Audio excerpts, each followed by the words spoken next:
Hello, welcome to the stream. Happy Friday. Welcome everybody. We're gonna play more Drod.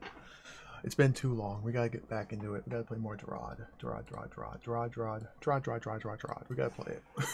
Welcome everybody. Let me say hello. Hello. Hello Bifraction. Hello Foamed. Hello Tricados. Excellent Pyramid. Hello Smebelbear. Hello G. Good to see you. Hello Dark Rift. Golgo emote with the sunglasses. It's pretty good. Summerby, welcome. Good to see you. Krelosh, welcome. Dana Chrysalis, welcome. Tetrahedra, welcome. Vocab Sentient Program. Ray, thank you very much for the 13-month resub. Welcome. Yes, La Mulana music. Good ear. Amos, welcome. Cadis, welcome. Welcome, everybody. Actually, I'm going to be playing La Mulana again soon on stream. I look forward to it. I can't wait. It's been too long. We're playing it again soon.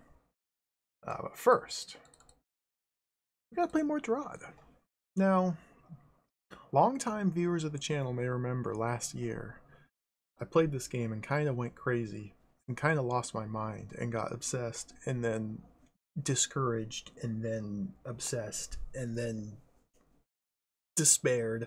And it was a roller coaster of emotion. This game is incredible. It's also 3 times longer than it needs to be. But we took a little bit of a break. And now we can get back into it. Now we can stab some roaches and some goblins and some birds, some wraithwings, and use some weapons and puzzles, and it's awesome. I can't wait. I can't wait. Elf Banes, welcome. Lalaushira, welcome. Skeleton Stickbug, welcome. My son lost a youth baseball game because of heavy rain. You received a precipitation trophy. Thank you, Banes. The puns never stop. Thank you. Yeah, we played this game quite a lot last year. In December. It just got to the point where it was overwhelming. I don't know why, precisely. I just kind of got in my head about it. The game just kept going and kept going and kept going and kept going and kept going. Which isn't a bad thing, because more game is more fun. But maybe it's because of my approach to these games, where I don't look anything up and just go in completely blind and try and feel my way through not only the puzzles themselves, but like the overarching narrative of the story. It just felt like it was never gonna end. So that started to just wear on me after a while. But we're back. A little bit time away, rejuvenated. Let's play it. Let's stab some monsters. Click the button. Here we go. Get the music back. Oh, perfect splat sound effect to jump into. So if you're not familiar with Drod, it rules. There's my Wii U gamepad back there, keeping me company. This is a turn-based, tile-based puzzle game in which you move from room to room, killing all the monsters in any given room. Kill the monsters, move on to the next room. Kill the monsters there, move on to the next room. That's Drod in a nutshell. Where was I? How do I play this? Remember this? Oh, baby. Start the timer. The first one, Drod Classic, was Windows 95, Windows 3.1. But even the first original game had the same similar aesthetic. They've updated and tweaked the graphics as time went on, but... Now, the thing with Drod, and the thing with puzzles, and when I play puzzle games, I kind of fixate, if you don't know already. So I left this room uncleared and this room uncleared last stream. In the couple days after stopping streaming, I just figured it out. I think I'd sit there and turn this room over in my brain, think about what I did wrong, what needs to be done. I just have to figure it out. So I'm pretty sure I know how to solve this room. Let's go do this other one, though, because I'm also pretty sure I know how to do this other one. This floor is one of the end game floors. Every individual puzzle revolves heavily around Roach Queens, which is a monster type with very unique properties. Who's that? Shining there. Welcome. Thank you for 2 full years of resub. 2 and 2. Thank you. I'm finally back at it. So yeah, I've got two puzzles to solve on this floor. Then we can leave it. I wish this game had unique names for the individual rooms. These are just kind of coordinates. Mother of all roaches is the name of the floor that we're on. This floor as a whole is the mother of all roaches. Then this is our location on the floor. We're twice north and 5 west from the entrance, which is over here. But anyway, there's 2 rooms I couldn't figure out last stream. Yeah, some holds do have unique names. Messahuman, welcome. I don't know why I couldn't figure this one out, but this one just kind of clicked with me not long after cutting stream last time. Let's see if I remember. We're trying to get this Roach Queen into this hot tile. And I, for the life of me, could not figure this out last time. But it's a lot simpler than I was making it out to be. Basically, there's these mechanisms here which open and close these yellow doors. The Roach Queen will always move up or away from B-throw, so which button we press determines which direction the Queen moves in. And we have to dance the Queen around from location to location until we can get it into here. And once it's into here, we can send it onto the hot tile. For some reason, I just couldn't figure this out last time, but I think I know what to do. I think we want to go this way first.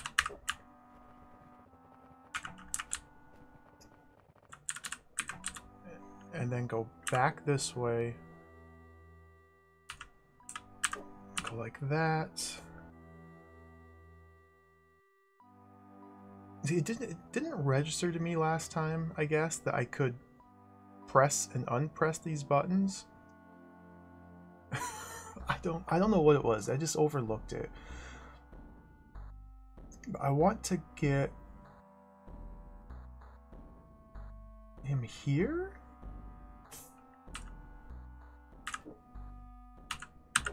Like that. So like I can open and close these doors to manipulate a little bit, to nudge the roach in different directions, to align it with a different... That won't quite work.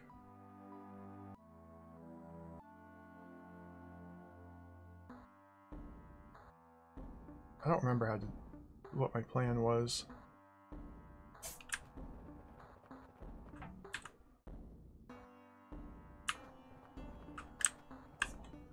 Does this do anything? Can I get him anywhere from here? I think this is a bad spot for the roach to be.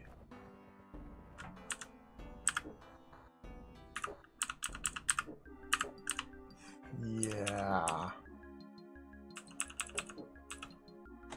If I get the queen into this spot, then I can't send it anywhere else.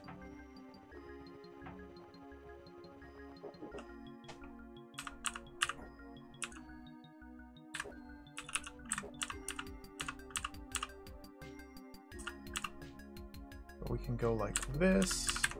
Whoops. Let's get it down there.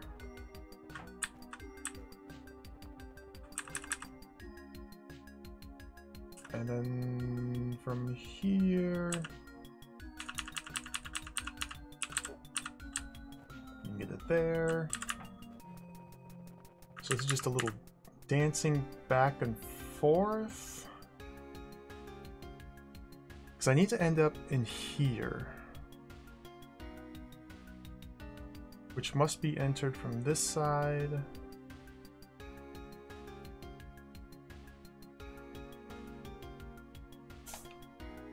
See, last time I couldn't get the queen anywhere other than like here, here, and here. So I've already made more progress by getting into these other three spots. I seem to figure out precisely how to get it over here. It can only be accessed from the southeast.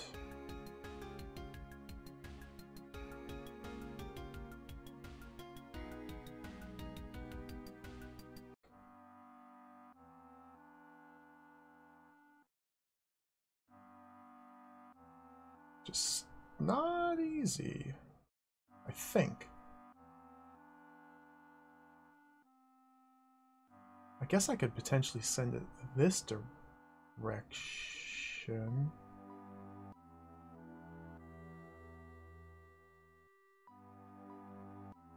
Maybe? Maybe this is good?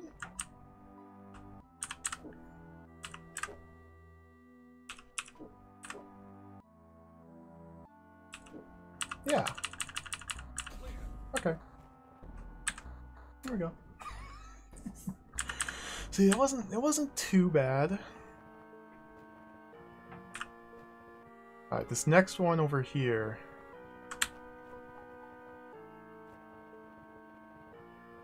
Oh baby, this next one.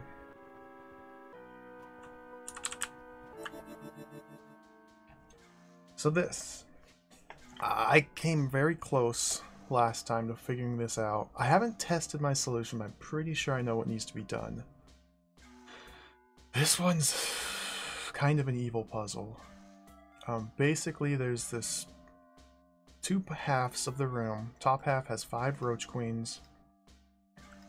The bottom half is a monster maze. This force arrow here means if B-throw were to run down here, he'd never be able to leave. So this can only send the roach queens down here. You have to send them in a very specific sequence based on their movement order, because the queens need to maintain a horizontal line as they travel south down here, come over here, horizontal line north, come over here, and then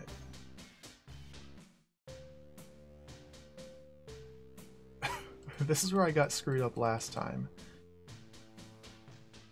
There needs to be a gap between them as they move horizontally, so that when the first roach hits this button, the roach on the back of the pack will slide down here. So what I tried to do was send them in so that it was in turn order. Whereas roach 1, then 2, then 3, then 4, then 5. But that doesn't work. It makes them maintain their horizontal positioning, but the last one isn't able to sneak in through here. So I think what we need to do is instead send them in the order of 2, 3, 4, 5, 1. Get one behind on the last slot. And then, oh, is it send them in because, gosh, this is confusing. Sorry I'm not explaining this very well, but I don't even really know what I'm doing. If it's 2, 3, 4, 5, and 1.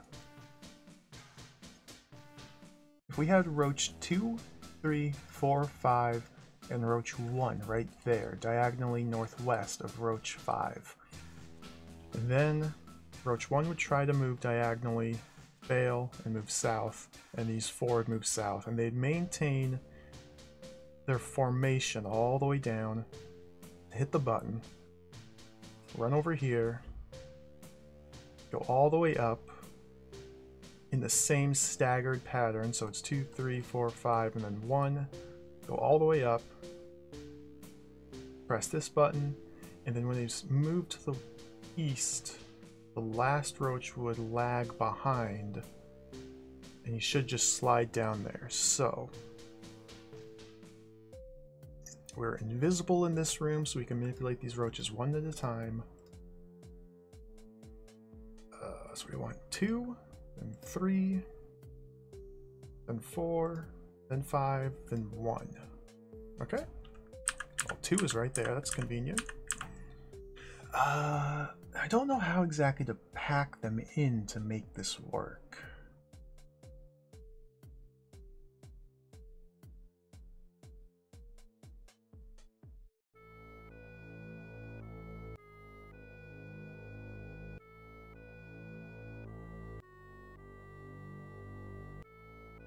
Because I think what I need to do is do this backwards.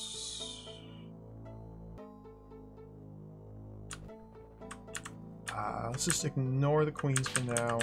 The invisibility reaches down to here.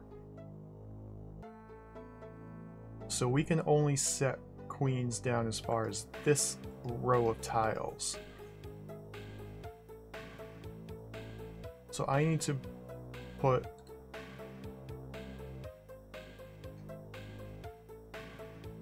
roach 5 here, and then roach 4, then roach 3, then roach 2, and then put roach 1 here, and then drink the potion. Okay. Die local, welcome. I just started things up. When I left last stream 2 weeks ago, however long it was, I was stuck on these 2 puzzles. I think I understand how to solve them. I got one of them already. So let's grab roach 5 and set it into place. It was a long time ago, yeah. Many moons ago. Well, that's not true. 1 moon ago.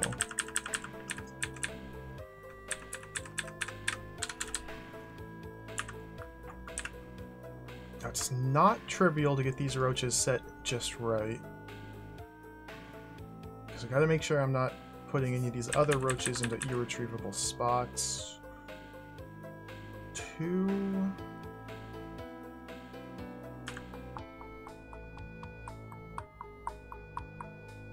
Let's do this. Just push this up.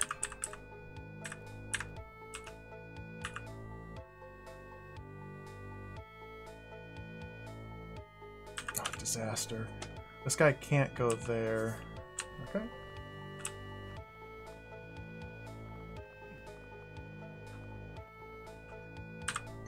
There instead. Is that gonna help me? That's not gonna help me.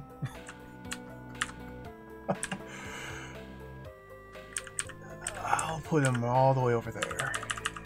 Is that gonna help me? Maybe? Good enough, I think. I don't know what to think. So we need this one to end up there. Which means we go like that. Okay. Now roach 4 needs to go there. Just this guy here.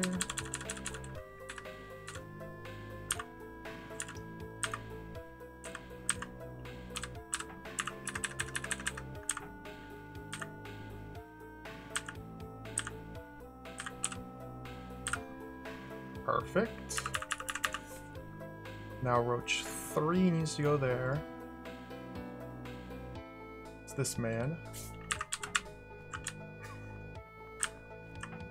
Boom, boom, boom, boom. Who are you? 1, you're the last one. Okay, so you can go down.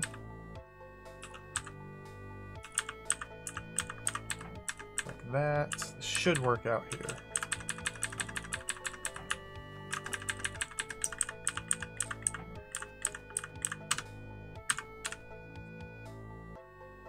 Roach 2 needs to get into its spot.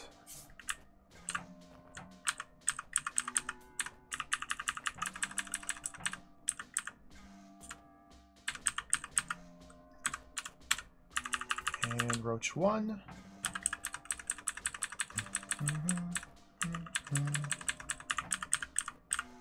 There. So this should work. If I did my math right, they should travel south in a perfect... Oh, beautiful. Oh, and they've gapped. Oh. Okay, now we need to time our tunnel.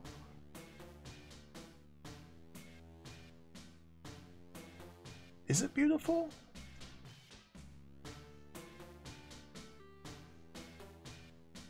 Like that? No, no, no, no.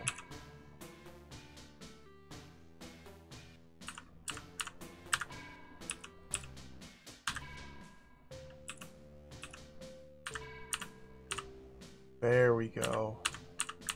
I think it's happening.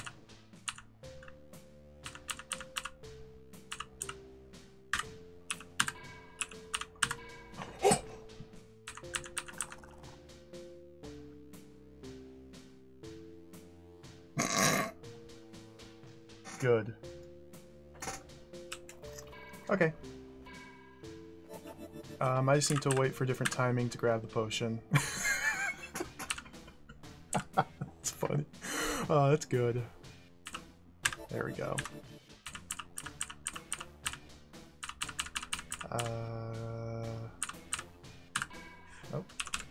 there we go. Yeah, I remember this idea came to me, like, I think it was the night after I streamed this last. I was just sitting there thinking about it, just sitting there and thinking about Drod.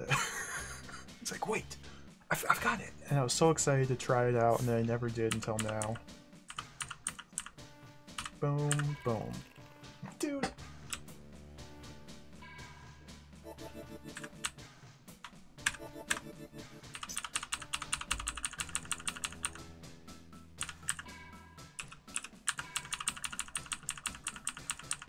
Okay, we're in there.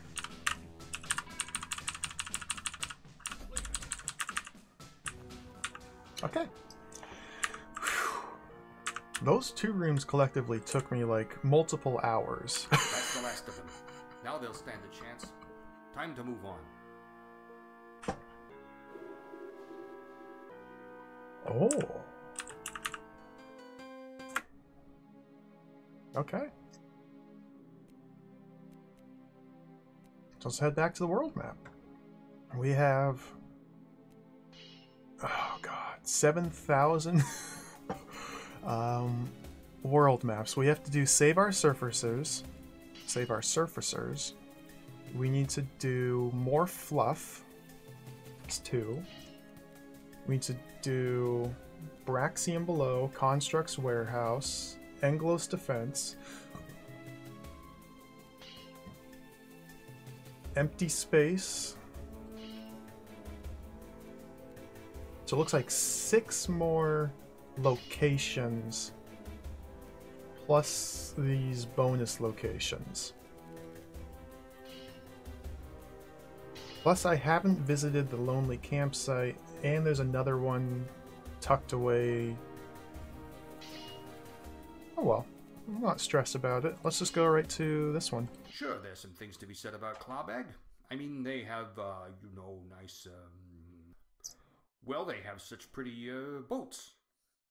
No, their boats are awful. Annaport is nice this time of, 20 years ago. Well, their king is well worth talking about, sure. He and King Dugan are best... No, they hate each other. Well, their citizens are... Yes, definitely worth saving. No one walks in a straight line and can queue up like a Clawbagian, let me tell you.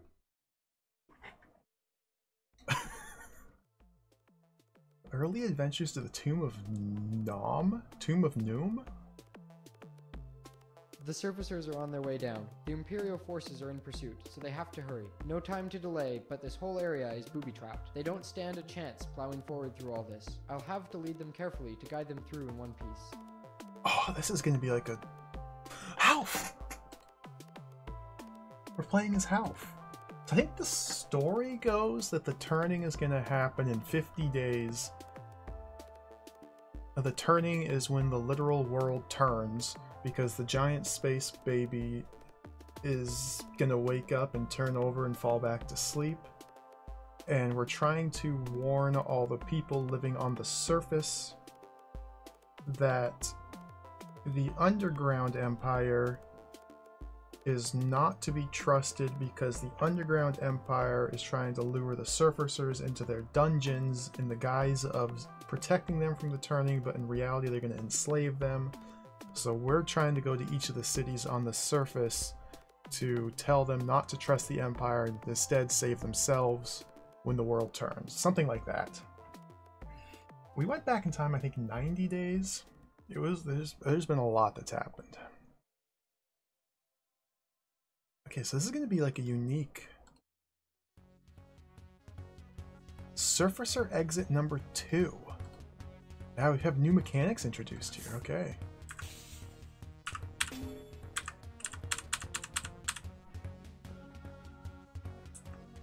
Is this Lemmings? Wait.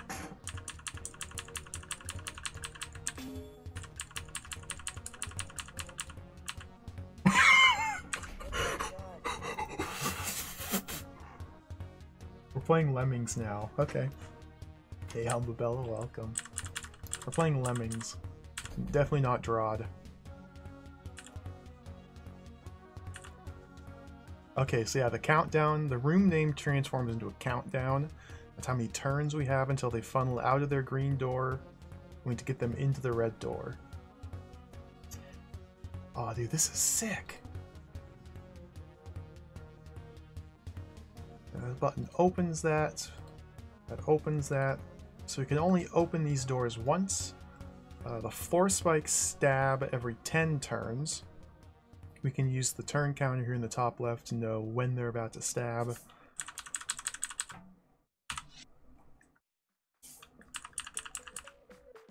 So we just want to hold them here until it's safe.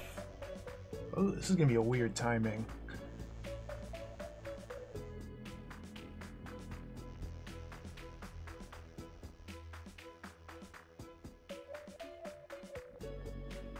So we want them to get to this guy to get onto this tile when that stabs. That's 1, 2, 3, 4, 5, 6, 7.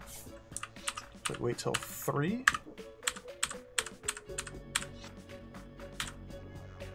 And then wait.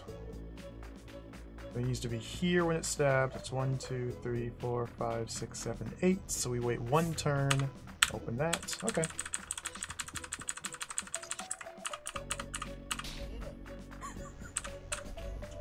This is really cool. Okay, now we have toggleable doors. There's the only... What do we have? 5 of them again? Yeah. So we're going to have to use the doors, opening and closing them to split these lemmings into smaller groups. Groups of 2, it looks like. Or maybe we can split them into 2, 2, and 1. No.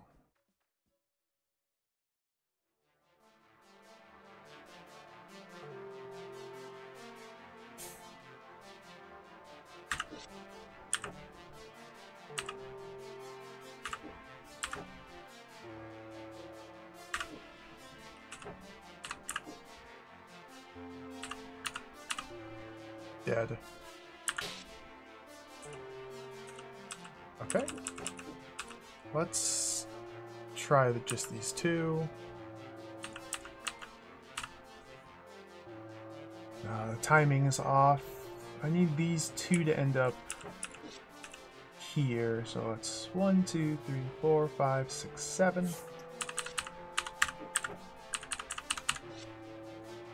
And I want them to end up here. 8. Oh, but then these one. Okay, okay.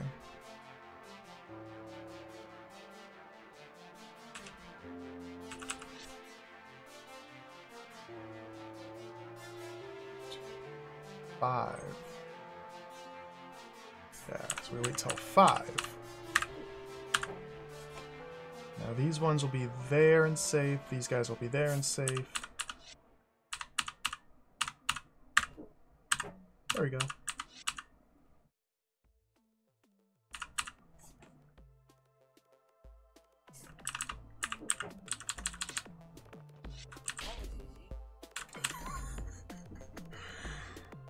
This is crazy.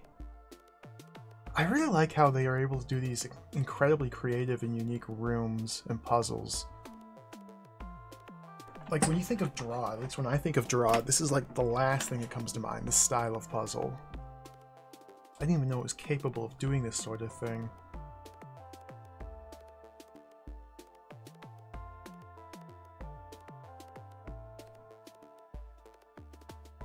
This is weird. Okay, let's just see what happens if we wait. What do we have? 5 of them again.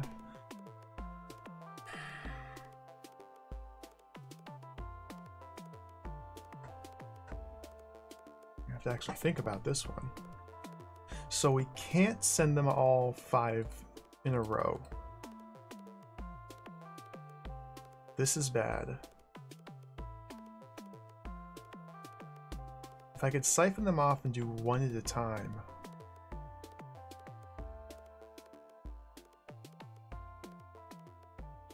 That's exactly 10 moves from here to here. Yeah, we have to somehow send 1 surfacer at a time.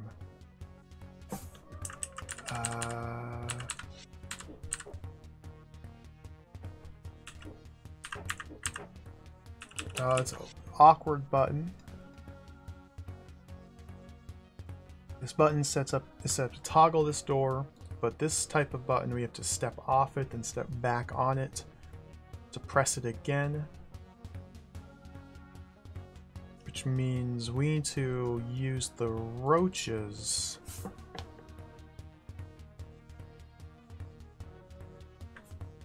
These guys will be moving after the roaches. They entered the room when the roaches were already in here. So that means the roaches can file... What the heck?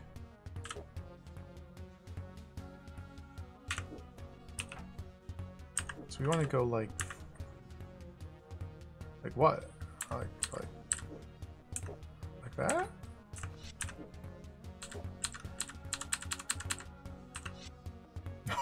Okay. Nope. I don't need to follow him. Okay, just do that 5 times. This is so cool.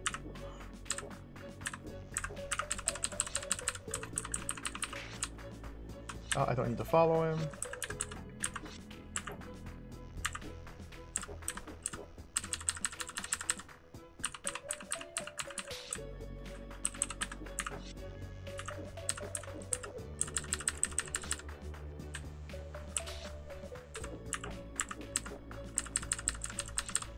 There we go. I did it! Sorry, Roachies. I had to do it. Please forgive me. Oh, Half. That's right, Half is friend to monsters. What the? Okay. Hey, Alkavati, welcome. Every day is Drod Day. Until I finish Drod.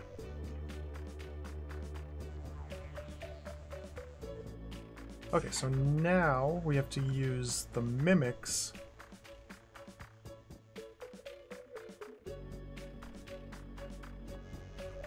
to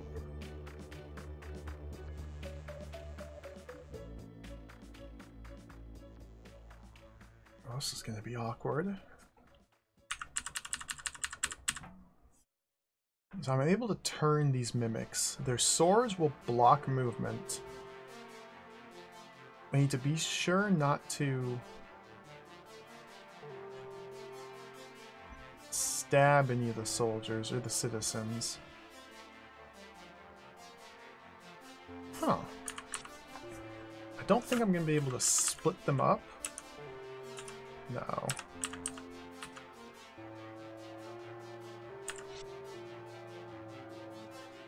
No, there's not going to be any way to split them up.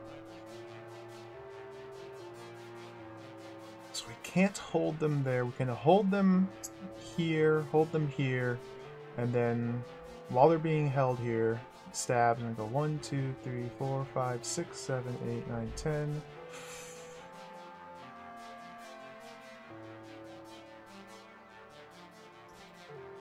They can't stay on the hot tile, so this is the problem area.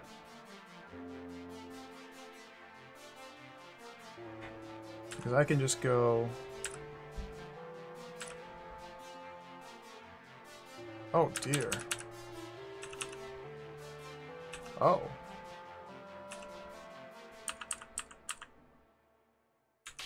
Oh. Oh. Oh, what? Oh.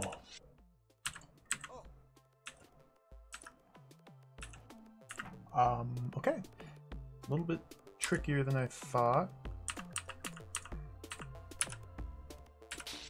No, don't do that. No, don't do that. No, don't, no. Oh.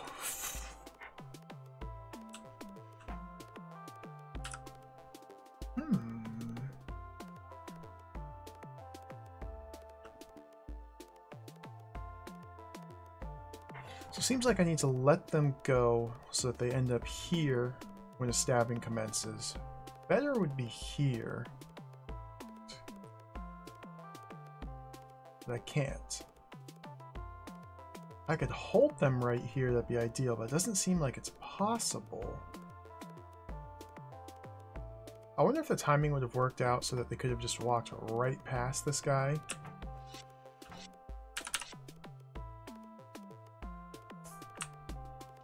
No.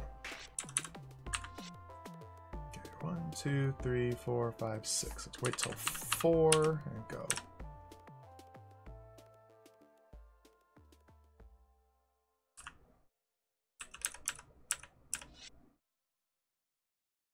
Goodness gracious, man. Okay. I wish I could hold them right here. I can't.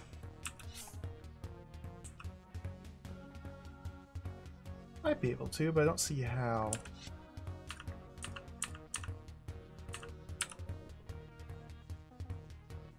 Okay, okay. This is good. So we wait till turn 39. Let them through.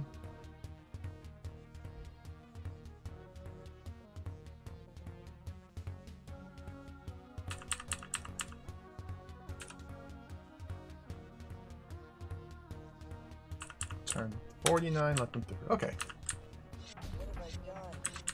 What have I done? That one took a little bit of brain. That was cool. What is this? Token disarm pressure plate multi-use. Token disarm pressure plate multi-use. Decoy fire trap. This is complicated.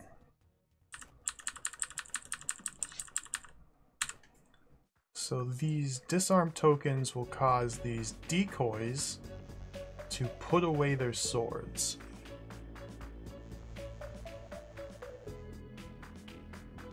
So we have to, these are not mimics, these are decoys, so we can't rotate these guys. All we can do to manipulate them, what's this do?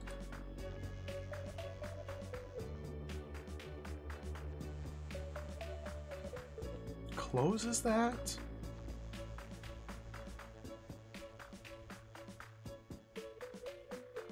So I can't let them sit there because they melt themselves on the hot tile. So I have to go like that.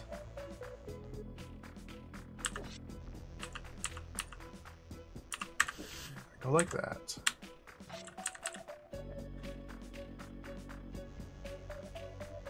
Seven?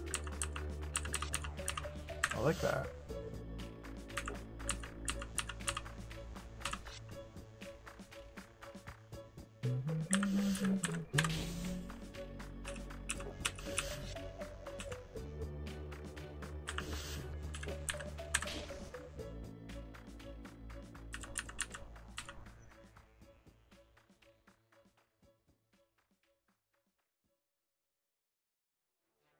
This seems bad.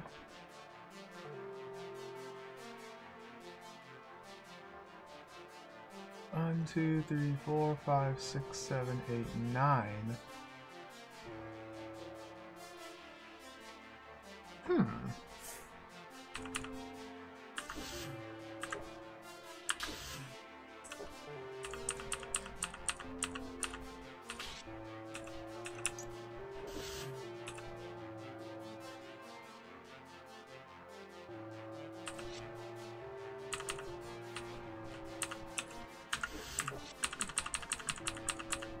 There we go. Yes, they made it.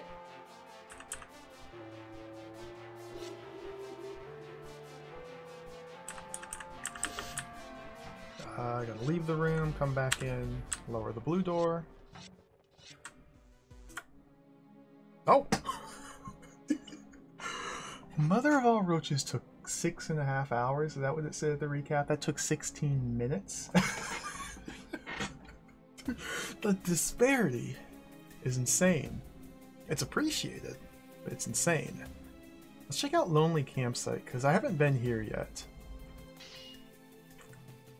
It's good to have them designed that way, so some are a This lot looks harder good. than others. It's the perfect spot to wait out the turning. I'm sure I'll need all the rest I can get. Still, if I set up camp here, there won't be any more time to do anything else. I need to be sure about this. Oh, no. Okay, so once we've done everything, then we go here to progress the story. Okay. Let's keep plugging away. More fluff. Eighth, what did you do? You know pickaxes That's are a true, dumb Summer. idea. Everyone knows that except you. So what are you doing swinging one like you've everything figured out? Now look, there's gas filling the room, and we're probably going to die. Look, Sixth is choking to death. See what you've done? We use bombs, Eighth. Bombs. They're cleaner and... Oh, get off the floor. It's just a little natural gas. Move into the fresh air. Hey, 12th! Open the hatch a little. Get some air flowing in here. Gob. Surround yourself with people smarter than you, they said. Easier uttered than done. Hey, why is that gas still coming? At me. At everyone. This makes no sense. Gas! Quit being as dumb as Eighth. There are rules to gas, and you're breaking them. I can feel the breeze. Why isn't it... It's heavy. And cold. Really cold. Can't... 12! Help me! The fog is... Scary Cavern Mining Company. Training exercise reenactment guide. These patrons are ruthless. They're ready to gas the lot of surfacers who come down this way. I'll make it safe so they can pass through. Alright, we got Fluff, and Puff. Fluff and Puff is a new material. It's kind of like tar, kind of a tar stuff, but not introduced in this game. I don't remember how it works at all.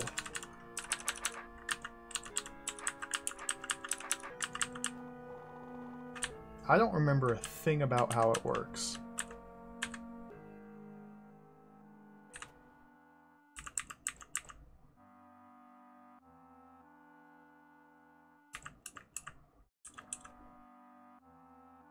Okay, these are puffs, and this is fluff. Every 5 turns, the puff move. I think they're trying to make their way to me. Anything they puff move into on that 5th turn dies. So I think here we want to just get the puff to kill the brains?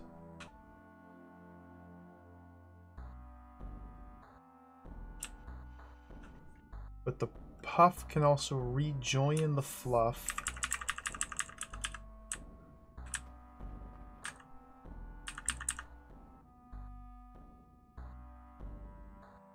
Oh, that's right. You can click on them and it tells you who they're targeting. Yep.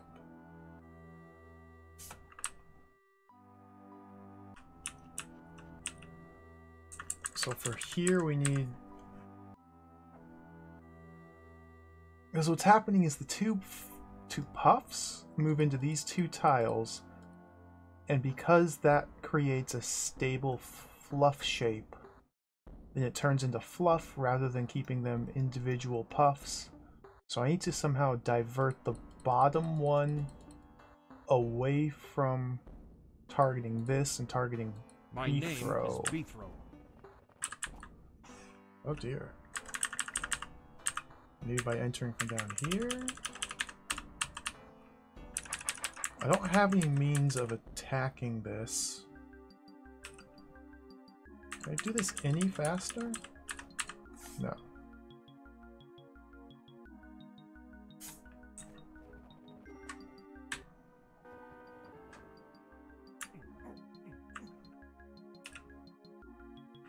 There's got to be some way to change who this one's looking at. I don't know how Puff determined who they're targeting. It's time to look at the help menu.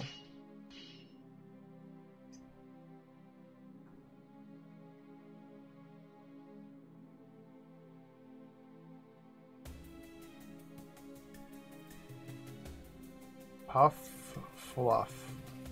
Fluff, Puff.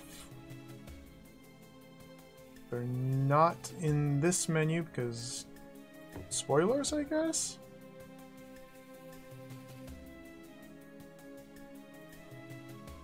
Fluff. Puffs will always target the closest living thing and attempt to move directly toward it. However, it cannot navigate around obstacles. When a puff makes contact with its target, both the target and the puff are destroyed. A puff destroyed over water will form a thin layer of ice on the surface. When puffs gather in formations of 2x2 or more, they'll coalesce into a larger cloud of fluff. Fluff is commonly introduced to dungeons through vents placed in the floor. Exposed fluff vent will release a single puff every 30 turns. However, a vent covered by a cloud of fluff will cause the cloud to grow by 1 square in every direction every 30 turns. Fluff is not affected by swords which simply pass through it. However, other weapon types may prove more effective. Okay. No, Duke Donuts welcome. DJ Beats welcome. Today we're about Drod. I don't know what resolution this game runs in. It's very small.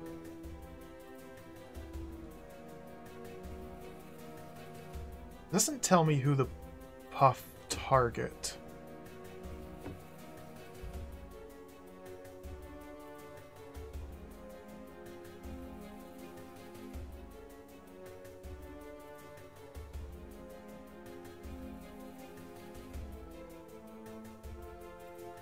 I'm sure it's just something as simple as they target whoever's closest to them. Oh, they're not listed here.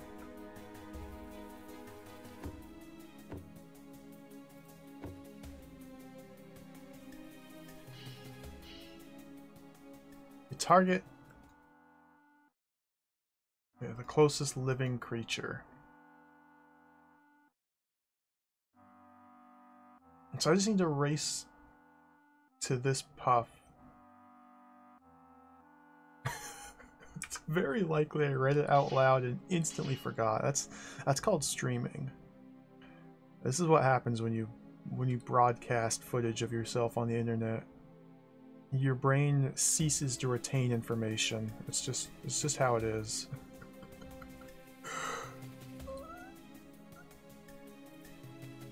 Puffs will always target the closest living thing. Well, there you go. Okay, but I mean, it doesn't say how it determines distance, and there's different monsters have different algorithms they use to determine distance. So I was looking for like a more exact definition. I guess that'll do.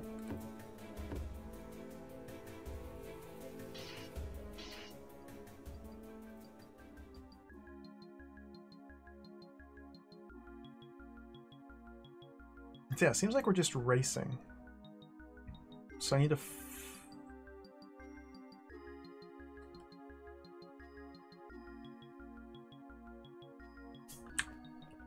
find it. Oh, okay. We killed that. Whoa.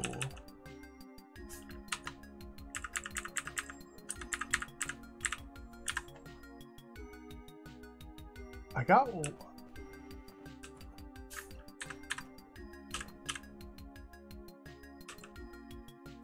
So when I step here,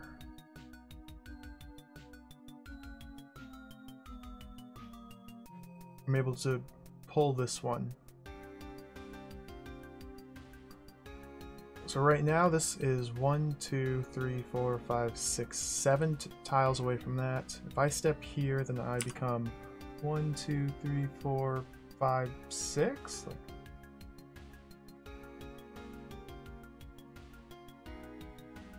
Yeah, I don't know.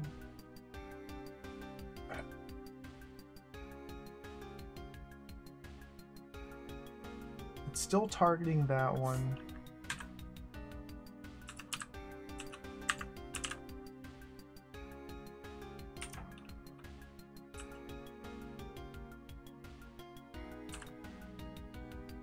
once it moves here, I think even if I end up there, yeah, I'm not close enough. Huh. This definitely just seems like find the right entry point.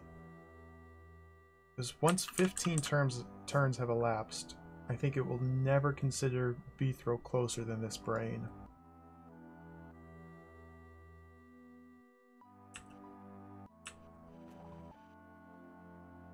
And the floor tiles can be used as a guide.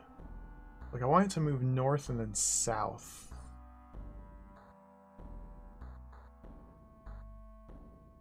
I can't have it move in any other direction other than north and south, otherwise it will join up with the fluff.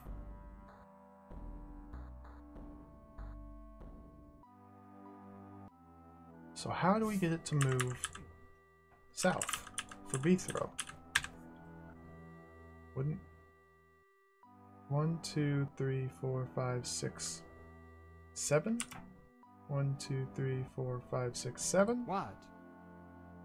So right now, the brain and Beethro are equidistant away from the puff.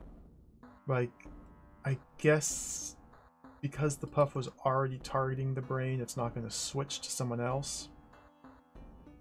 I guess. There's no way to get to this tile in less turns.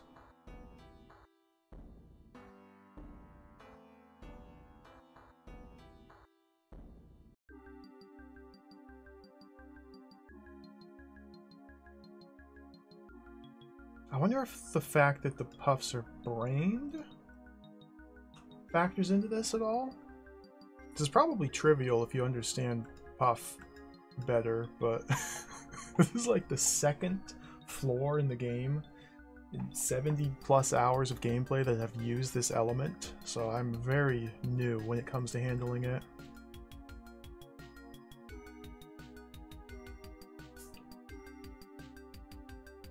There doesn't seem to be much else I can do here. This doesn't work, so I shouldn't keep trying it.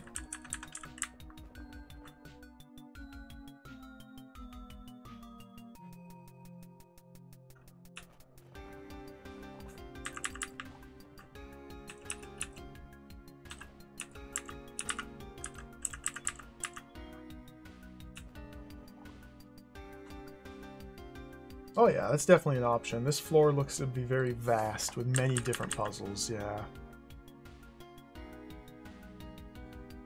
This floor looks to be one of those floors that's just mega.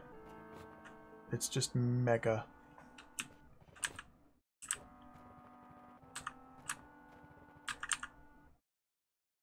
Oh, beautiful. What is this? Look at this. Well, this is cute. Oh, I died.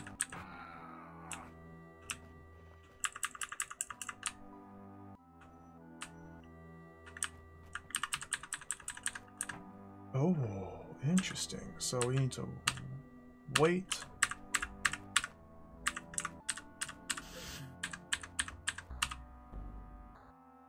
Ooh, ooh, oh shucks.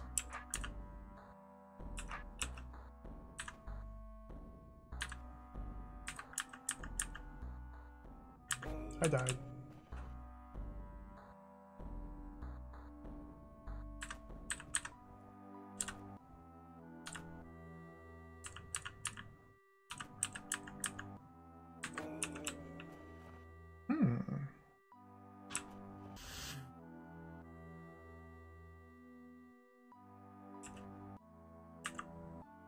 Yeah, we need to keep them clumps like that. Okay. No, no, not that.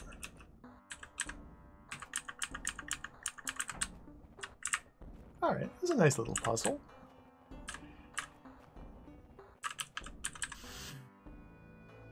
Wubbas and puffs.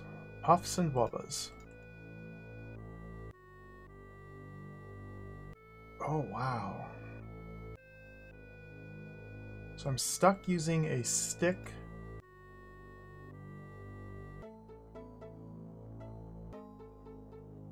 So it looks like, can I push these? You can, of course, okay.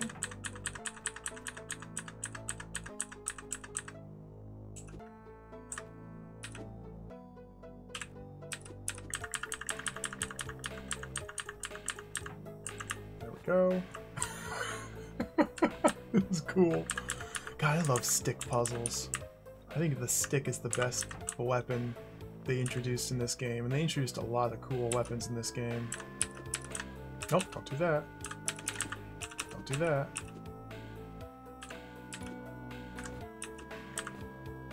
Okay, my timing's off here.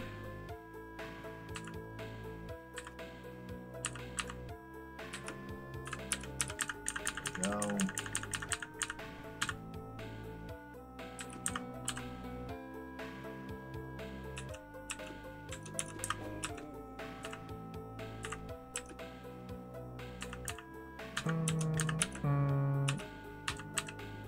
So I'm trying to do is whenever I push it with my stick, it's stunned. You can just barely see the little particle effect around it, little cartoon seeing birds or stars or whatever. If I stun it on that 5th turn when it would move, then I can make sure it doesn't move where I don't want it to. It's just about timing my moves. Like right now, that's where the turn counter comes in handy. I know it when this reads 5, it's going to move, so I need to push it. In fact, I want to go now. Give me enough time to go like that. Whoa.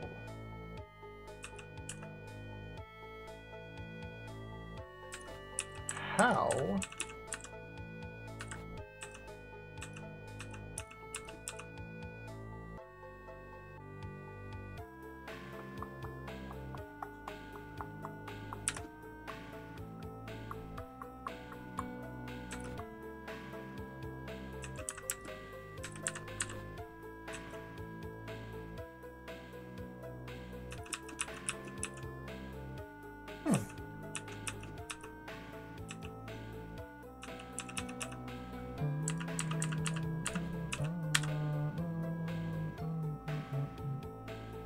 Getting it around these 90-degree bends is proving to be difficult.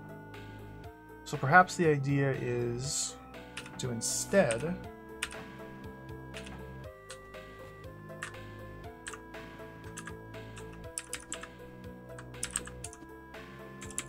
go like this.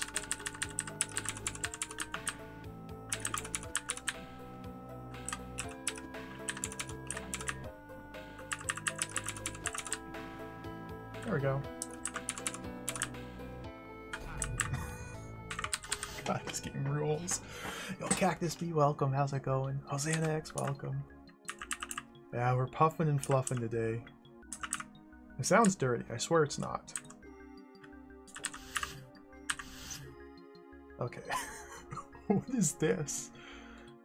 Wubba. Wubba wubba wubba wubba wubba wubba wubba.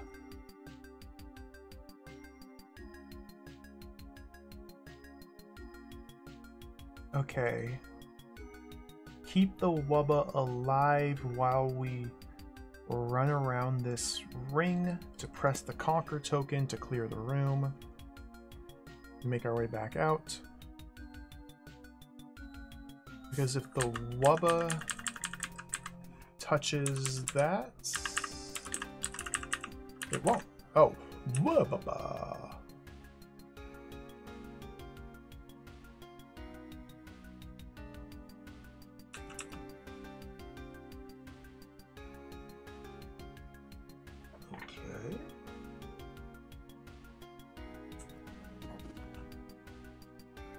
I love Wubbas. Wubbas are friends. They purr when you stab them. I don't have a sword, so I can't purr.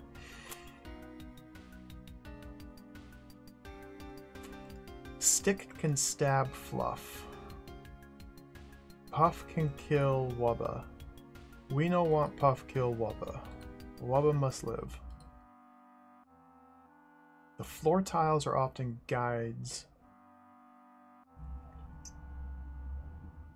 We could potentially it will be annoying.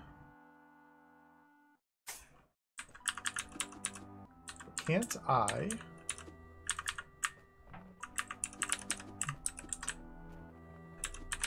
shove this guy over there and use my fancy stick? Oh god. Can I? Better timing.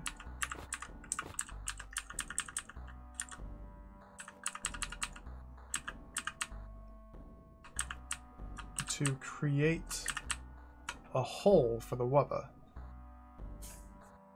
Or create a wall around this button so the Wubba can't move off it is what I'm thinking.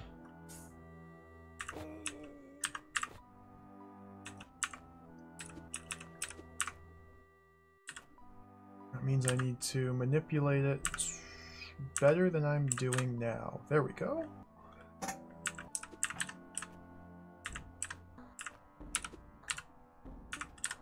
Okay. So yeah, we're just taking fluff from here and making it in here. Once I have just a little bit of room left over, I'll push the Wubba into there and try and seal it in. Sealing it in might be a little difficult. Should be doable. I'm playing something with Drod movement this morning. Oh, what was it? I'll have to check it out. Oh, it's a lot of them.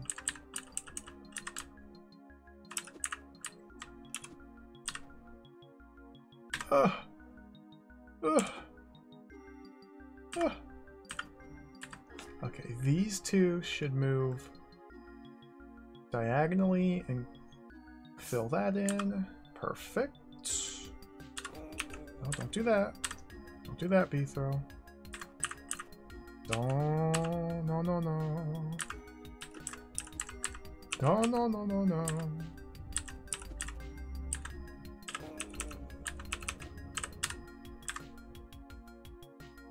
That's not bad because I have plenty of excess fluff. Oh yeah. Oh yeah. This is so awkward. Ah.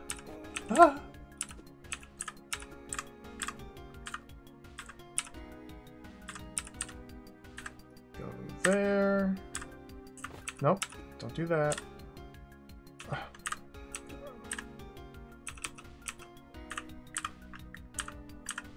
There, okay. Get a couple more. Oh, he's targeting the Wubba! Oh, okay, that's fine, whatever. Be like that. Ooh. No, don't be like that.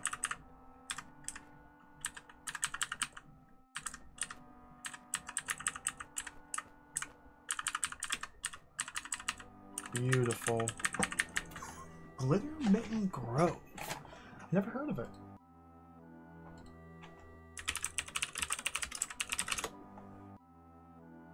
Frog Factions 2?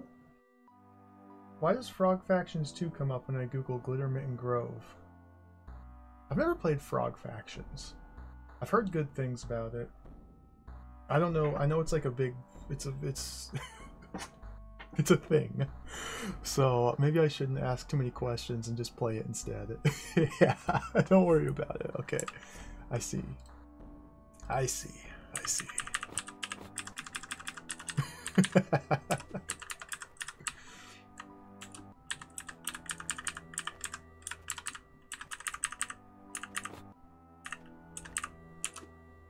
Beautiful. Just a couple more.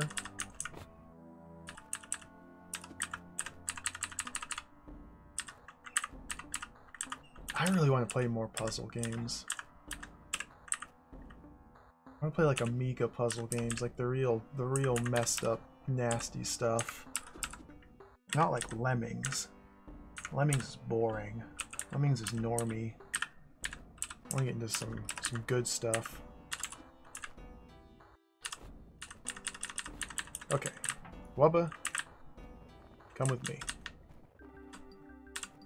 If you look on the Hall of Light and sort it by puzzle games, there's so many Amiga puzzle games. I gotta check some of them out. There's a lot of just Lemmings but with a different name. And I might want to have fun playing one of those. But there's a bunch of creative, unique ones as well. I can't think of any off the top of my head. But they do exist.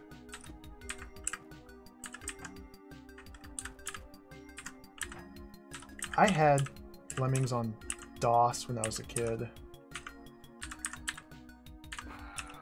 I had a 5 1/4 floppy with Lemmings on it, and I could never get anywhere in that game.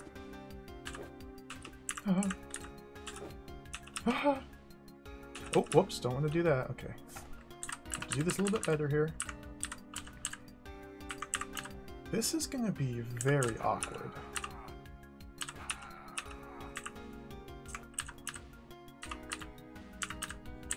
There we go.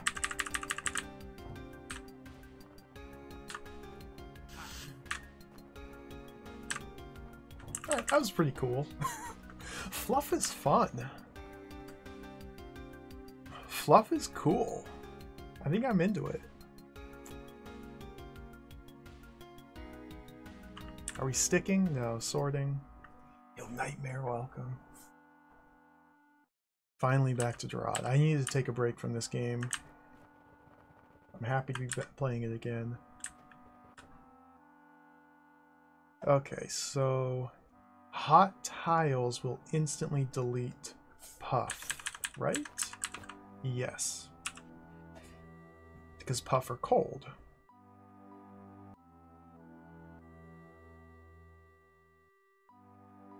So we need to kill these brains by luring the Puff down here, having them switch target to the brains. We have to deal with both sides at the same time. Like this one right now is targeting you. That's not good. Okay. I think we want to enter from here probably, which means let's just solve this one instead. Let's not solve this one. Let's do this one instead. Okay, grab those guys. Dude.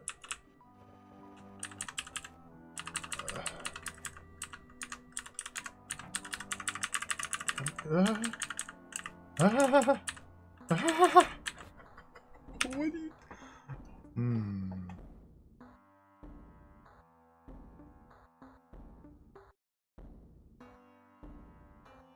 I think I've lost control. I need to like maintain control.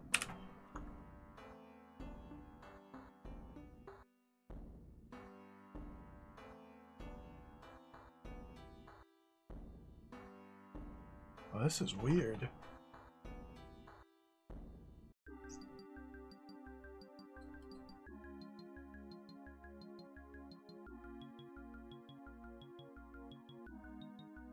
I have a sword, so I can't stab the Fluff to make any more Puffs. I can't push these guys around at all.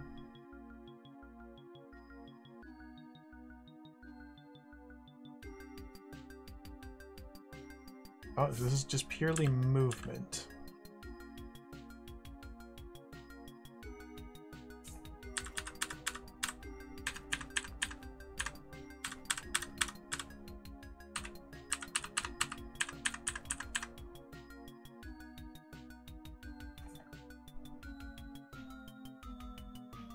I think I've already lost it.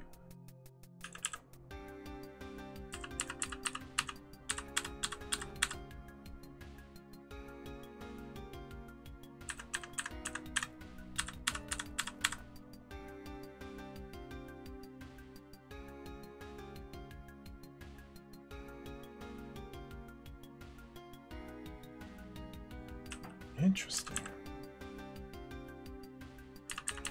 I would give it 3 moves down, then switch over here.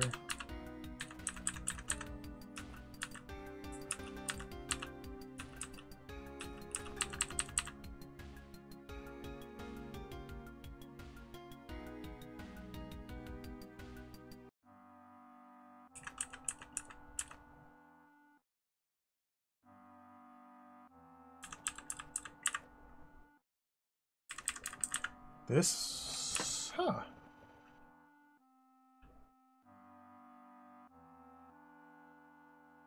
Hmm.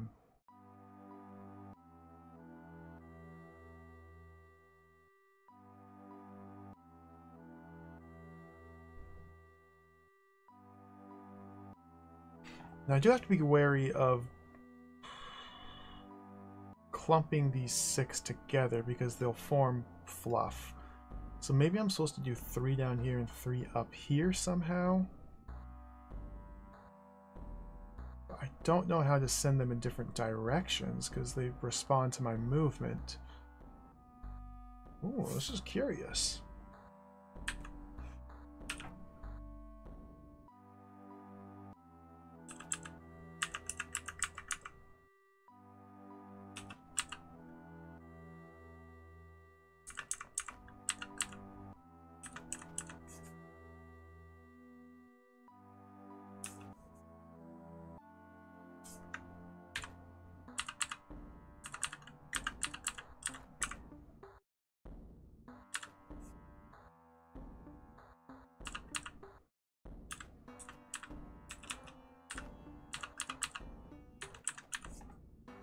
I don't know if this is working. Dude. Dude, ignore the brain. Dude. Dude. Dude.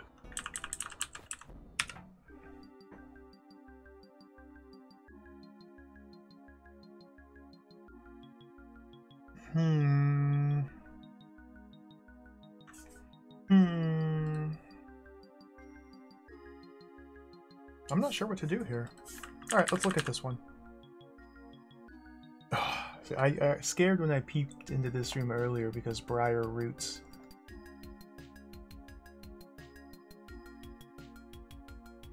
Okay, this button closes this door and toggles this.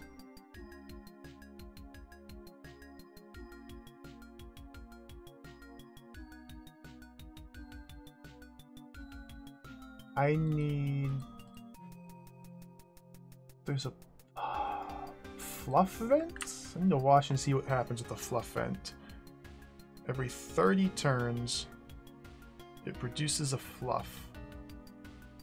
A puff, not a fluff. A fluff, not a puff. A puff, a stuff.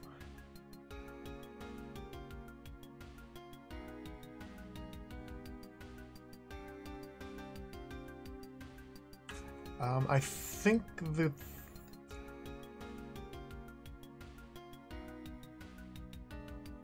Closes that. If I understand it correctly, once the fluff grows over the fluff vent, then every 30 turns the fluff will expand in every adjacent tile that's empty. And I need to, I think, build out the fluff so that it expands into the brains, all 3 brains on the same turn. Because this mechanism here, this convoluted mechanism, is a way to seal your exit from the room.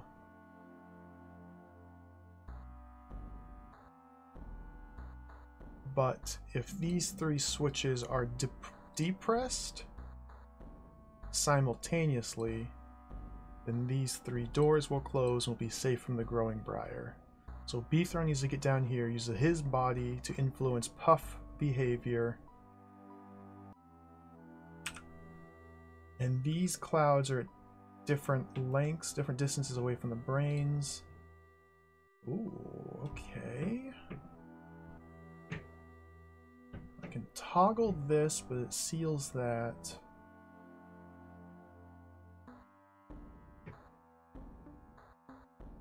So while I'm up here...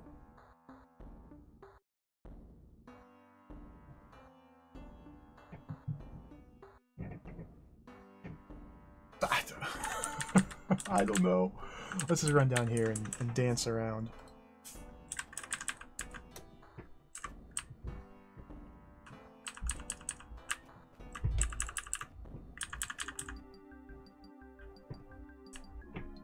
No, dude.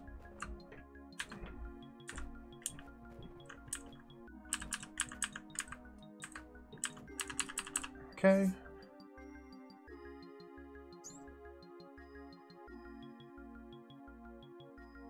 I think what I need to have happen is I want to extend this cloud of fluff out to here. Not to the yellow door, but to this tile just beside the yellow door. Same with this one, same with this one. And then connect this to the vent. Let it grow once. And then connect this to the vent. Let it grow again. And then connect this to the vent. So this is going to be a bit of a thing. Maybe it won't be that bad.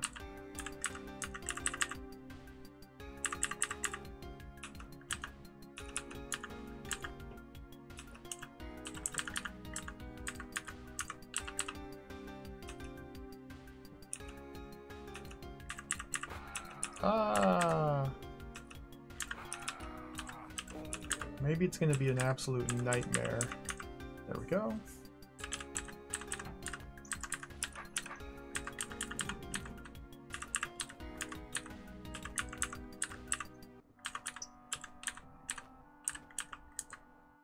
Can I stand on this? I can't, okay.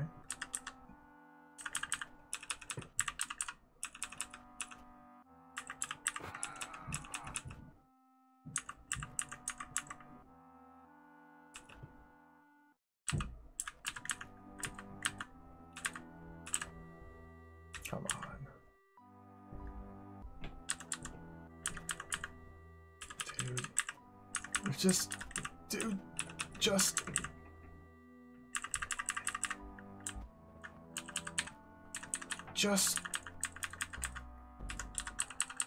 Okay.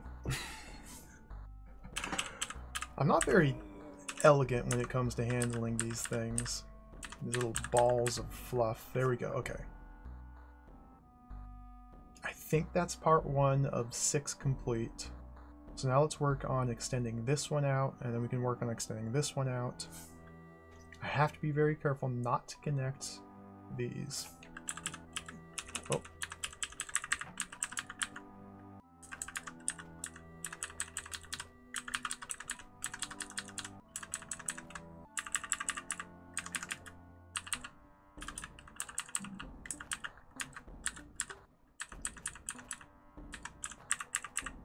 Okay.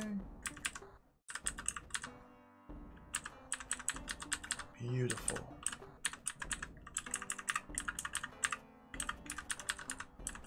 Just keep dancing.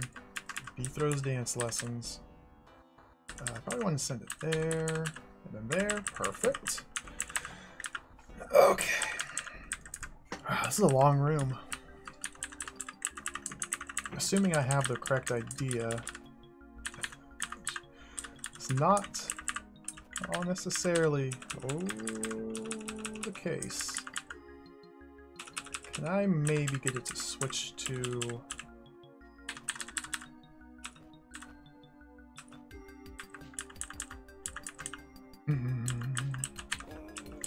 Oh dear. Come on. Okay. Careful, Bethro. I don't know why I still grab checkpoints. There we go. It's just habit. I cannot break the habit. They are nice. Completely unnecessary, though.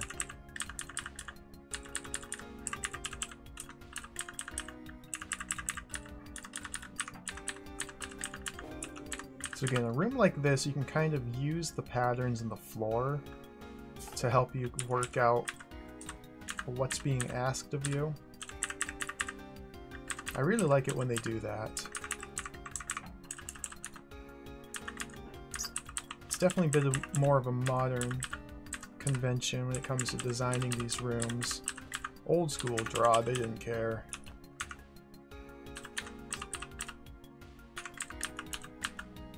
Oh, come on.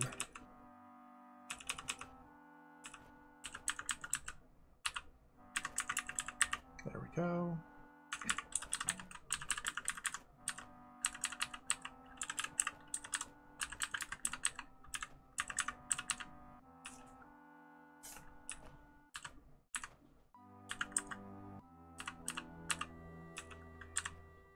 Okay. So in order to keep them aligned vertically,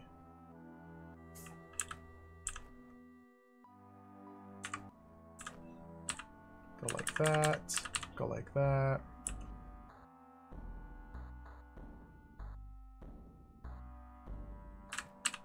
Go like that. Nope, other way.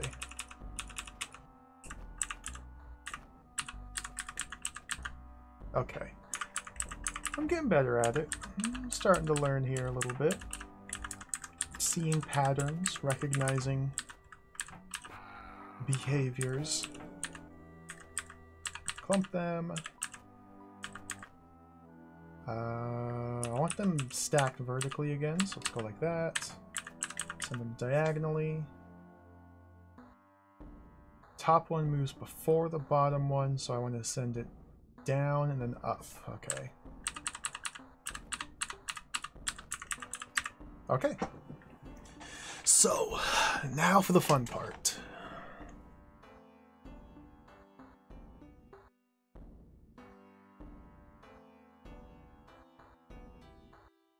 This seems like it's gonna be a disaster. So we connect this to that, and then it's going to start growing out of control every 30 turns, but maybe once we connect this to that, it's just going to work itself out and it'll be fine. I can use this to... Once it connects this to that, we can run up here and use the button. B-throw no longer has to be down here. In fact, we might be able to get away with that right now.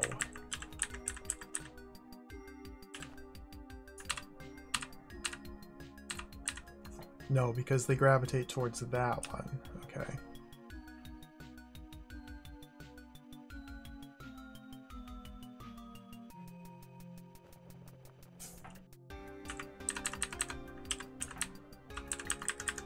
Classic Gerard music here. This is a good song.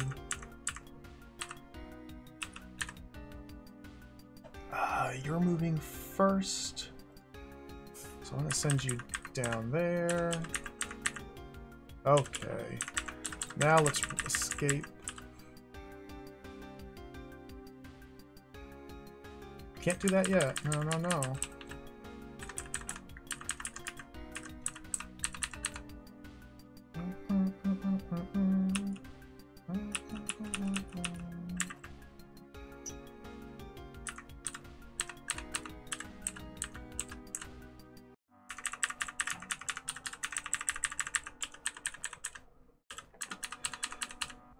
Boom. Oh dear.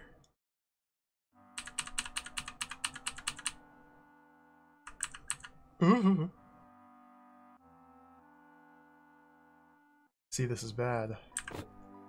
What happens if I do that?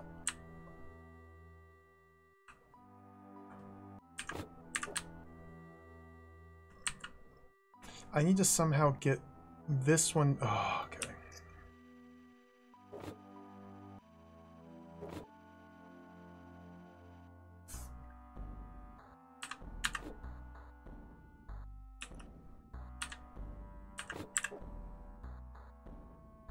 Is that good? I don't know.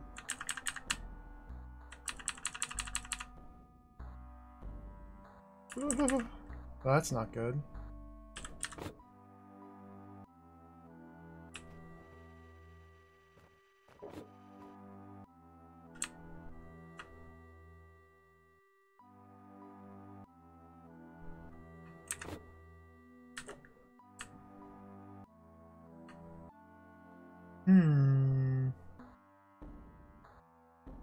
Seems to be a bit of a problem here.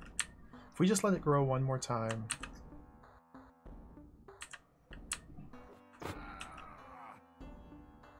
Nasty things happen. Yeah, I definitely don't want that. Okay.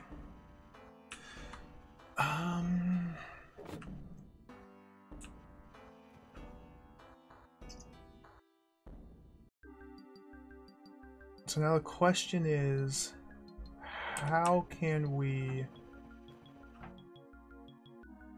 I didn't mean to go back this far.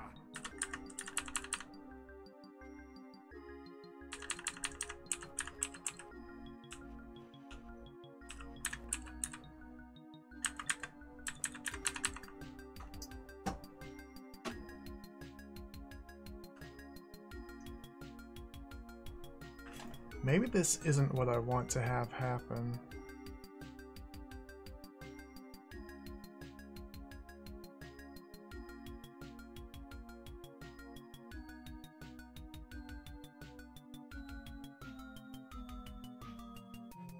I need this, okay.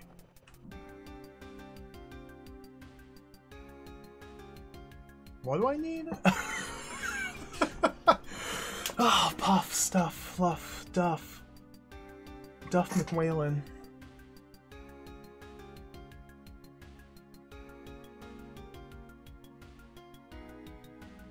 If I grow this out to the door, connecting this will also automatically connect with that.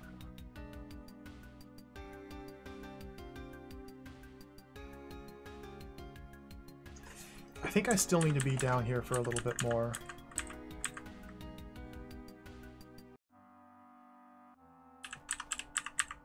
Because I think...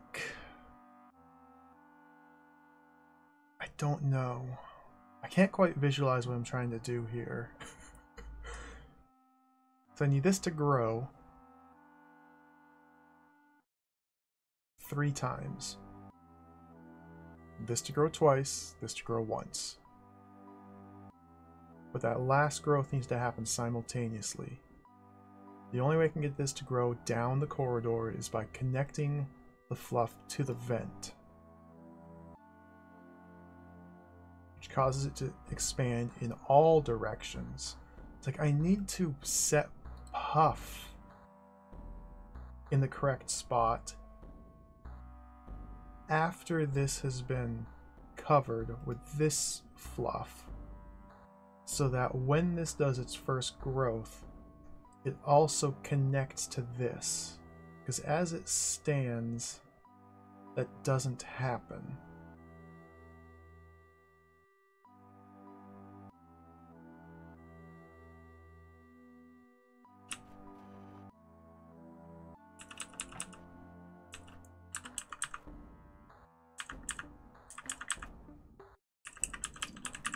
So what happens again, it grows like that.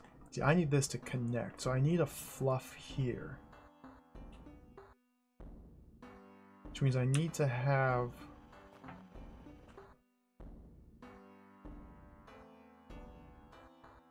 Oh. Oh. I need to keep these 3 alive.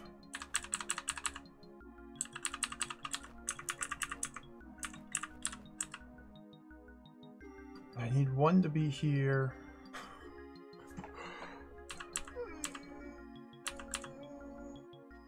This doesn't look good.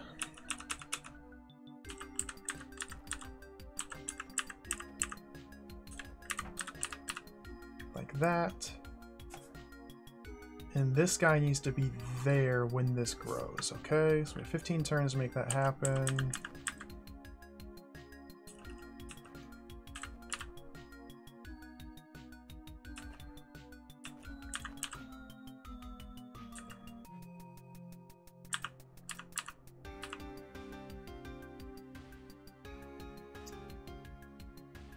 Don't think this is gonna quite work the way I want it to. Like this works, but now B-throw's stuck. If I could have this happen, but B-throw be out here, I'd be good. Okay.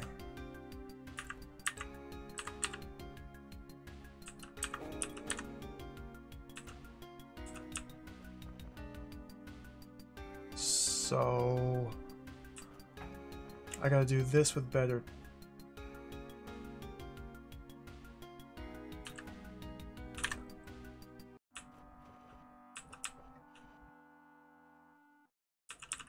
Good gravy. Good gravy.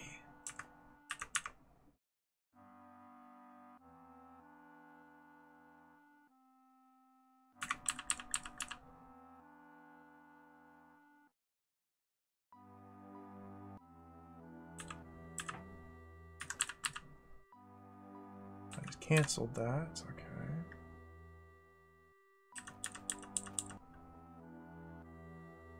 See, now I have 5, 10, 15, 20, 25. 5 moves. 1, 2, 3, 4.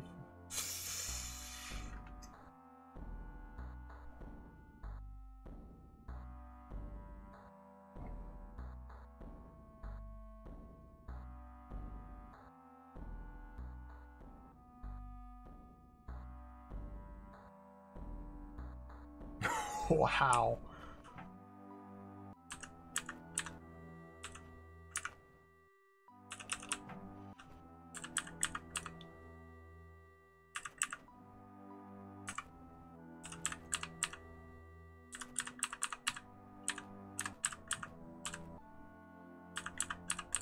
This might be good. This might be good. Where do I want it? Okay. Pull it. So we have 1, 2, 3 more moves. So pull it 1, 2. And get out.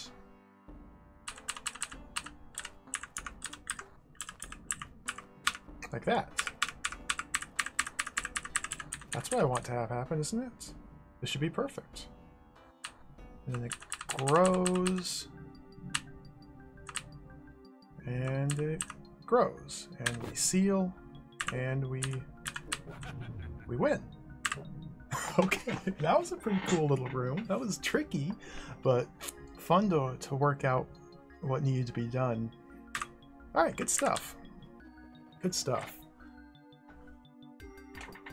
Stick.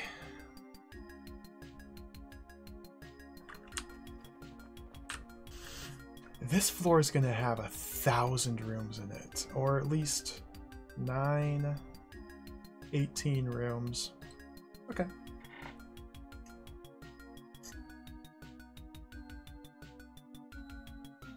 No weapon. Lure the puff to kill that one specifically. Ooh, interesting. I wonder if... Can't do that.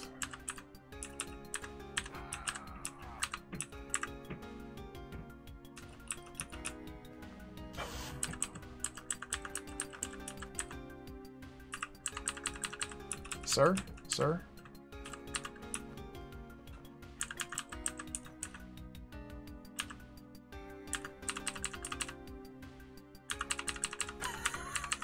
This is so goofy.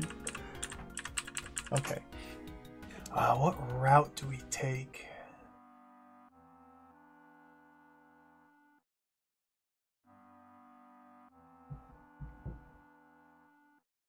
I mean, we probably can't just go like this. Maybe we can. Let's see why not.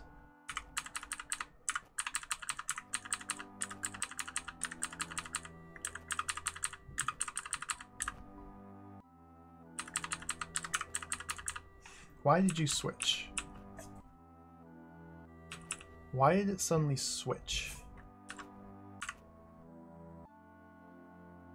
See, this is the sort of thing I wish the help would elucidate upon. Beethro and the brain are equidistance apart. It was targeting Beethro. Yeah. And then when I stepped from here to here, it switched to the brain. So there's some sort of directional preference with regard to which monsters the puff target. So we just need to send it south from... Okay, so this corner is impossible.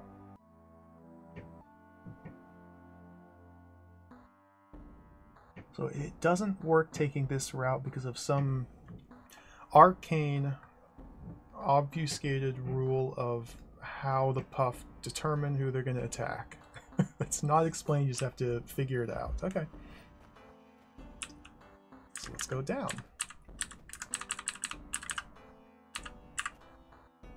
Probably want to go on this line.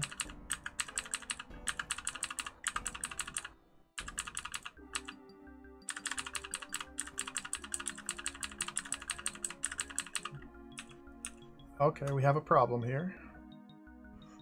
We need to send it across the gap here. Okay.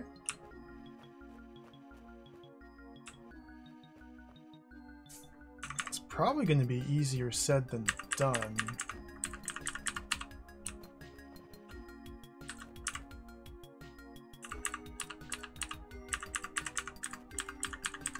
No, that wasn't too bad.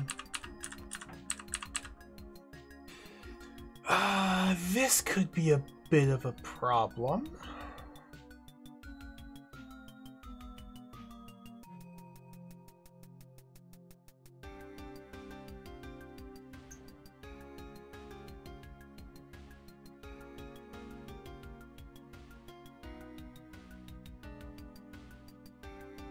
Not sure what...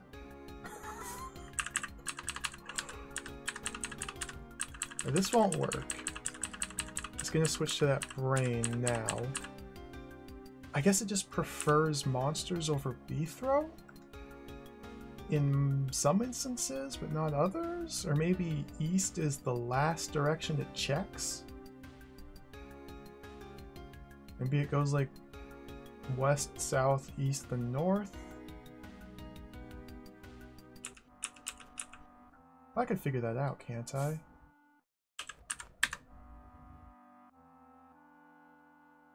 As soon as I move here, it switches targets.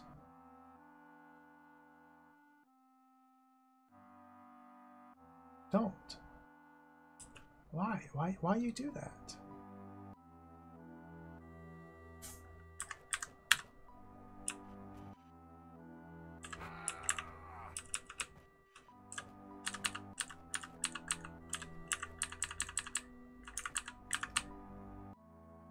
Now the puff is stuck. It's stuck. It will never change targets to anything other than that brain unless it can kill me. That's so weird. Okay, so it looks like we need the puff to somehow instead go like that, I think?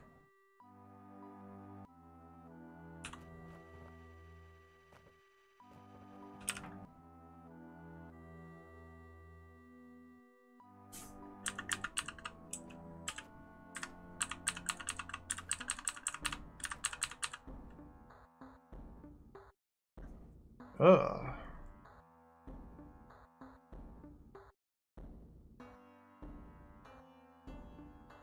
I wish this force arrow weren't here, but it's there for a reason.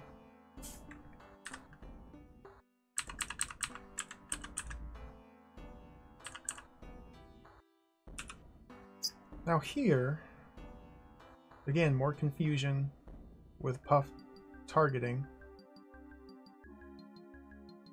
One tile between the puff and the brain, one tile between the puff and Beethro. It chooses Beethro instead of the brain here. So I guess diagonals are considered longer or further away than straight lines. Maybe it uses like Pythagorean theorem to determine distance. I don't freaking know. Can I race around here in time? Absolutely not. What the heck?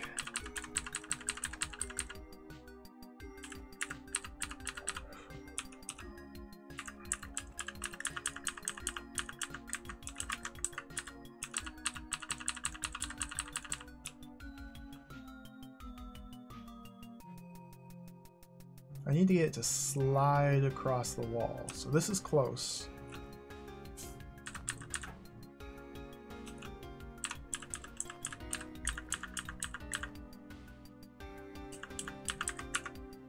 Nope.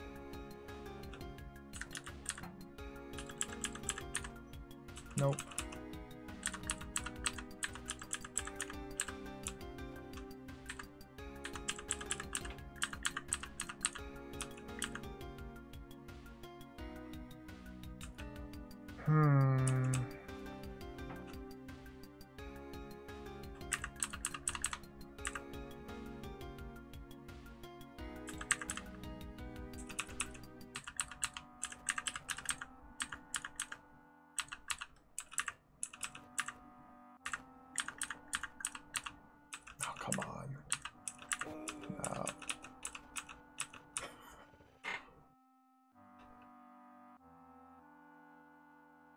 Ugh.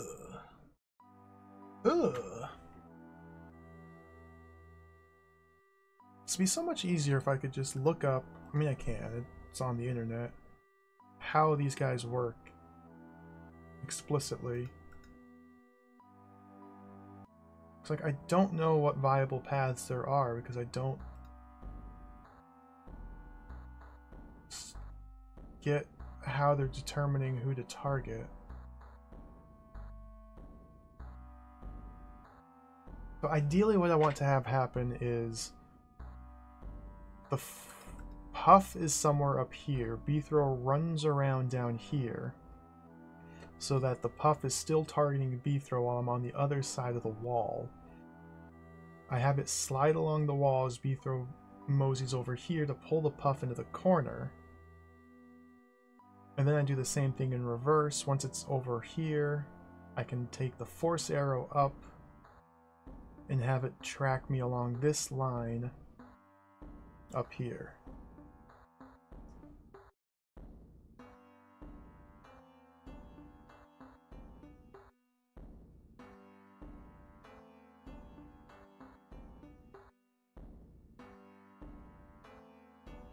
Yeah, it's got to be over here.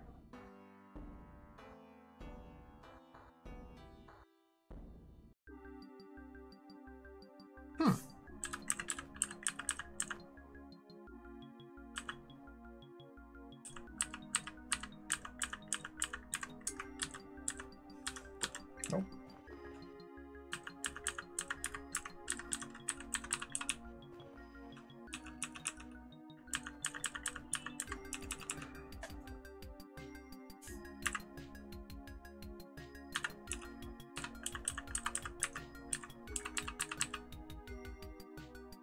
Ah, so close.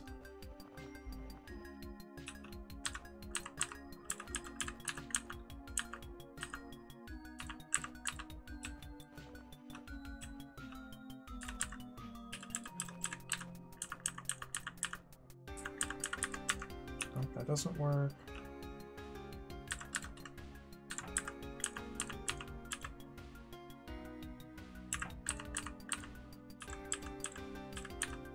Dude, there we there.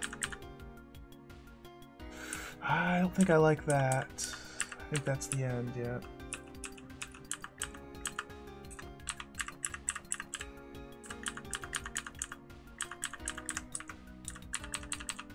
Good gracious.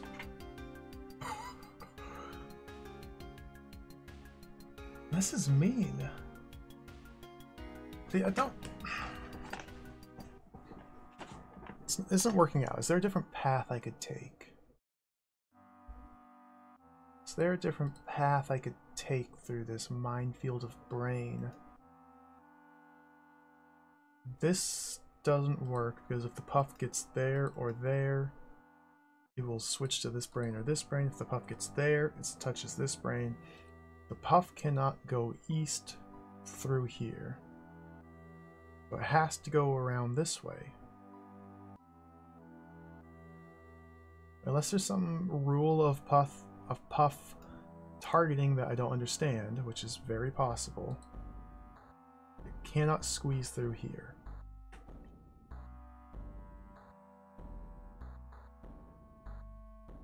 Like I need to do like maths. That doesn't help me. So while it's in here, it's roughly equidistant from these three brains.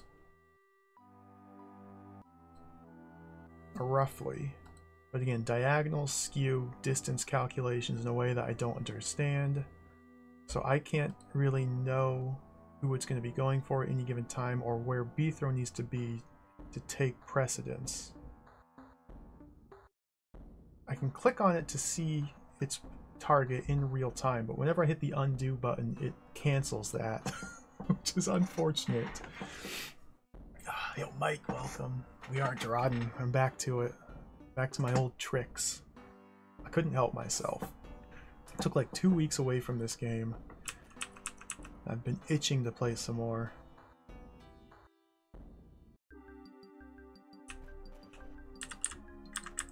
It's a good itch, though.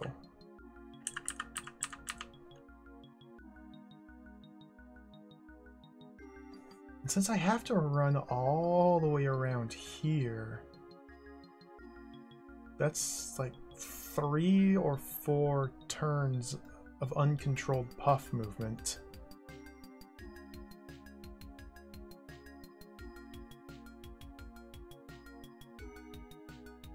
And it will go for him as it stands.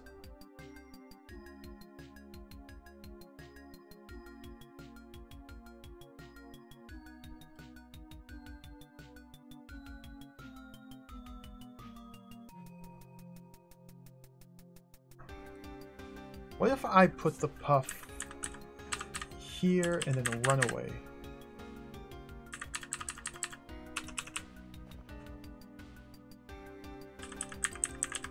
And now try and race it. That's too slow, okay.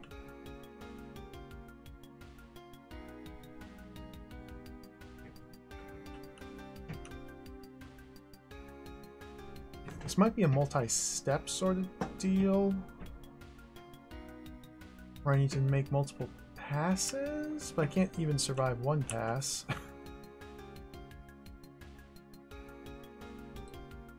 Okay, if I get the puff onto that tile, and now run, it's going to go for this brain, which makes it irretrievable. Yeah.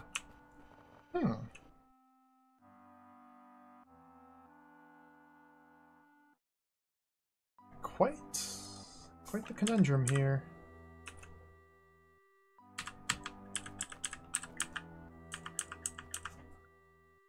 Coming for me? Nope. Oh, okay. I just needed to have the magic set of moves. What? What did I do? B-throw was up here when the puff moved to here.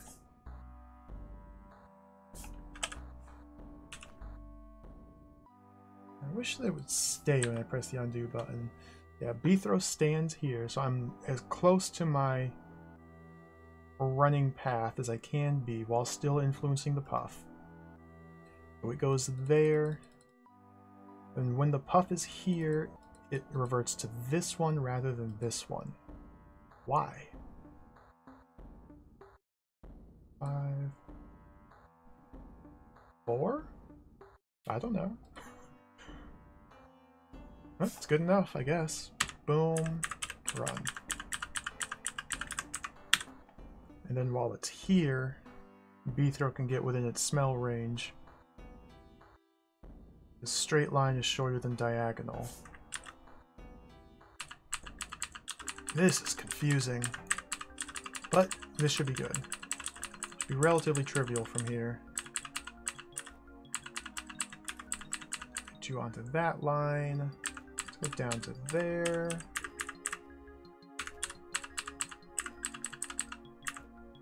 No, no, no.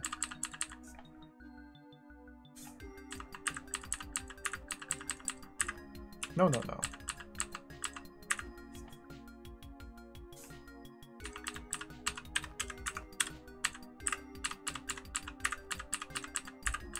No, no, no.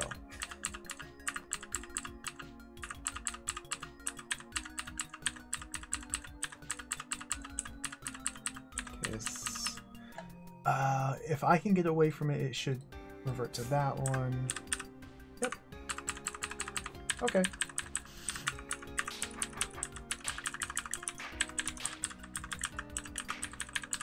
Interesting room. See, this room is set up specifically so that it forces you to learn these kind of weird movement rules and pathfinding rules. Even though it can be a little bit awkward and annoying to try and just suss it out by empirical testing, it's at least designed so that you can figure it out. Let's try this one. Conquer token, water skipper, stick.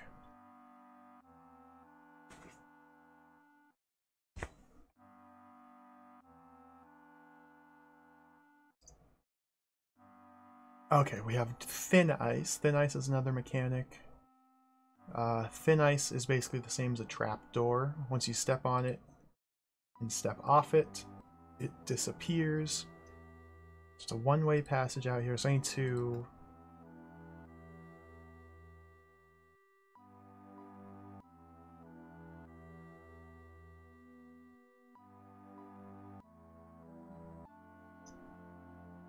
I need to force the puff to crash into the water skipper while the water skipper is here, giving me a path to reach the stick. Once I have the stick, I have to pop the clouds, and I believe if Puff were to join together into Fluff over water rather than Fluff, it would become Thin Ice. Alright, let's give it a shot. So I just need probably something like that. Or we can just go like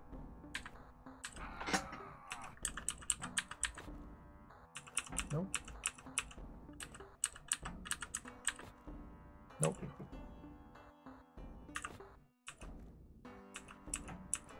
Of course it's not going to be simple.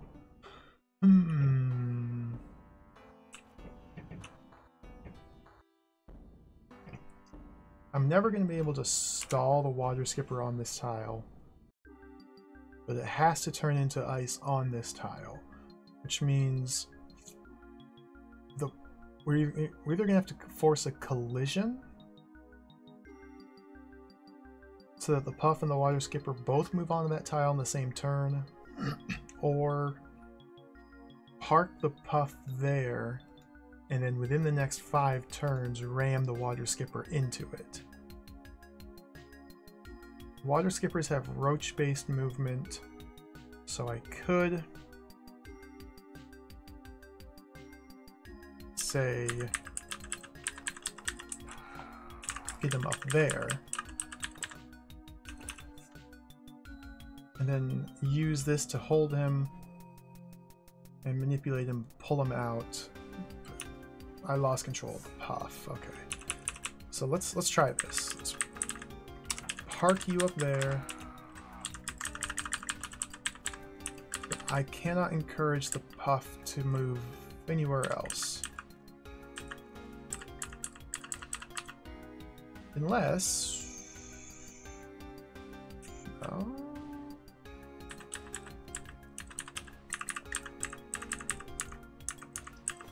good gracious, man. Just live. Live. Disaster. Restart. Is this like any particular puzzle game? It's like Dorad. Really, it's quite unique.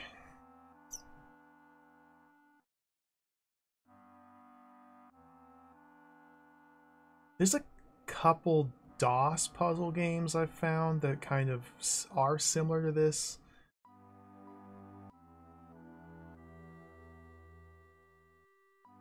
What's it? Kingdom of Kroz bears some similarities.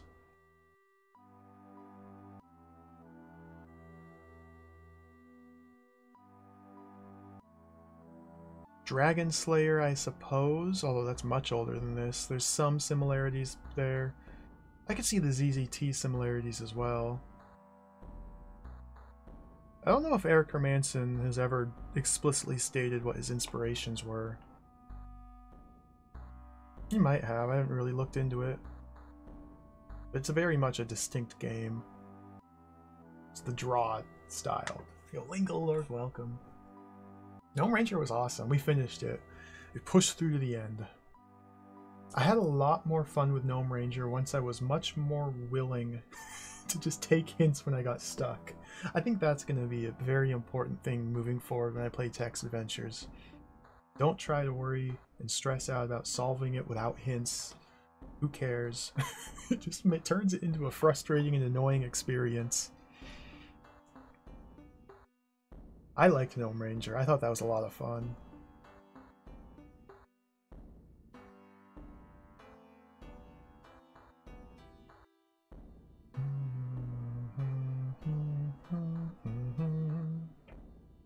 So I'm not sure how to do this. I need to... Okay. Okay. I need to perhaps enter from a different angle.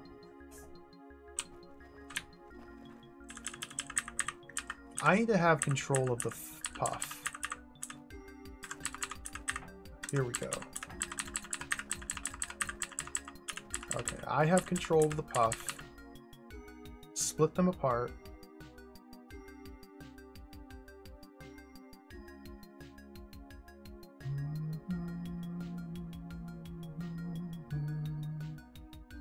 I'm trying to force a collision. I need to set this puff onto this specific tile here.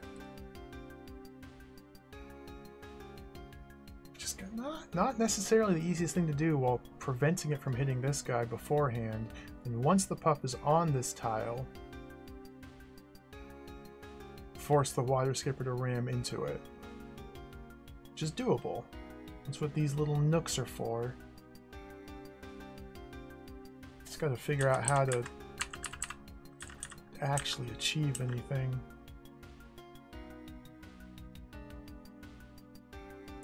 Let's go around this way.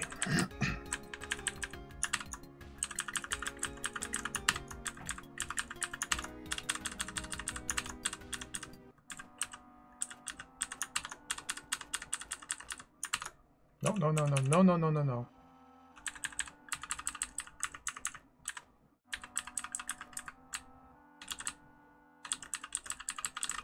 Okay.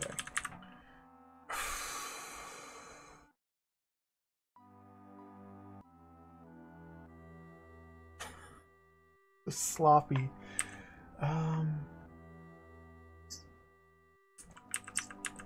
Switch the skipper to up there.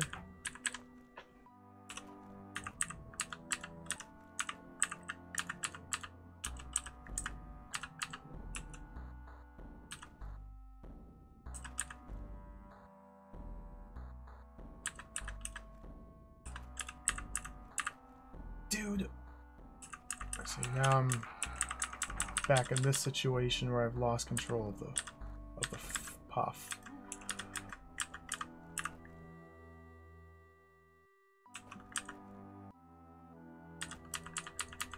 Maybe this is still fine. No, the problem with this is it's not fine. There's no other tile I can set.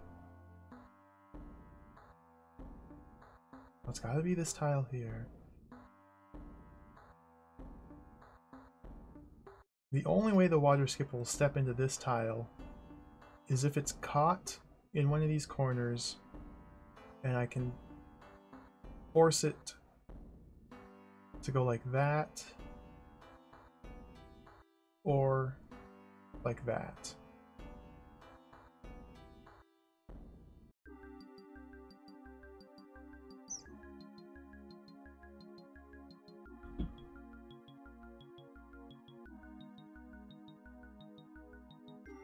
So I need this guy over here while this guy's up here.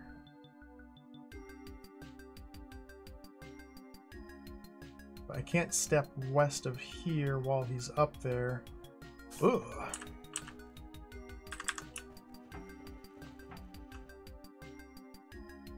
Or vice versa, I need this guy up here tracking me heading south while this guy's down here, but again I can't step up there. This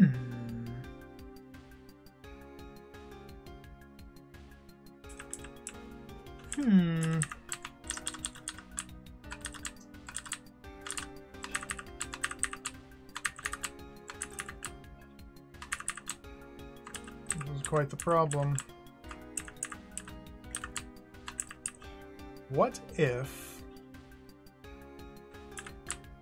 we use the clouds? What if we stash him up here momentarily? Now bring you into place switched. Now he's stuck on you. That's fine. That's fine.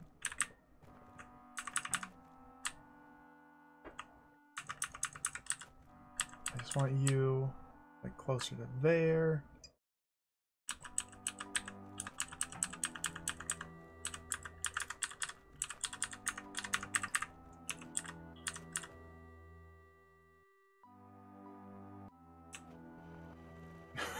This is mean.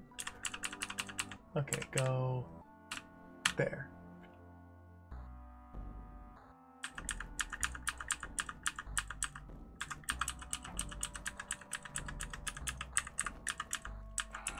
I think this is exactly what I want to have happen. Except he's going for you, dude, you jerk.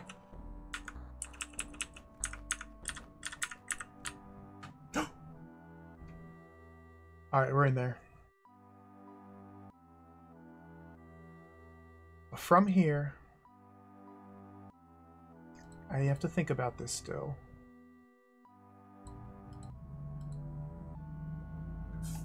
Give me that checkpoint. So let's...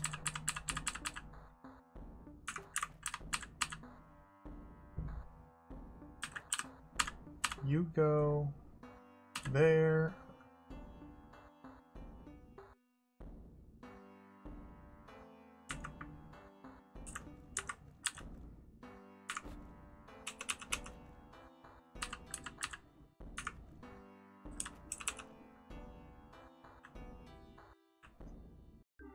One, two, three, four. Boom.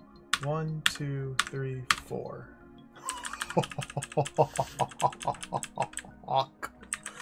Cool.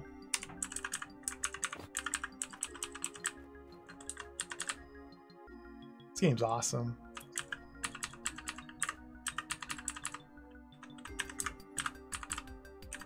Sometimes I forget just how much fun this game is. And then I start playing it and I'm like, wait a minute. That's right. I actually love this game for a reason.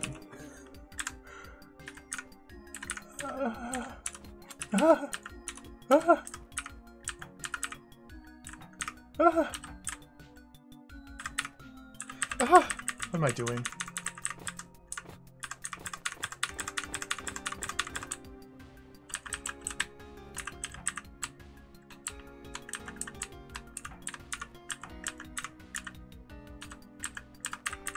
Just.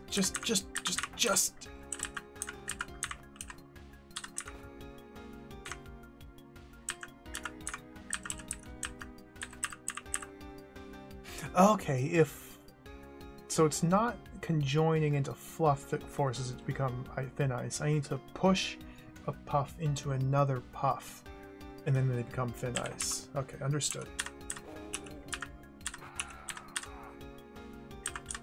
Like that. Oh.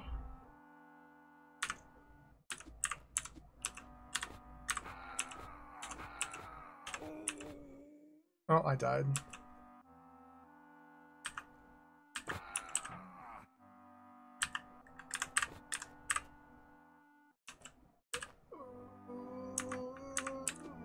Oh, this should be okay.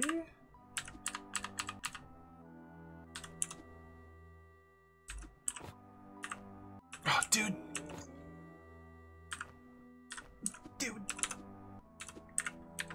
Dude. Oh my god, this is so awkward.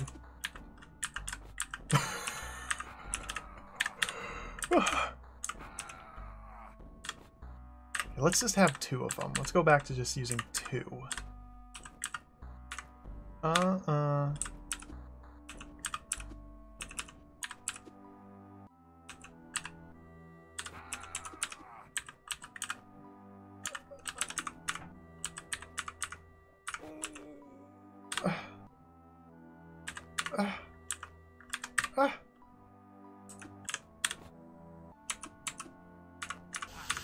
Okay. Whew. Oh, that was fiddly. Fluff is really cool. Hey, Nikita Lobo, welcome. Explain the UI. Well, this is Beethro. My name is Beethro. If you click on him, he makes funny faces. His expressions change depending on his current state. In the room, it's insignificant. If he's next to a monster, he makes funny faces. If he's killing guys, he makes funny faces. This is the threat clock, they call it. It's basically just a clock, so you can keep track of the turns.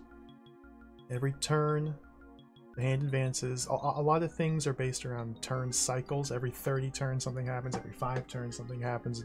Something, etc., etc. So this is here to help you keep track of that. This is the mini-map. All the different rooms. You can click on the mini-map to get a zoomed out view. Click on the individual rooms to get a peek at them. If the rooms are red, that means they still have to be solved. If they're magenta, then they're secrets, which we don't have any visible here. If they're have a white floor, that means they've been cleared. If it's green, that means I've cleared the room, but I haven't left it yet. Yeah, that's mostly it. This is a turn counter. This is an optional turn counter. So I can turn it on and off. I just leave it on. It's kind of redundant, but it helps. It's redundant when it comes to the threat clock and the turn counter, but it still helps. The top here, More Fluff, is the name of the level that we're on. All of these rooms together make up the name More Fluff. Once east, we are 1 room east of the entrance. So I'm currently in this room here, which is 1 room east of the entrance. Yeah, it's the gist of it. Another puff maze. Okay. Wait, I skipped this room over here.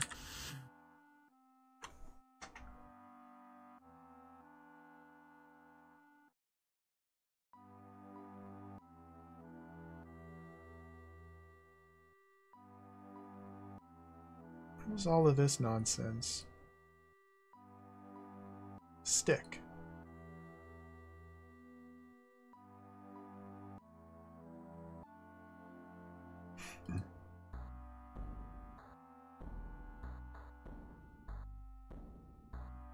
Alright, there's a system of pressure plates and doors. This roach has to hit these 3 pressure plates to open up the passage to this brain. There's 1 big pressure plate here that cannot be touched because then it closes off the brain, preventing it from ever being killed.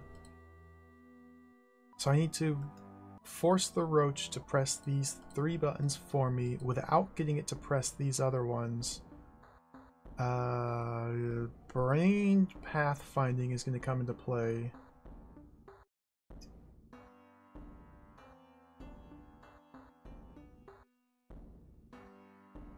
Well, this could be very awkward.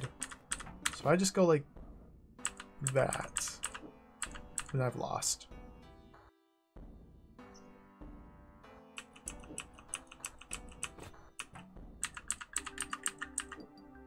So right now it's unbrained.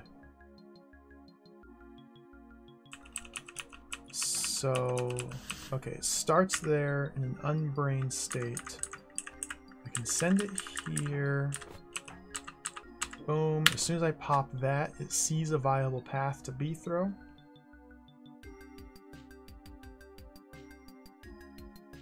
Okay. Interesting.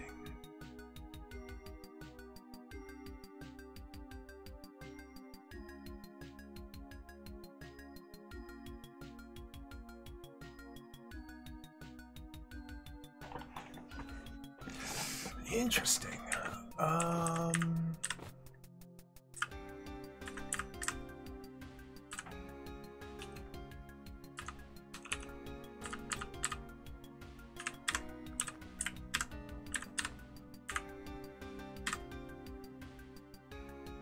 It's not what I wanted to have happen.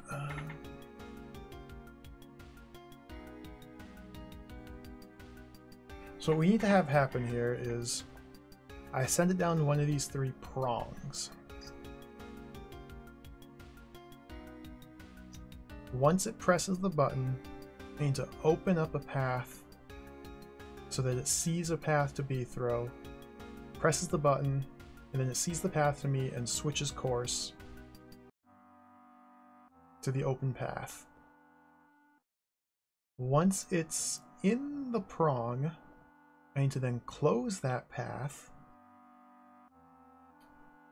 wait for it to press the button on the prong it's in, and then open up the third path just as it presses the button, so it switches course again to hit that third one. Once all three buttons are pressed, you still have to be careful not to press this pressure plate, so I need to somehow kill it with a fluff. Ooh.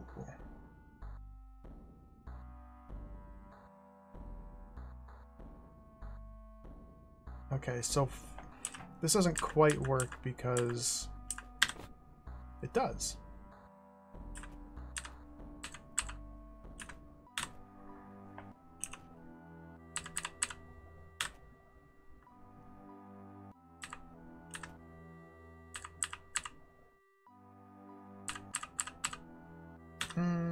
One, two, three, four, five.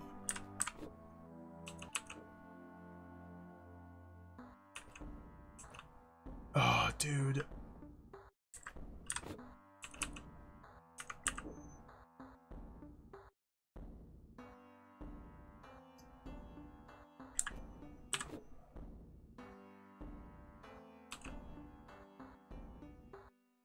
I need this guy. Okay. Push him. Retreat. No.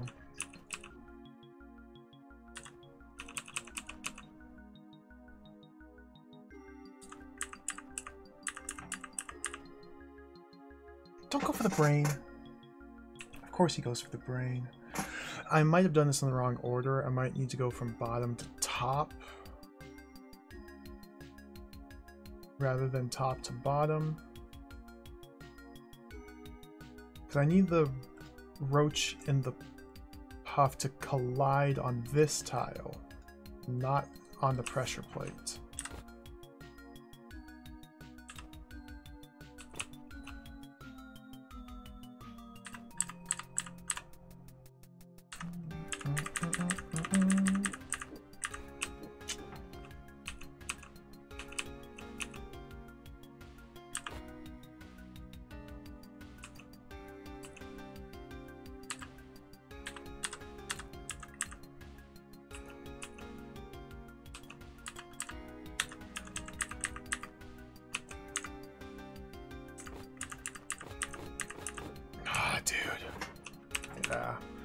Let's try bottom to top.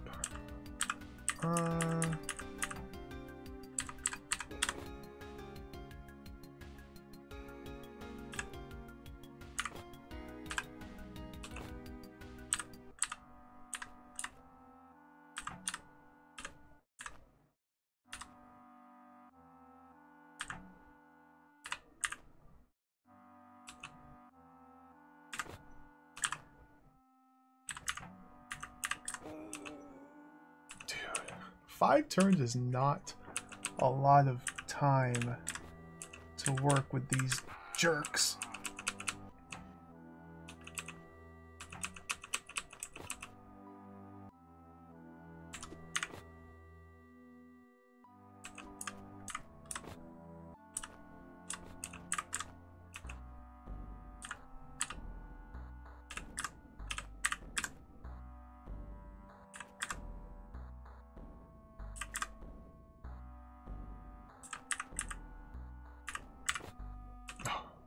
Boom, go.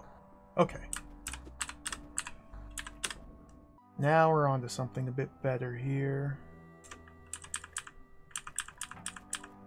Sir? Not quite good enough, but better.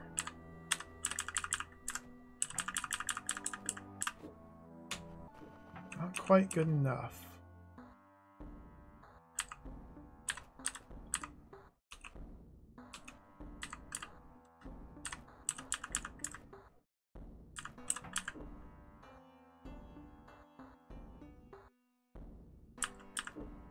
This roach is a big problem.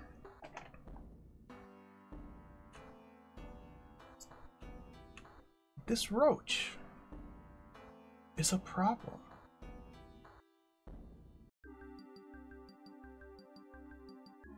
This guy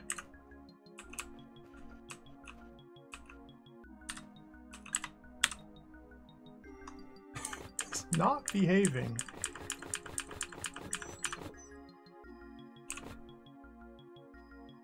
I don't think he ever will.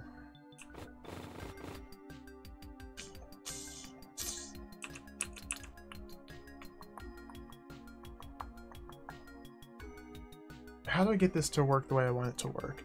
I want this puff to switch targets to the roach and then move twice to the east. I want this puff to end up in this tile. I cannot step on these pressure plates.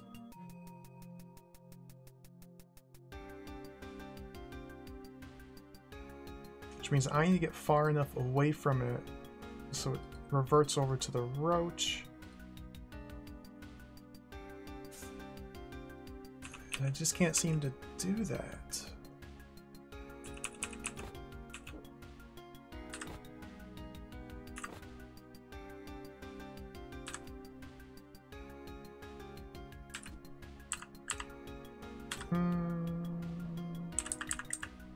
Oh, don't do that.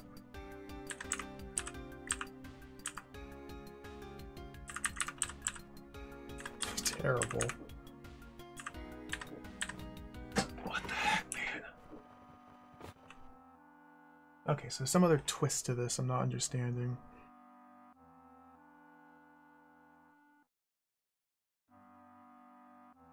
Killing the brain is as simple as pushing a puff into there.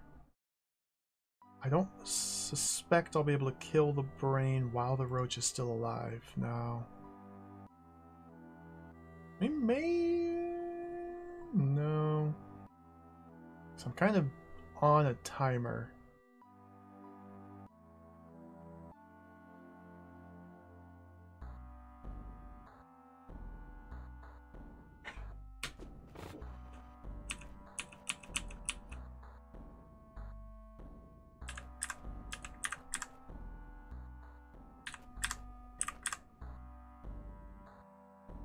Am I on a timer? What if I go like that?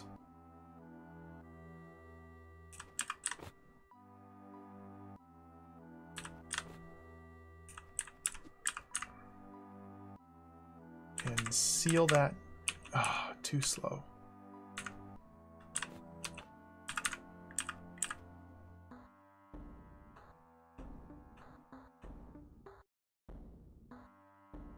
Good gracious, man, I don't know what to do.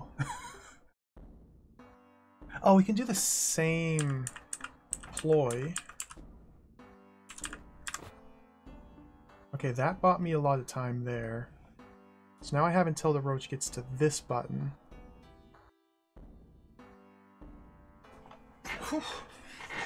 Hey, Zebu, welcome. Teflo, welcome. Yeah, Tetrahedra, I agree. It's one of the reasons I like this game so much. Is just how it continually introduces new concepts, new ideas, new twists on old ideas. This game in particular introduces a whole bunch of new weapons, which changes the way you have to deal with every single monster in the game.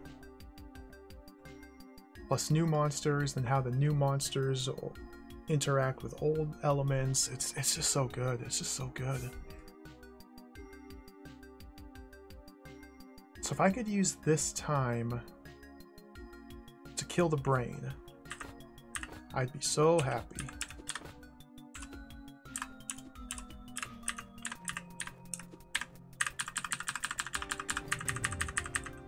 Okay. There we go.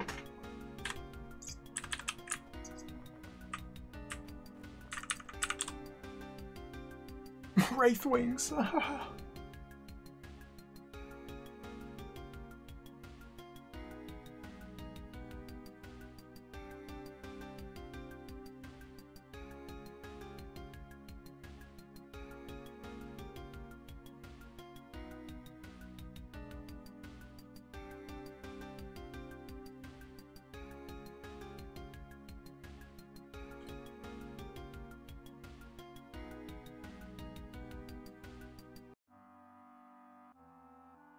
Hmm.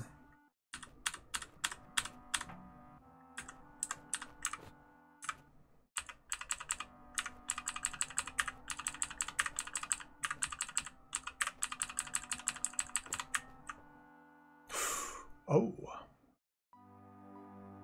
Oh. Oh.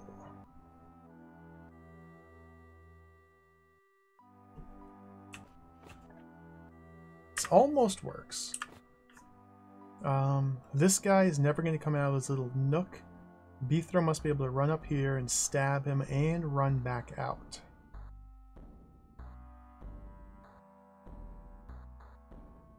Which means I have to create a bridge, cross over, and then create another bridge.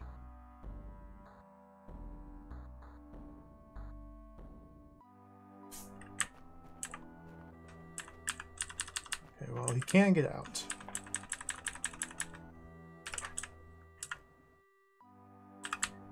Bloody Wraithwings, man.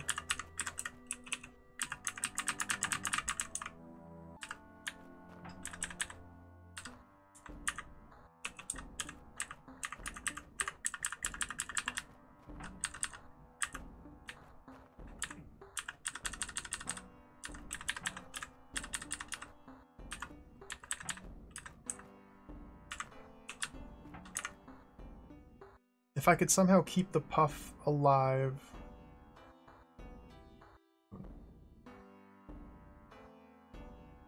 While I do that gigantic 1,000-turn dance. I can get out like that. Ooh.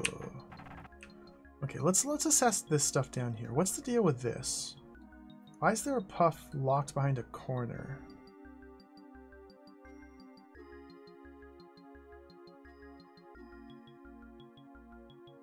I will never be able to prevent this Puff from killing this Skipper? Question mark? I'd like to. Let's see if I can. Okay, I did it.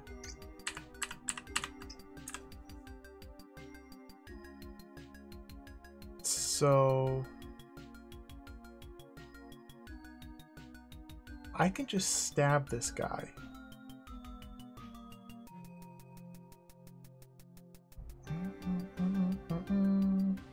I wonder if Wraithwing Aggression would somehow allow this Wraithwing to sidestep around that. I don't know. I don't know. Wraithwing Aggression is an arcane concept. No, they can't, they're not close enough.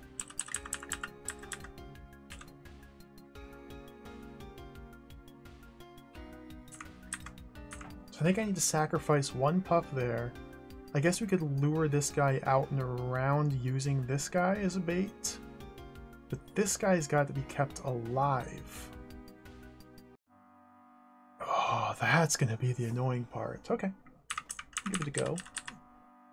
I think I see what I'm kind of meant to try to pretend to do.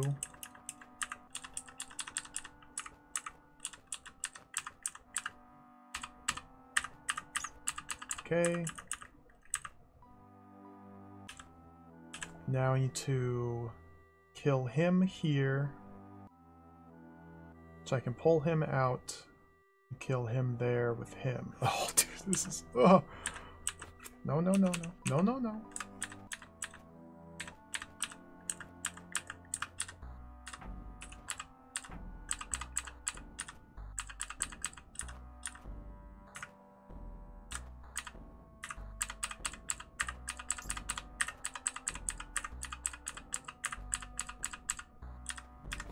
No, no, no. Okay. No, no, no. Okay. Okay. So. I guess we just buy ourselves as much time as possible by pulling this guy all the way down here. Make a run for it. This is gonna be ugly.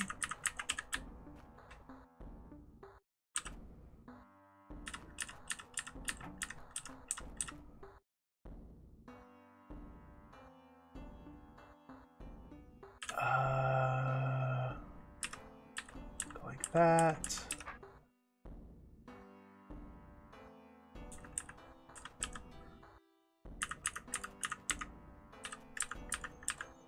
Sir? Sir? Sir?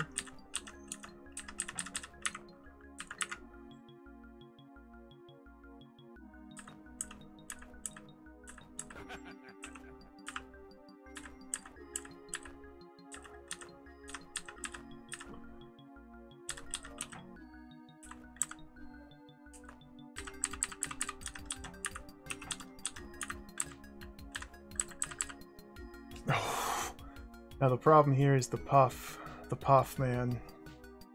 The puff's on the wrong side. This is so close. How in the world? Hey, Moosey Fate, welcome. Oh, you.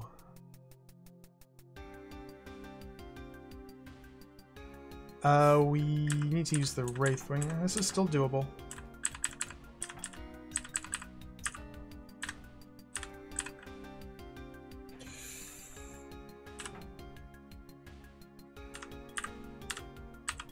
No, no, no. No, no, no.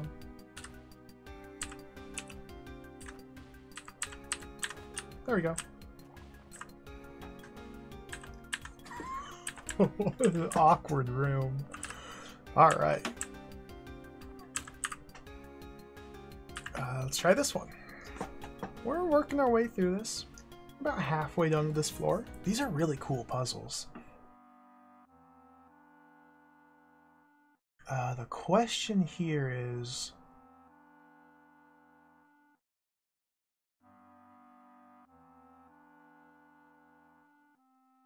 what the heck? I presume we don't ever want to get the puff onto these dirt tiles. Yeah, because that will conjoin with the fluff. Okay. But we can step on these to sidestep around. Okay, this is just monster maze.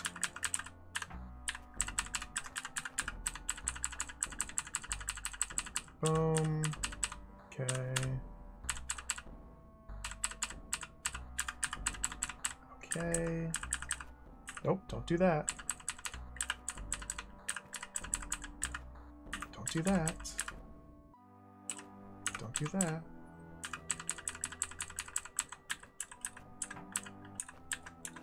Things will get a bit trickier here at the ending, I'm assuming. Because we have to set the puff like here or here. And then get far enough away from it so it reverts to the brain rather than B throw. Might not be too hard.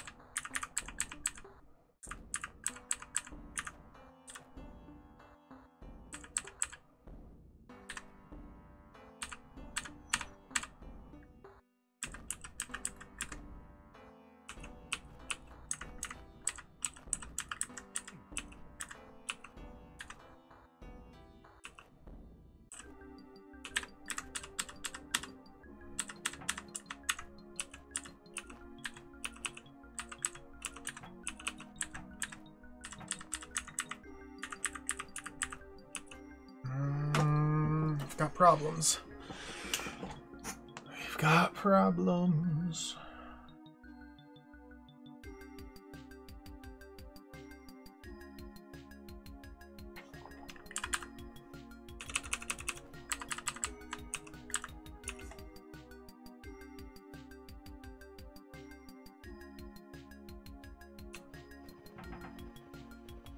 Okay, what can I do here to better set me up for success?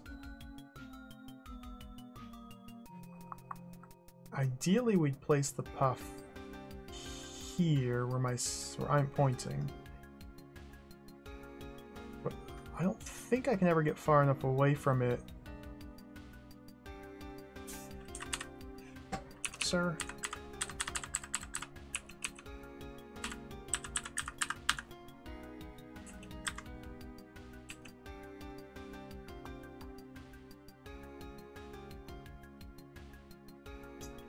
Can't encourage it to step east unless it's tracking the brain.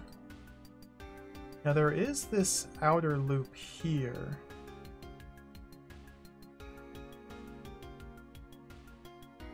Which may be an important factor that I'm overlooking.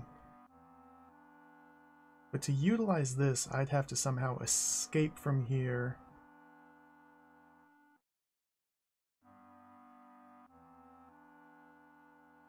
Or maybe we're never supposed to be in here ourselves.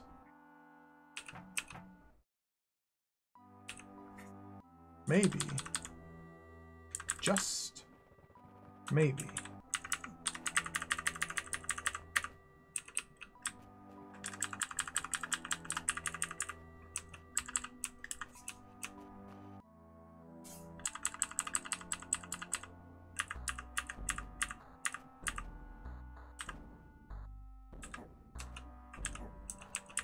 Okay, I can't get it to step southeast. So we at least have to go in for the start. Okay.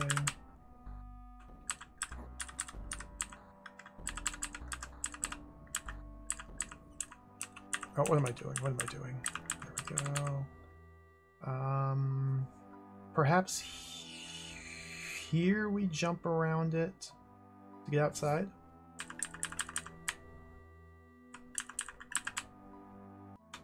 Sir, please, just cooperate.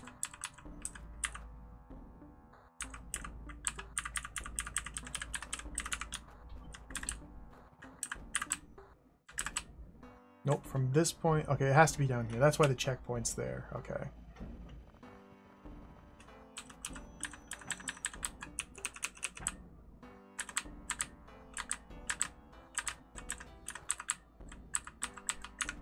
Go. We gotta go. Okay, now it's tracking the brain. Now we can influence from here. Okay, cool.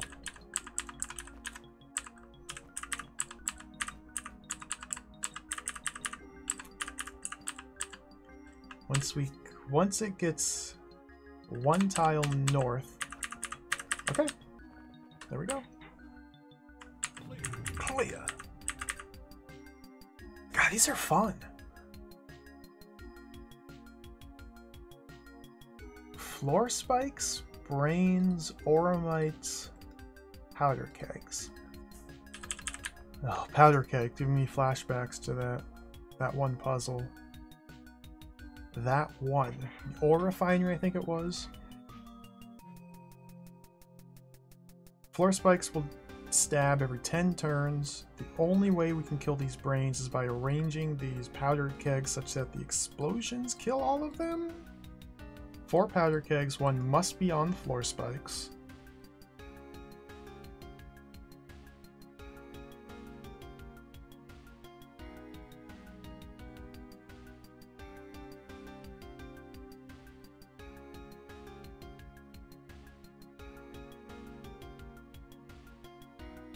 Takes 3 powder kegs to extend the blast radius out to this brain. Powder keg on the checkpoint, a powder keg here, and a powder keg here. Then I have 1 left over to kill this one and this one, so that's not correct. So a different configuration.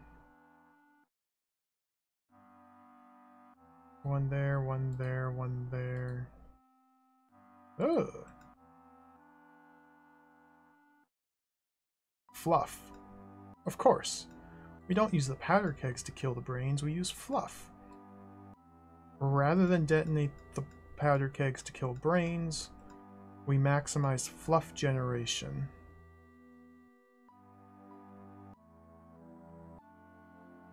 So what powder keg, powder keg, powder keg, powder keg would get me 1, 2, 3, 4, 5. Let's see how much that gets me.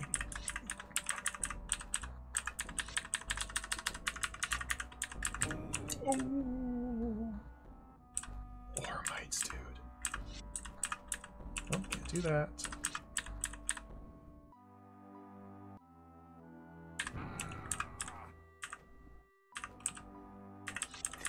It's so weird pushing stuff on oramites. Oh, don't do that.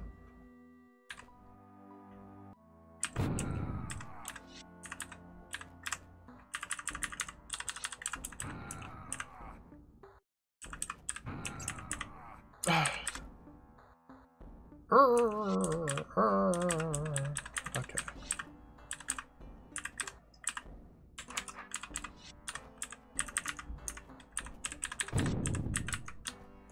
Oh. Okay. I still need to babysit these bad boys. Because I need 1, 2, 3, 4, 5, 6, 7. 1, 2, 3. This gives me exactly 7. Yeah. So now we have to babysit these 7. Excuse me?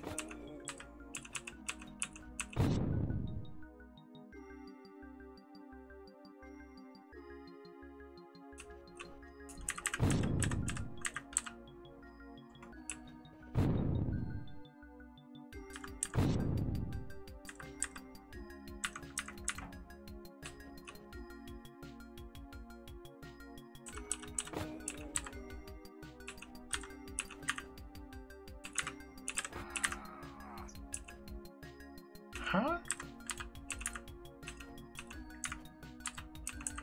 There's just some tile I can stand on. Over here?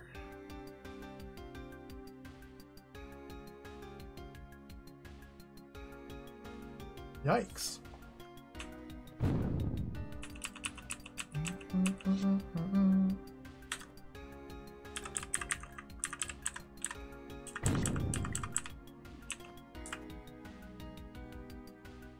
Okay, we didn't lose any that time, and then I lost them there.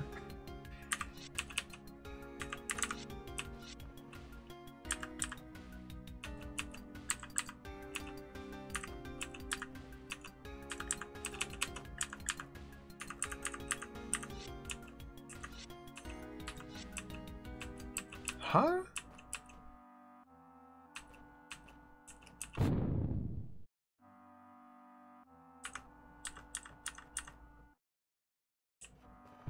Ugh. Guess we try around this side instead? I don't know, maybe it'll work.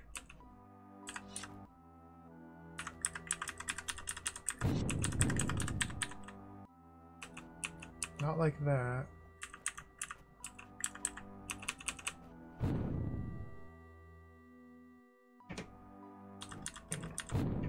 So the problem is, it's not working. I have no way to create more puff. I need to use all 7 of these to kill all 7 of these brains. Can I do like a hybrid approach? I could, but that would get me less puff. We're maximizing puff creation with this setup of bomb. 1, 2, 3, 4, 5.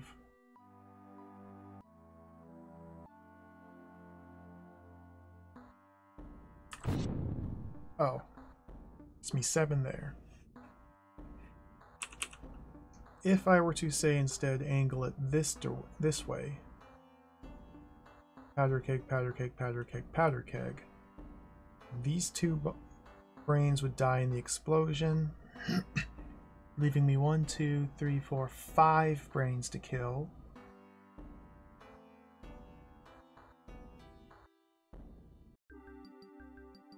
An explosion here. Take care of 1, 2, 3, leaving me 1, 2, 3, 4, 5. Hey, it seems like that might work.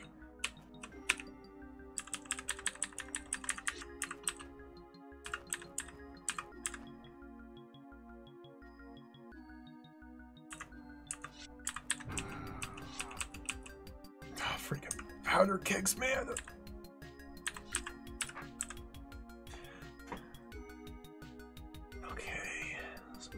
Boom, boom, boom, boom.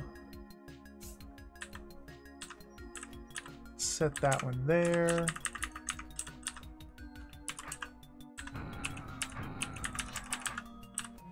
Set that there. Ooh. Set that there.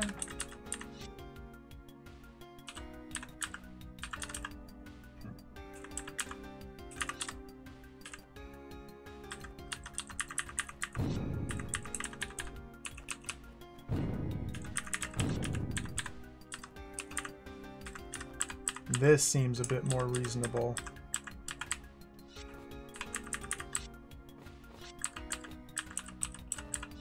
Okay. Cool.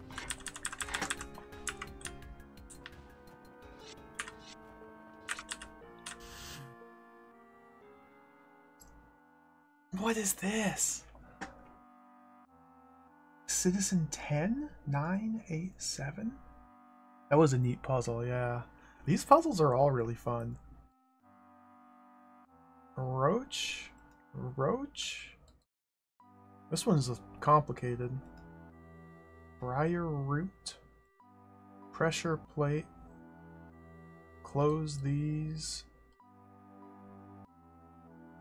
Toggle. Buttons. Citizens. What are the citizens doing?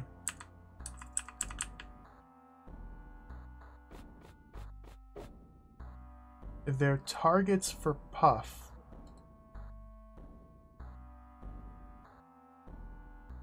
What opens that? That opens that. What the heck?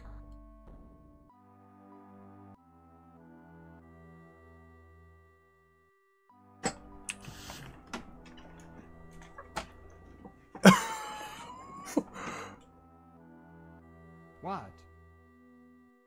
Okay, we're forced to put away our swords when we enter the room.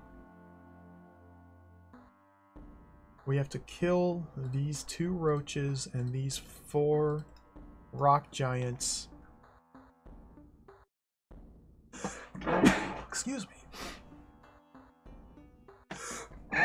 Oh man. Apologies. This is a time limit on the room.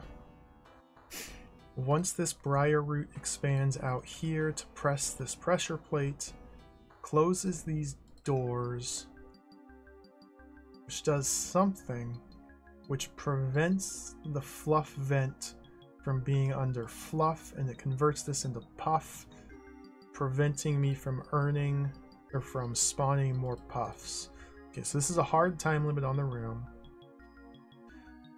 This mechanism here.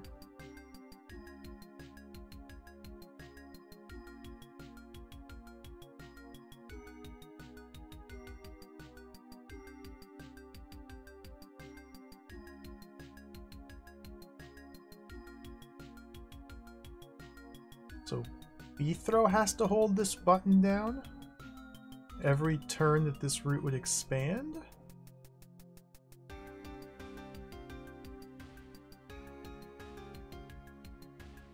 And this will necessarily be slightly behind this one. These timers are of an equal length. But this one's going to get started first. And then this one, once this briar root reaches there, these roaches are dead, then we're no longer concerned about the fluff killing these citizens, or the puff killing these citizens. The fire traps will be on. And so from there, we just have to kill the rock giants with fire traps, it looks like. We have 3, 6, 9, 12, 16, exactly enough fire traps for every rock golem. Okay, so it looks like the idea is Beethro dances in the center, making sure to keep this pressure plate on when this briar root would grow. No, always on? Because the door, does the door destroy briar? I don't think it does. It's a dance. It's a dance. We're dancing. Like that. And now on turn 30 is when the madness happens. So we need to prevent any of these puff from killing any of these citizens. If I step off that, okay, I can't move.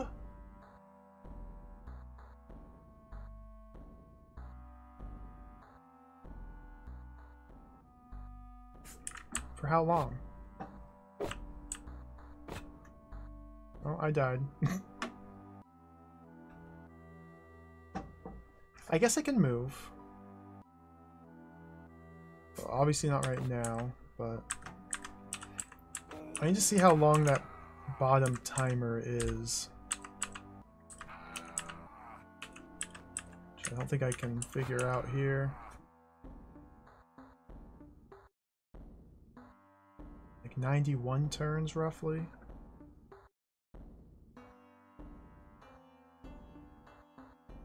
So I think we get 3 fluffs, or 3 puff cycles.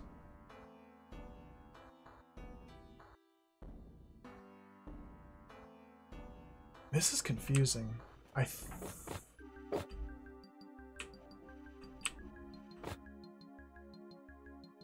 So I think what we're trying to do is simply survive the 3 waves of puff. Not only survive the 3 waves of puff, but also ensure that none of these 4 citizens get killed by it. So Beethro, using movement alone, must force these puff to sacrifice themselves against the rock giants or conjoin into fluff. Once we've survived all 3 waves, then we can hold this button down. As it stands, we cannot hold this button down. I think. Hey Mobcow, welcome. Now, I'm liking these. These are interesting puzzles. A lot of the fun though is just simply the novelty of having to learn and work with fluff and puff. Because I really don't have much experience with it. Alright, so turn 30 is the important one. Okay, we can kind of use the giants to eliminate a lot of these. Not enough. Not nearly enough. Oh dear. Oh dear, okay. I think that's the general idea.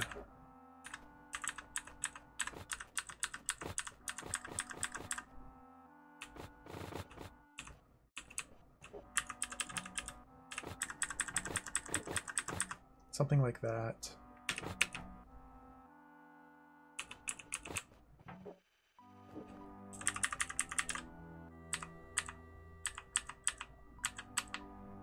Turn 30, go.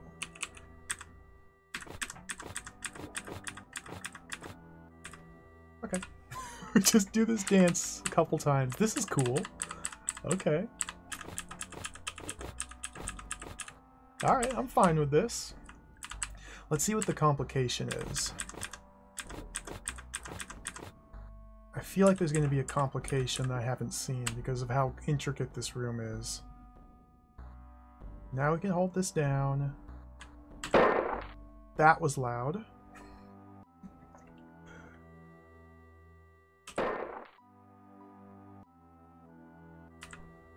Golems are going to be a problem?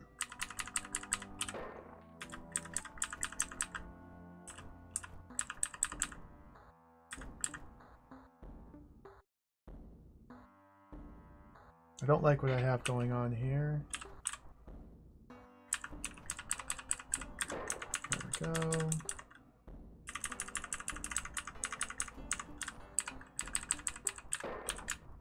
Ah! Why? Why he die?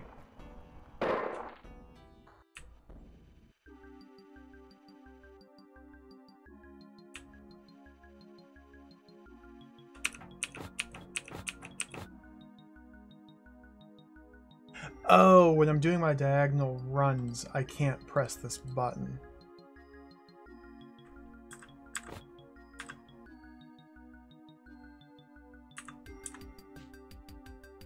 Okay. It shouldn't be too big of a problem.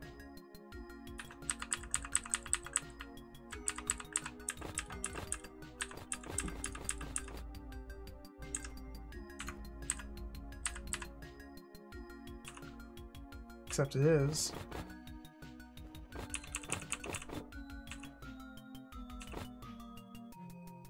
I can press it going this direction. I cannot press it while running northwest. Which means we always run in this direction. Okay.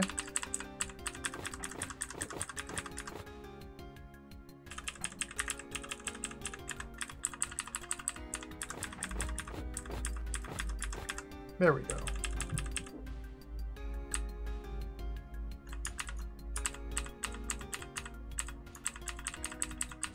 Big noise.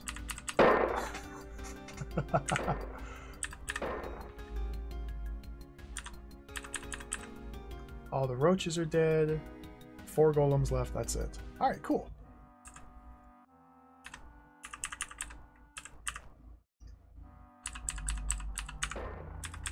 These really intricate puzzles are always exciting. Sometimes it's a bit much to try and unpack just all the different mechanisms they have in play in a given room. Sometimes it's not fun. Oftentimes I enjoy it though. It's a good feeling to take something that looks like complete and utter nonsense and just kind of slowly unravel it all and make things work.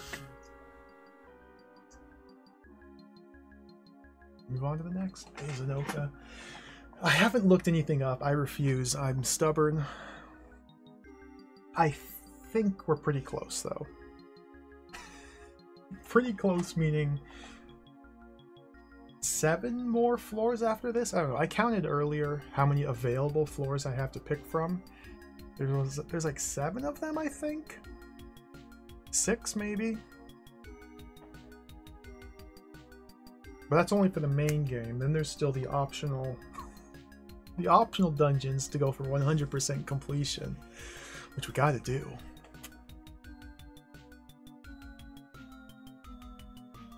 Big game.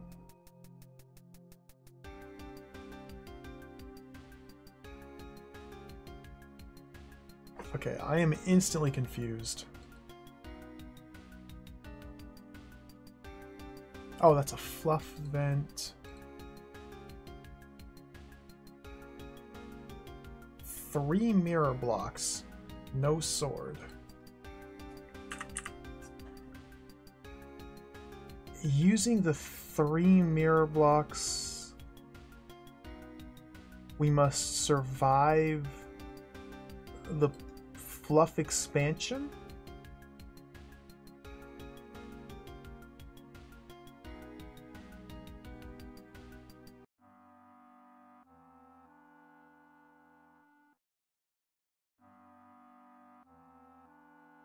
Is that what you're asking me to do, game? Build a shelter and then just allow this to expand. Can I just sit? Roaches.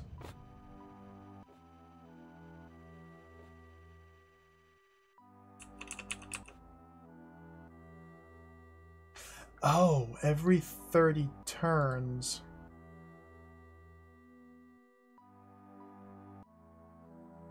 Ew. Every 30 turns, one of these brains gets deleted, freeing some of these roaches. Okay, this looks like it's telling me that Puff choose their targets north, west, south, east. In that order. This will be the last one defeated because it allows me to leave the room.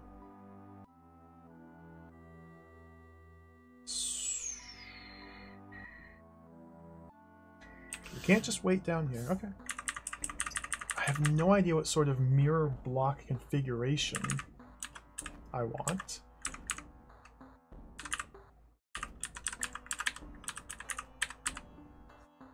I feel like we want this to generate as much puff as possible.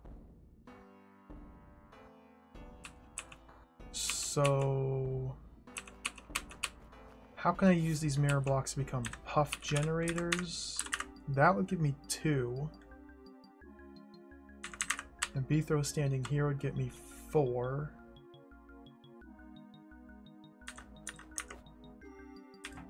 Which is good to a point, but I have 8 roaches after me.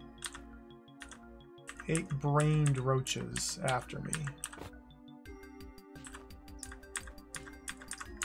Which I know I can survive a couple brained roaches, but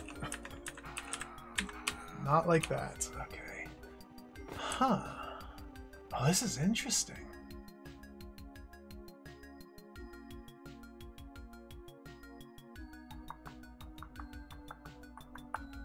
I played Crosscode. I haven't played Crosscode, no. It sounds familiar. Do I know Crosscode? Oh, I've seen someone, I don't remember who, play this. It looks cool. I'll have to check it out someday.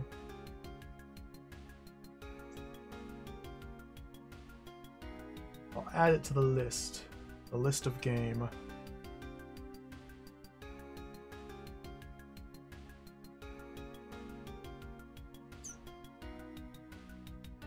Poor B-throw. He's so nervous.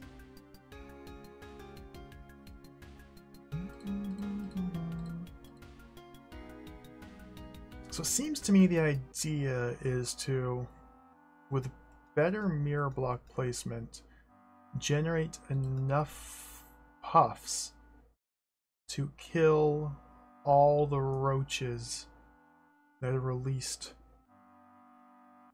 which is 8. So I need to somehow get 8 puffs, not 4. How do I do twice as good as what I'm doing now? Well, what happens if we go like that? Okay, we got 8.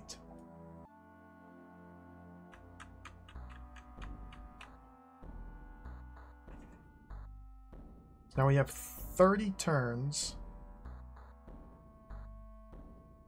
with which to kill these roaches and return to this spot. I guess we don't always have to return back here as long as I'm able to survive, but this is terrifying.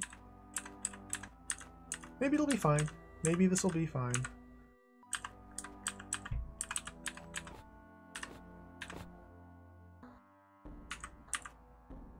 It wasn't fine.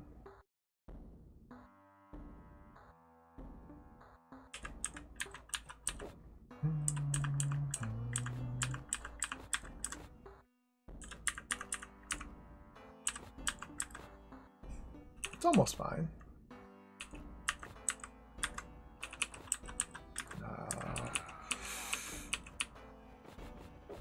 Alright, there's gotta be some pattern of movement I can use that works out much better for me here.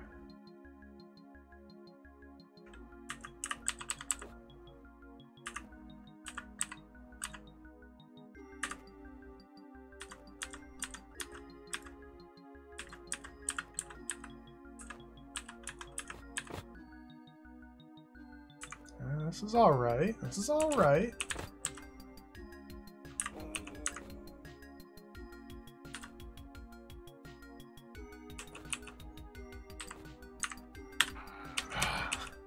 It's alright.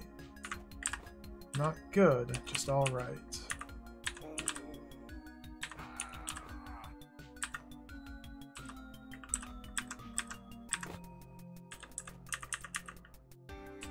Sir, would you not? See, it gets worse and worse if I don't keep up with it. Okay.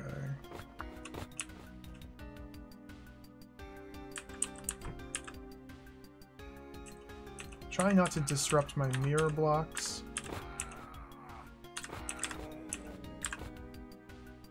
I may have to. Oh, dear.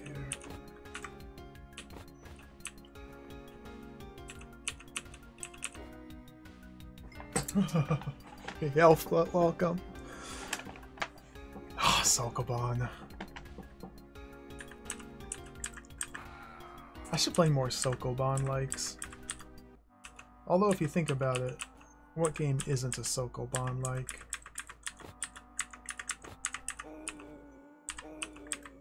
All games are secretly Sokoban likes. What the? Dude, this...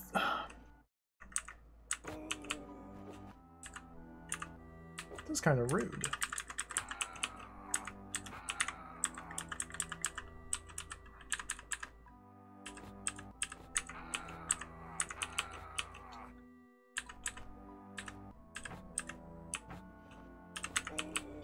I feel like there exists a specific sequence of 30 moves that is repeatable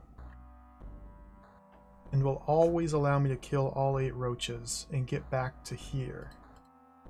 Finding that sequence is a tall order. 30 moves is a long... Oh, it's really only...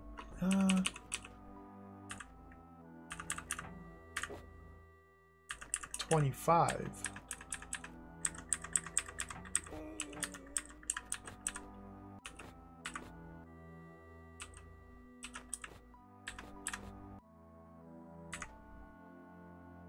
I'm already falling behind here.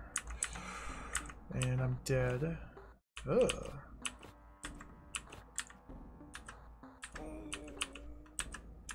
Ugh.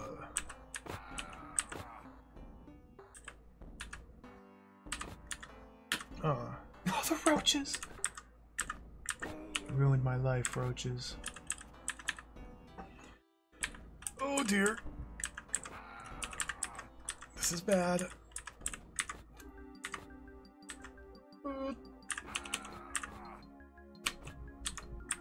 Oh my gosh.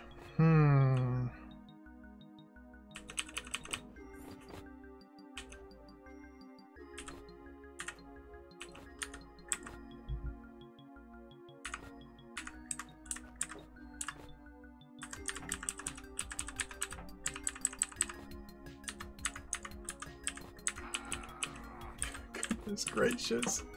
Get out of there. Save yourself, Beethro. Oh, dude. Okay. I think this is close here. I gotta change something. I gotta get better.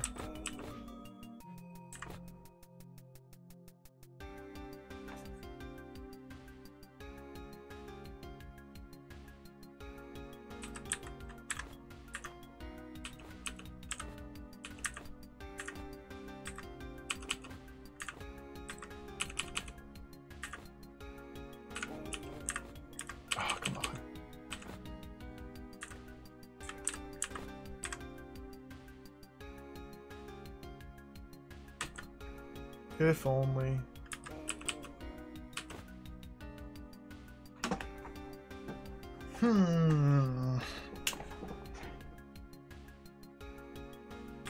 That gets me killed.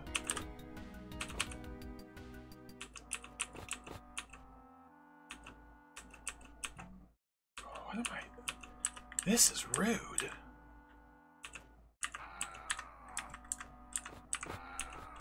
This is mean. See, the problem is the ones on the opposite side of me never come into contact with the roaches, since the roaches do orthogonal movements to track me. The puff that are on the other side as Beethro don't get a chance to make a kill.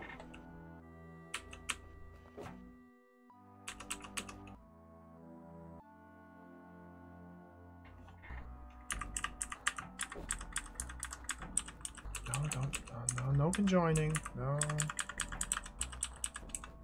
Like, we have to do a run around like that. Something like this.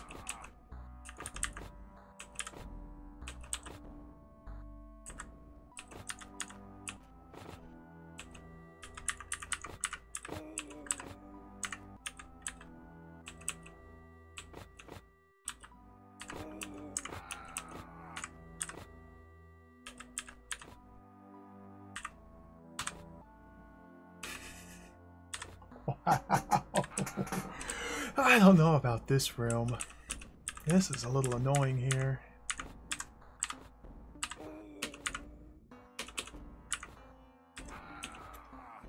Imagine trying to do this without unlimited undos.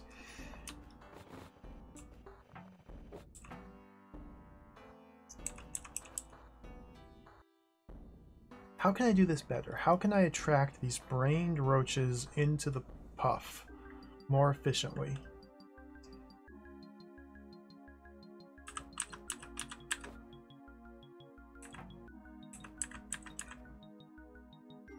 See, these guys are going to track me orthogonally like that.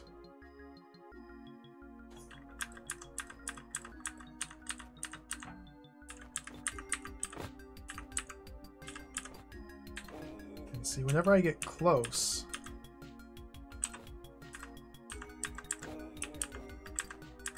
I end up in a position, oh, this might have to do.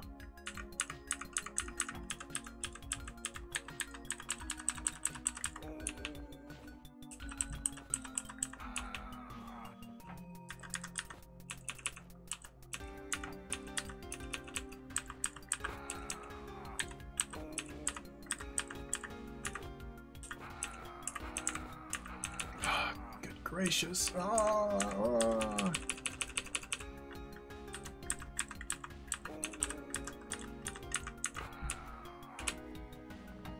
This is terrible. This is...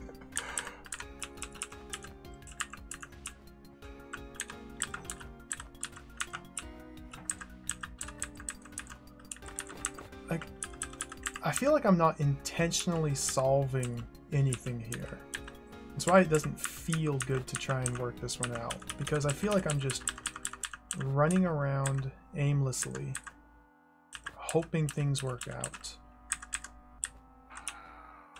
And they kind of are, but that's not a good way to approach a puzzle.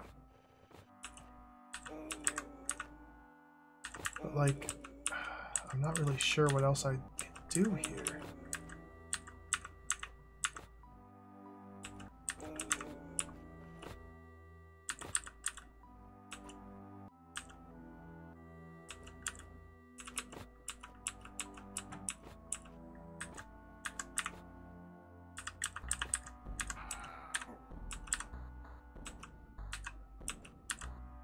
So close. These are the last roaches here. So if I can just survive long enough to get a couple more puffs in play, that'll be good.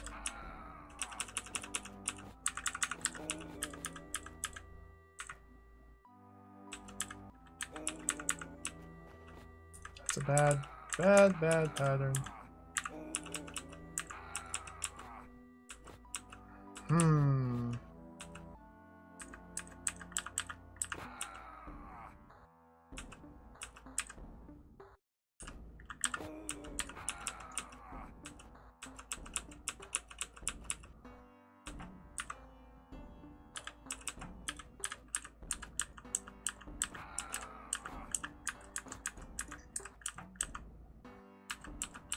Oh, got myself stuck.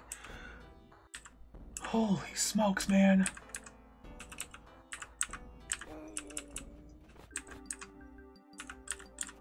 Come on, B-throw. Oh.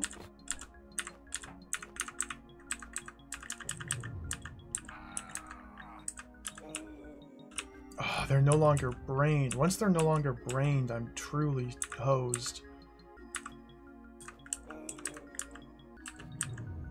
See, at this point, there's no way. Ooh, mean.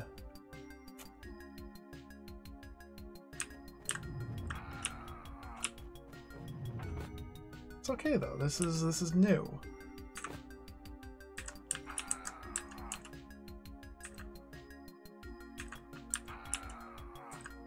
It's not okay. It's not okay.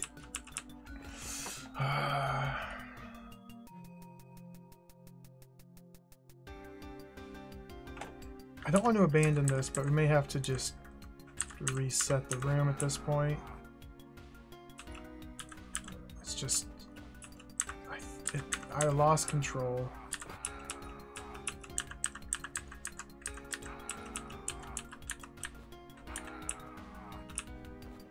Use these to our advantage at all? I don't think so.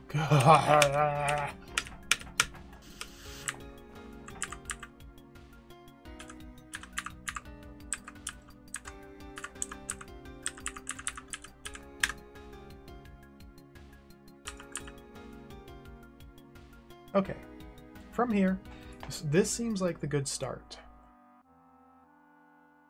Now we have 5 turns to work with until the first brain gets deleted.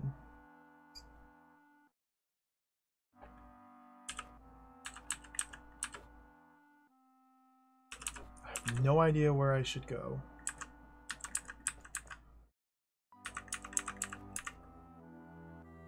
Perhaps doing a little circles around the center will help me. I mean, kind of.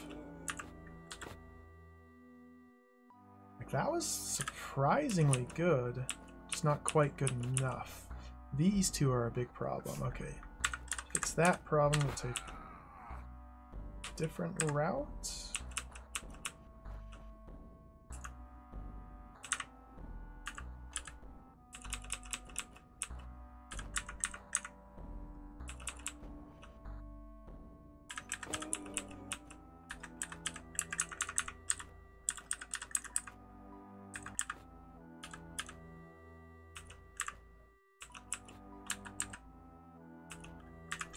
Goodness, this is demented. What am I supposed to be doing? Ooh, ah, ooh, ah.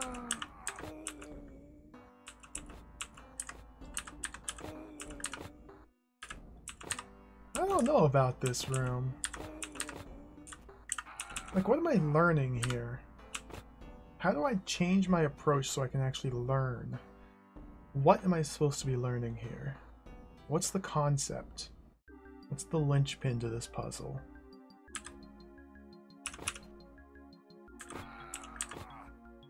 I don't know. Madness? Just chaos? Maybe chaos is the...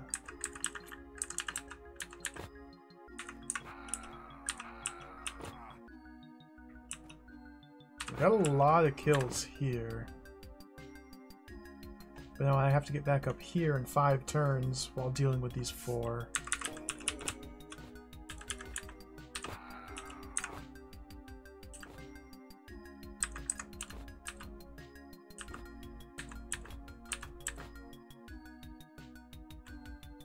So I guess I have to accept suboptimal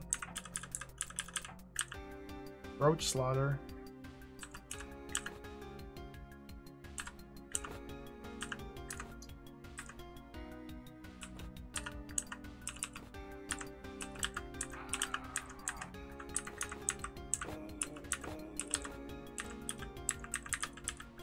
See, this is where the big problem is again, this final wave.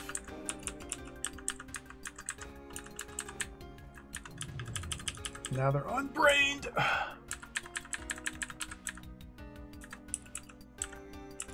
Oh, that's not safe.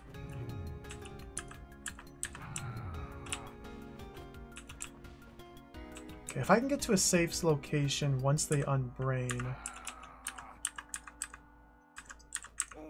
it's highly unlikely, but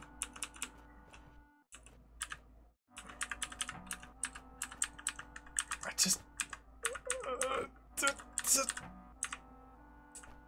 5 turns, then they unbrain. That's never gonna happen.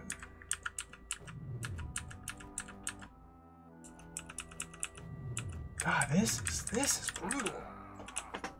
This is unpleasant.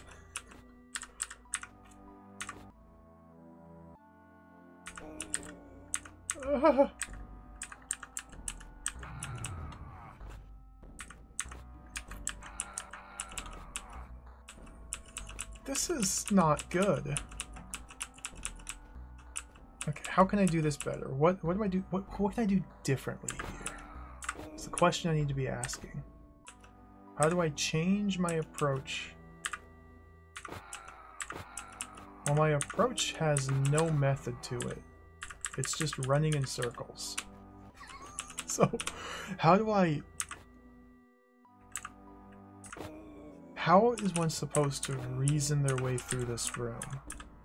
I guess that's my question. Are you supposed to reason through it?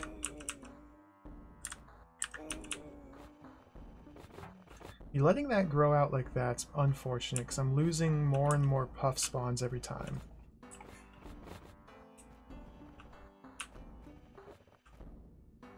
Is there a better starting configuration I could use? It's unlikely because brained roaches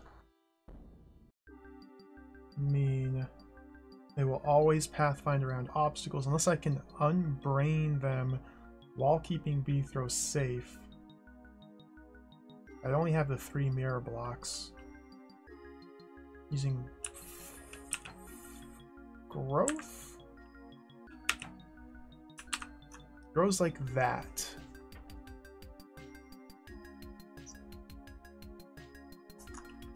So if B throw were here, those turn into those.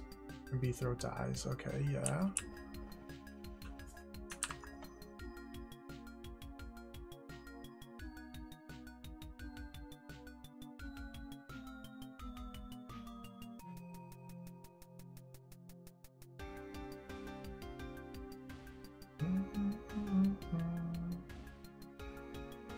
Beautiful music.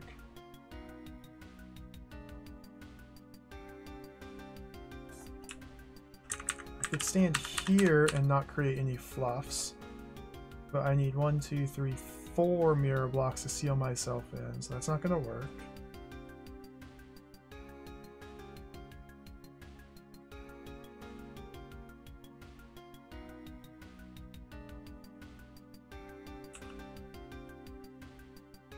Plus, it's not creating any puffs to deal with these roaches.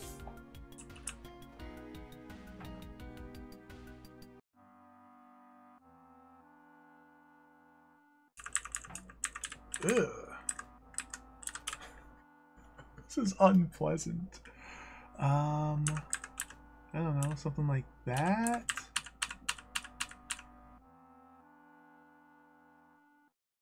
Oh, what did that even do for me? Nothing.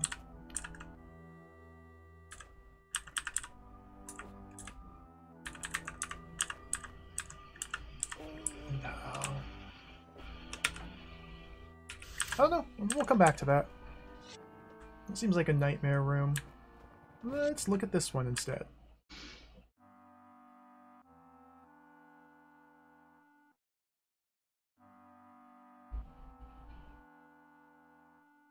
"12 puffs for 12 brains."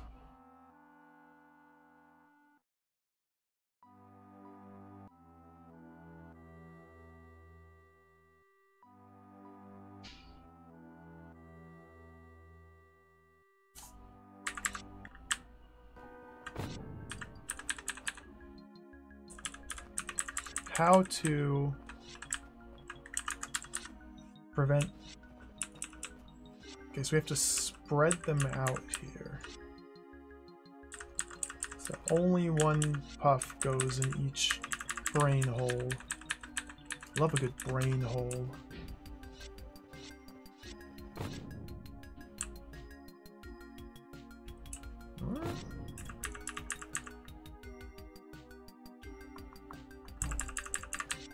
This doesn't just solve itself, no.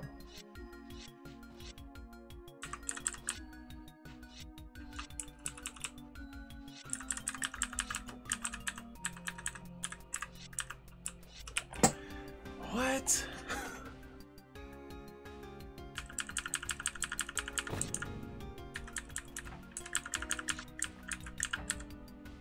Oh my goodness.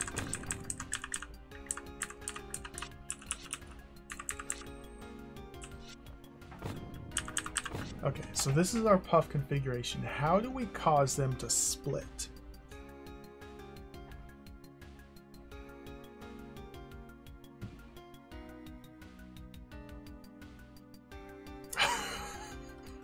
We don't.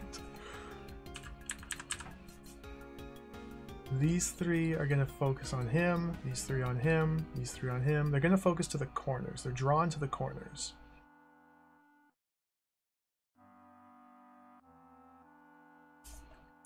So we just somehow disrupt that. Okay, well, this is kind of something.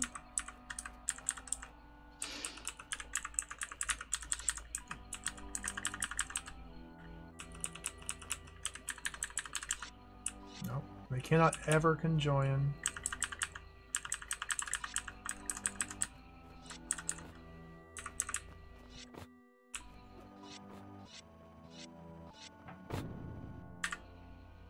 These rooms are getting pretty hard.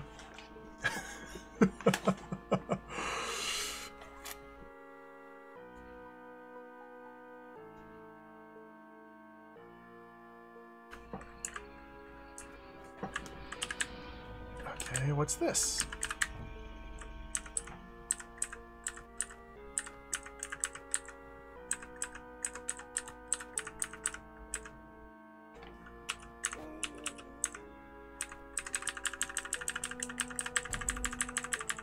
Oh, shucks.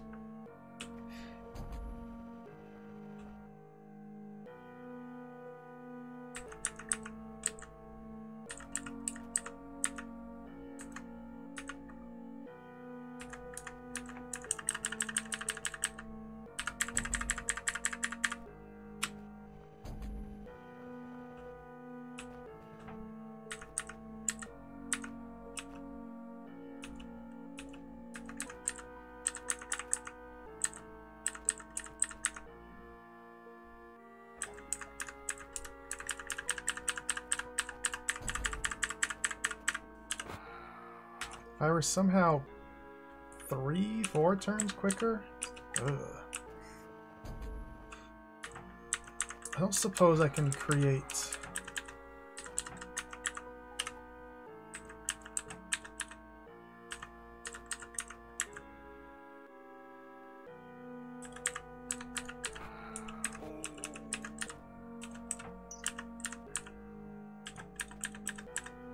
like that.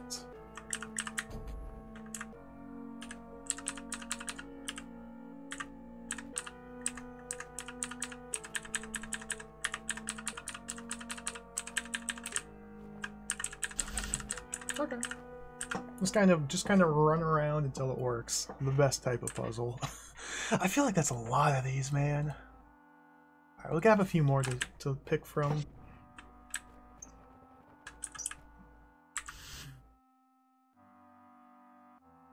It's a lot of wubbas. A tunnel. Tunnel leads out from here. Roach, wubbas, puff, button, door, arrow, arrow, arrow, arrow, arrow. Checkpoint, no sword. Yeah. Okay, so in order to get through the line of wubbas to touch the conquer token, we have 1, 2, 3, 4, 5, 6, 7, 8, 9, 10 wubbas. 2, 3, 4, 5, 6, 7, 8, 9, 10 puff. The wubbas will never leave out of here because they're stuck by a force arrow. So all 10 of these puff must kill all 10 of these wubbas. Meanwhile, we have a roach stuck here. This puff has to kill that roach. Okay, so this is a 2-part puzzle? Now the problem is...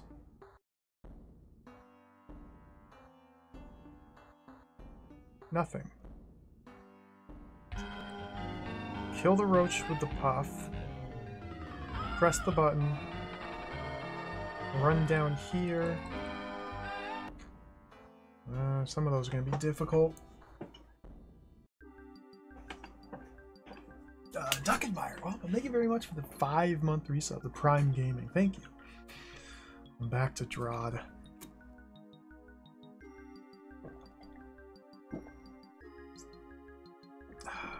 Alright, so let's focus on getting this roach killed with this puff. Seems to be the first step of the puzzle. Because otherwise...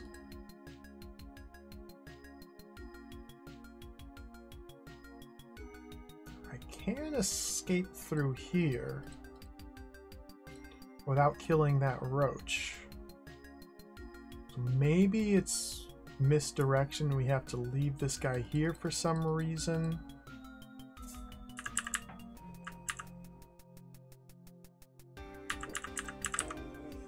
Oh, I died.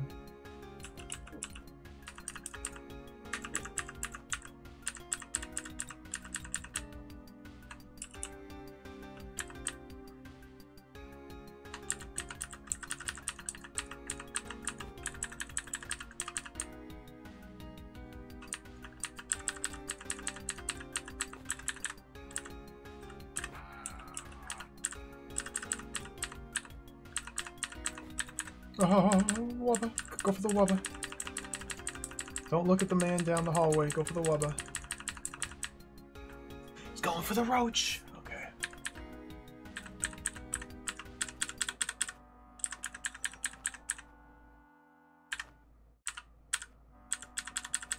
There we go.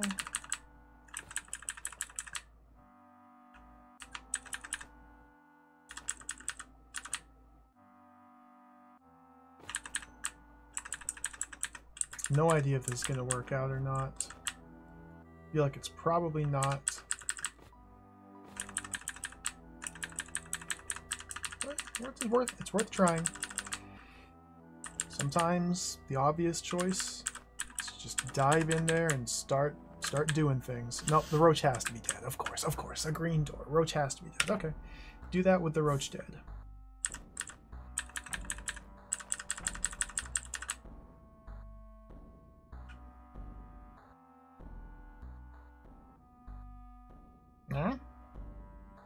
I need this guy to redirect to there. Okay.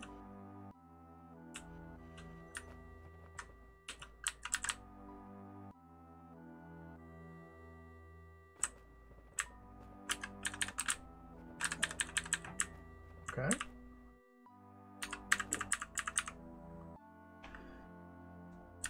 So this might be bad.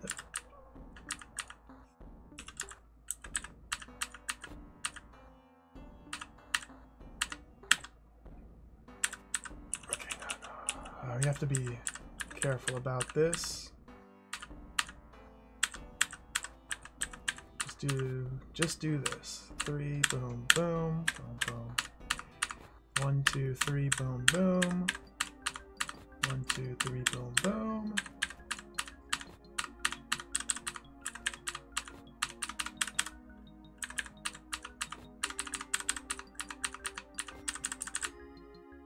Okay.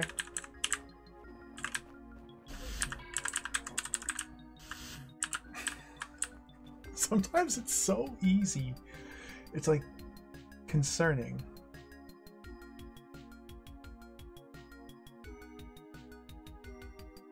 I guess some of these rooms are set up to kind of teach concepts to you. And then you apply those concepts to other more difficult rooms, and since there's no explicit order to how you tackle them, it's just based on what you find and how you choose to go about it. You'll encounter easy rooms before hard rooms. Okay, we have 2 roaches. I have a sword. 2 brained roaches. Why do I not want to kill these 2 brained roaches?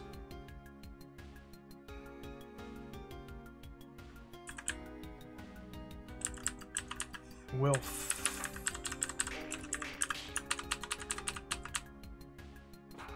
Ugh.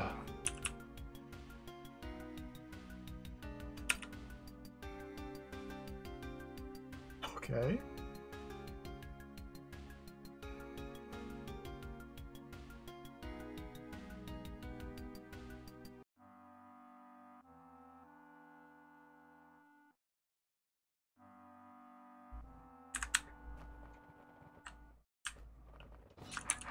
It's the idea here that I'm supposed to...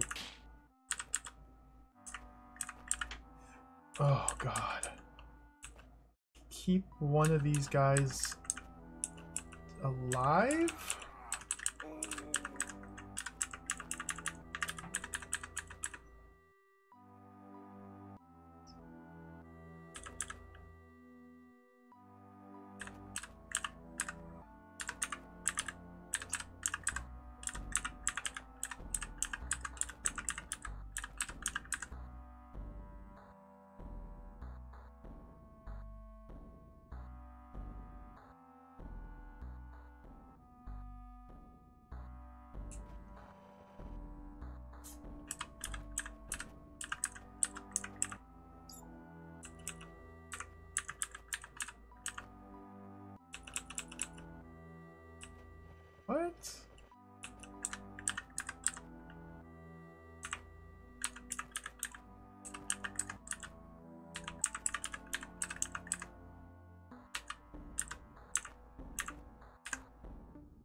there's one.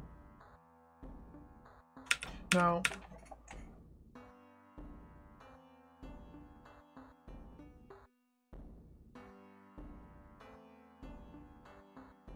this is mysterious.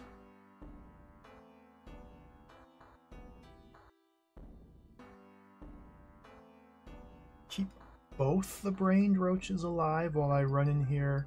The brained roaches prevent Puff from spawning. What?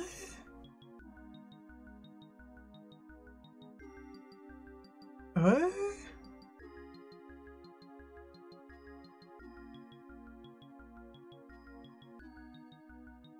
I don't get this. This is confusing. This is quite mystifying here.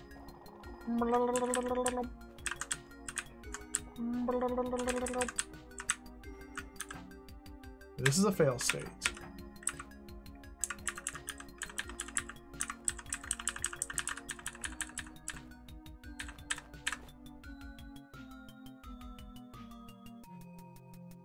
Oh, this seems good.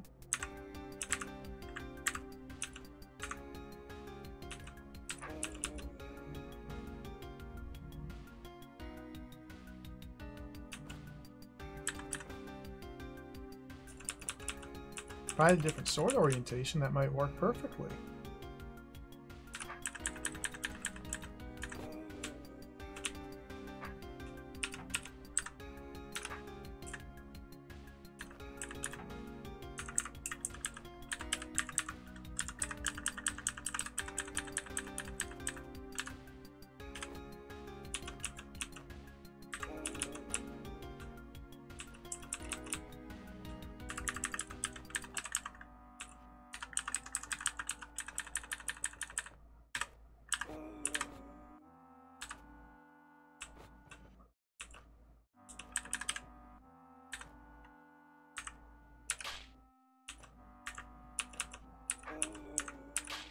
Come on.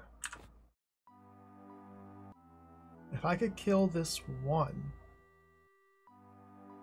I might be able to make this sort of thing work.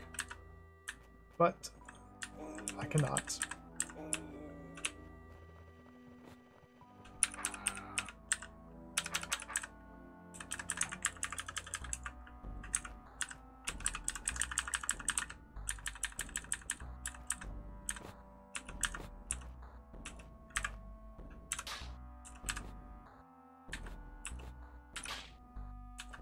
Alright, how about this?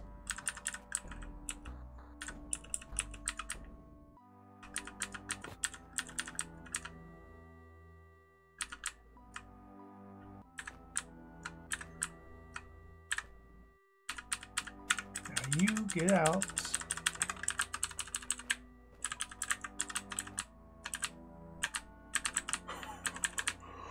That was a weird room, but okay. I'll take it.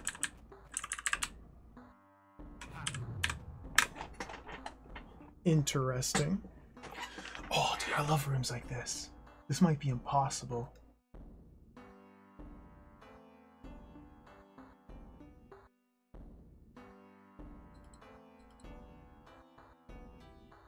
What? I see. Okay. I do have a weapon in here. I can stab the brain. Aura mites mean I'm forced to have a west sword, stepping off them to spend one turn to rotate and then retreat out.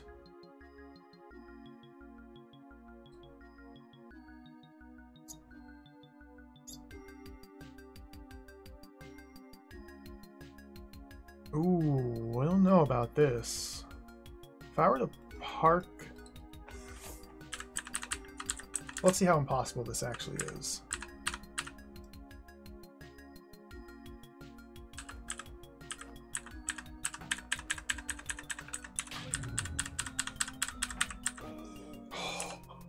If I had one more turn, I would win. Okay. So how do I entice it to step onto that tile while B throw is here or here?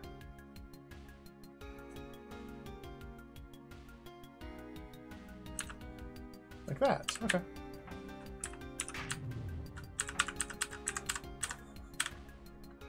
Cool room. Good. What the heck? What the? Oh. Puff navigate through the hot tiles in a very mysterious way? Ooh, interesting.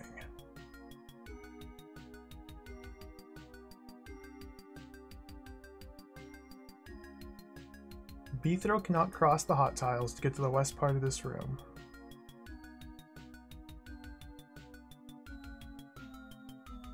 So we need to park the Puff here, or here, well here. Retreat on this direction so that the Puff switches targets to the Roach, and then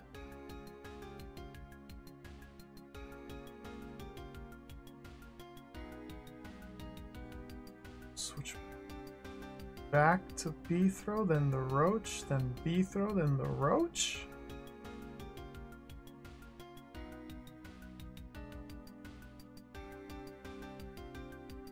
Huh, this doesn't look too bad. Famous last words.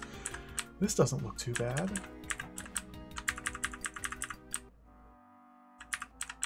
Okay, boom, retreat this way. And I failed.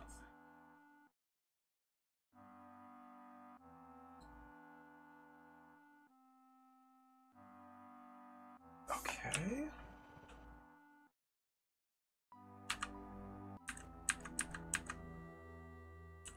It's like I have to retreat on this line.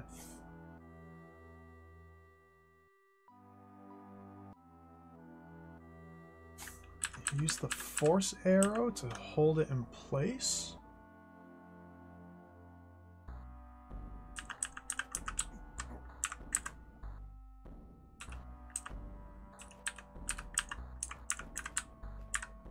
Okay, turns out it's tricky.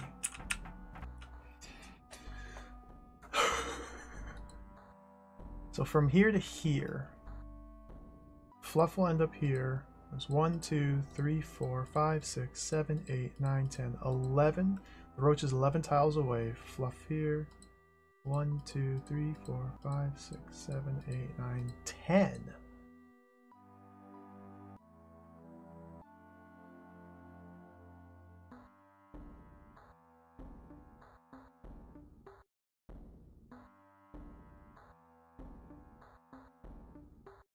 First step is getting the Puff onto these west force arrows. Get it onto the west facing force arrows, and then Beethro can pull it up or down as necessary. Then when it's on these force arrows, if Beethro is on this column, it will switch targets to the Roach. Okay, so how do we get it to step onto these force arrows? Beethro can't. It's got to be targeting the Roach.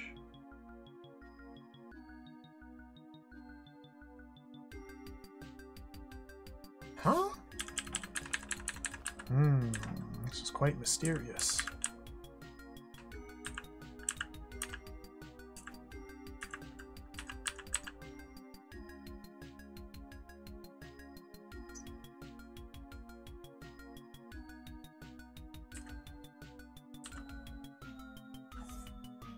Okay, these force arrows are not symmetrical. That's my ticket.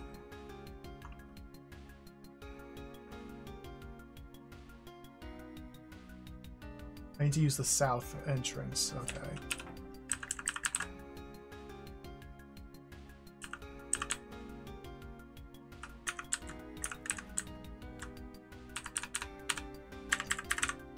There we go. Okay. That should be the main thrust of the puzzle there. It's not... We're not out of the woods yet.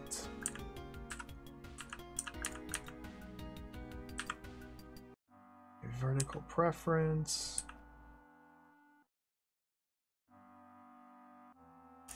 I think I need B throw here to pull it this way. Switch to the roach. Roach, roach, roach.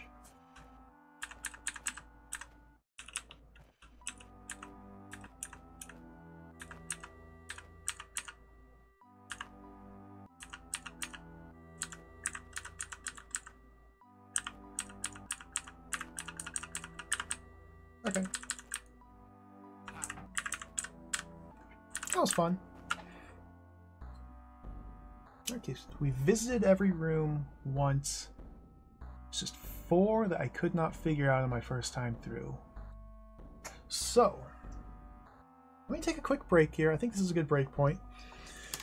Ooh, this has been a fun floor. I like these puzzles a lot. God, this game is so good. This game is just so good.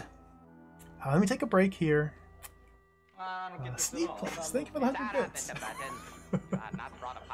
Thank you. Come on. Come on. I'm back to Drod, yeah. I can't just leave this game hanging. It's been eating away at me. I had to take a break, but I took a little bit too long of a break. I really want to play it. Maybe it was just right. Maybe the break was just right. Anyway, we'll take a short break here. Be back momentarily. I'll put on some La Mulana hot tunes. BRB.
Alright, we're back. Let's play more Drod.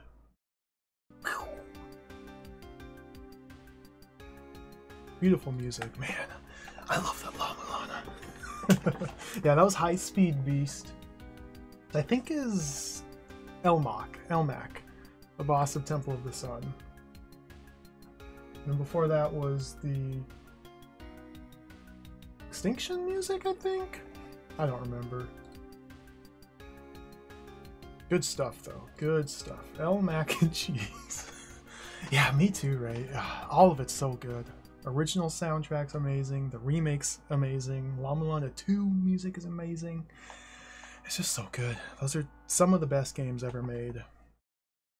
Some of the best games ever made. I will stand by that statement.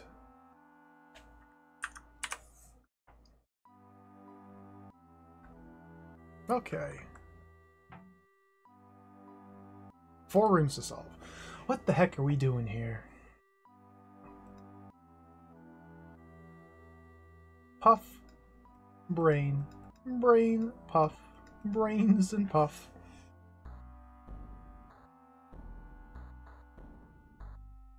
It seems like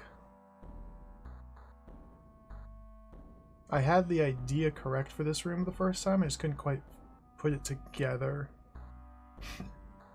It seems like all we have to do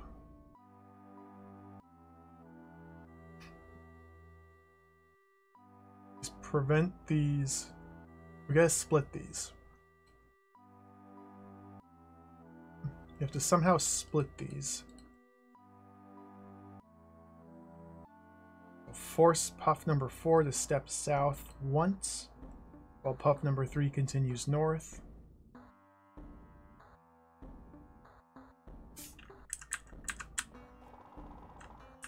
because if the two of them go into there together,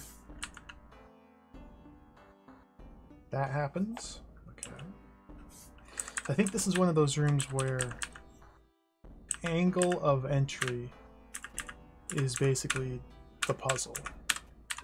I kept trying this before and it just didn't work.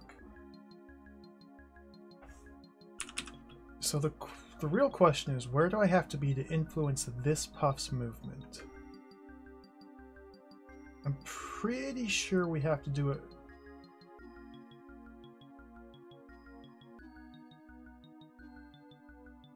Like, all I can do is get to a certain tile around this fluff cloud.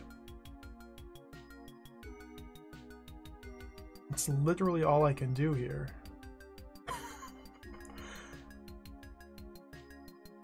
So...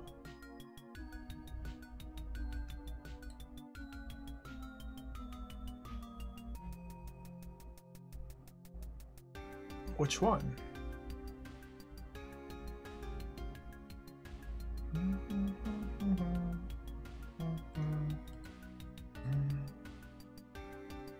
I know this tile, if Beethro's standing here while this guy's here,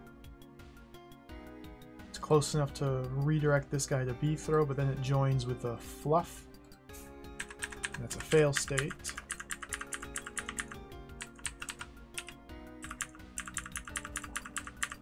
I could do something similar to this side as well, but that's not good.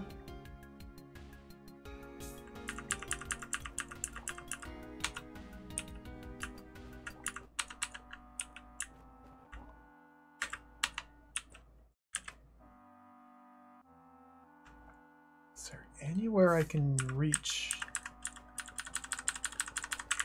No? Seems like once they make 3 moves, this guy's just completely out of reach. I wish it would stay highlighted. And I can't get close enough within 5 moves to have any meaningful effect. So basically we have, what, 10 moves? So what the heck are we doing here?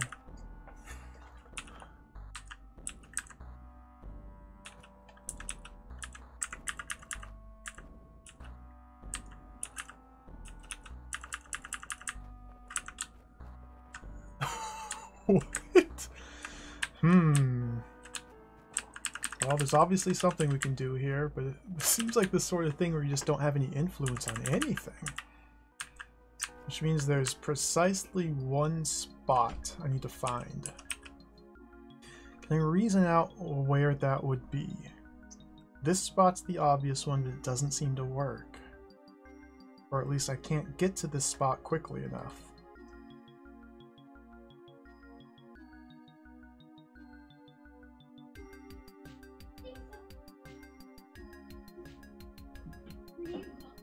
That's like the only thing I could think of, because I want to influence this Puff to step south.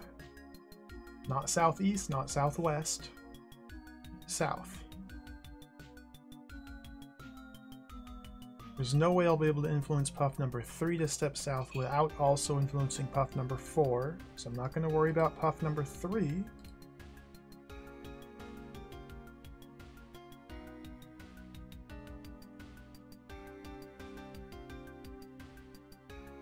How bizarre. So...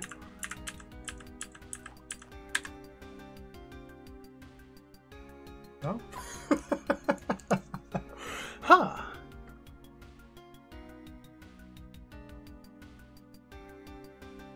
I can't get to this spot within 5 turns. 9. 9 is the fastest I can get there.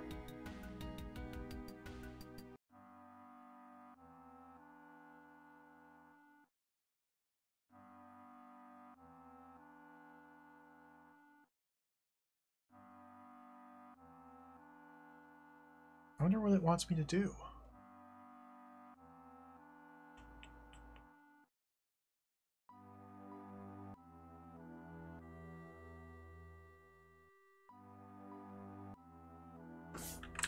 not any... It's not like... Even if I go one turn quicker, it doesn't make a difference. Okay, so that's out.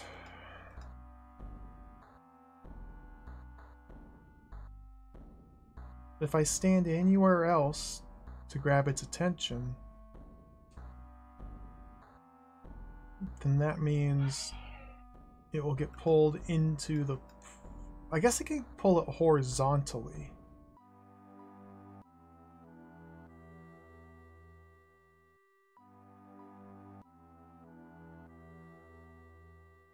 I haven't been able to yet. I'm always pulling it southeast or southwest.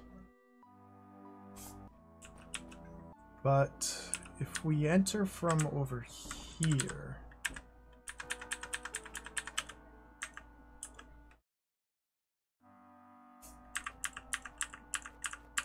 I've lost it.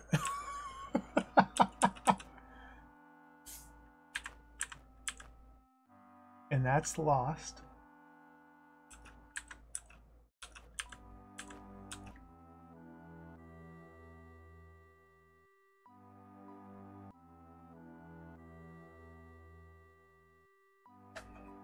Maybe we do want to try and pull this one out of the way.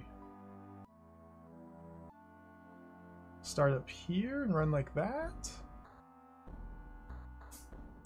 How bizarre.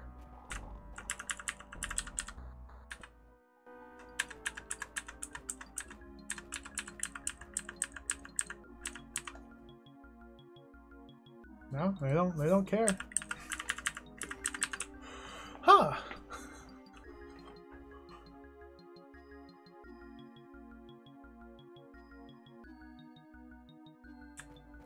I am thoroughly confused here.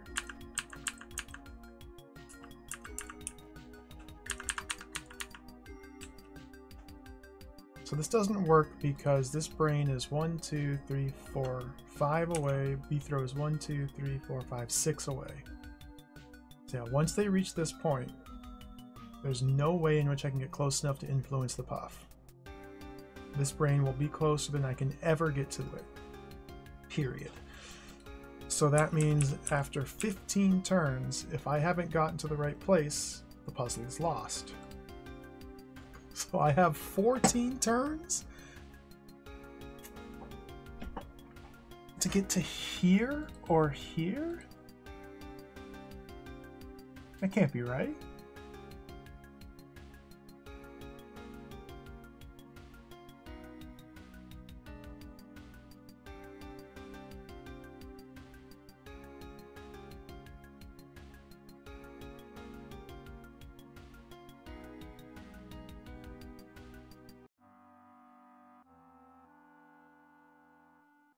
What in the world? It's so simple, and yet utterly impossible. Unless I'm... Is there any other point of interaction I have? Anything at all?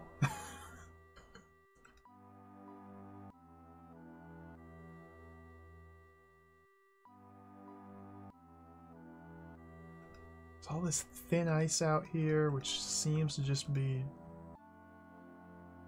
set dressing.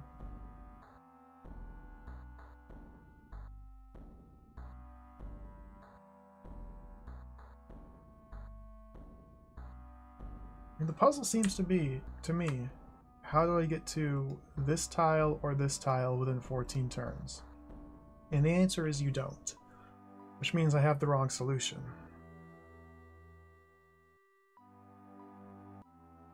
So, get to this tile within 10 turns? That's even more... What the heck? Okay, I must be thinking about this the wrong way. There's gotta be something else I can do. There's gotta be something I can do, period.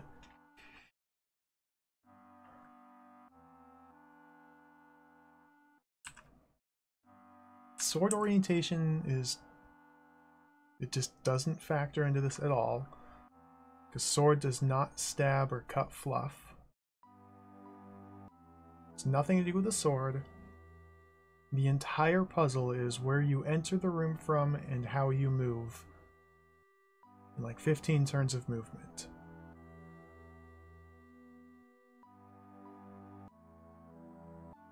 They are always going to be tracking these guys going north.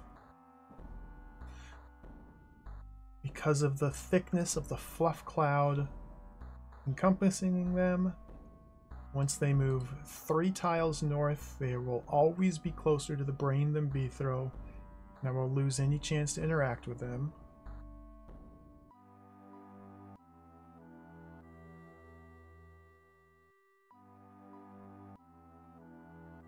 So what gives?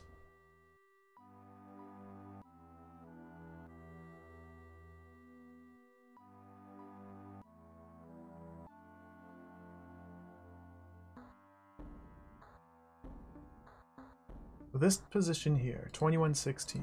It's 1, 2, 3, 4, 5, 6, 7 away from that brain. 1, 2, 3, 4, 5, 6, 7 from here. It would prefer the brain over Beethro because the brain's to the north.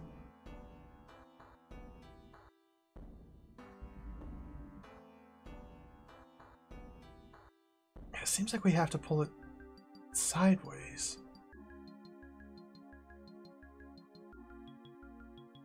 Doesn't work. You can't. Huh. I think they forgot to put a solution to this room. I got a bit of a problem here. They forgot to put an answer.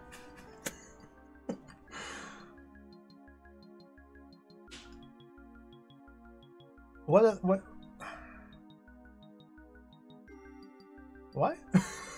What? Kale, welcome, Kale. This...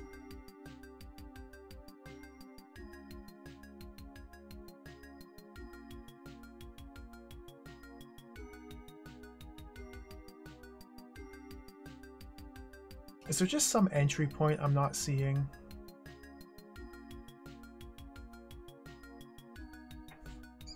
If I'm trying to get to here or here,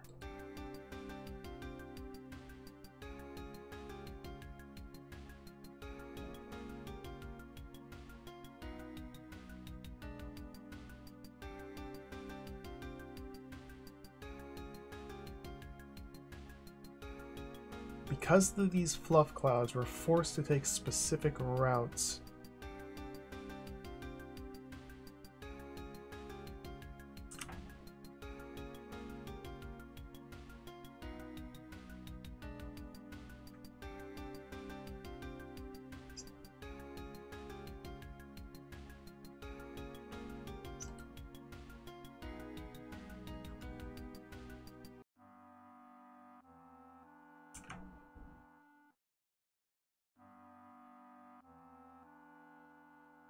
good gracious, man.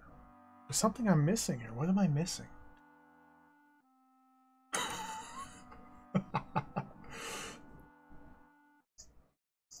I don't have problems really with rust or anything like that coming back to Drawd after taking breaks.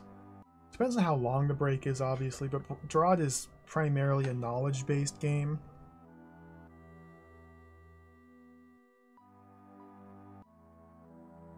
Especially at this point with how much I've played, it's hard for me to really forget how behaviors work.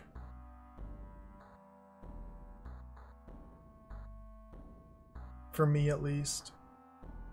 But sometimes it does take a while to get back into the right mindset of trying to, you know, patiently explore different options and the puzzles, etc., but I don't have much problem coming back to it.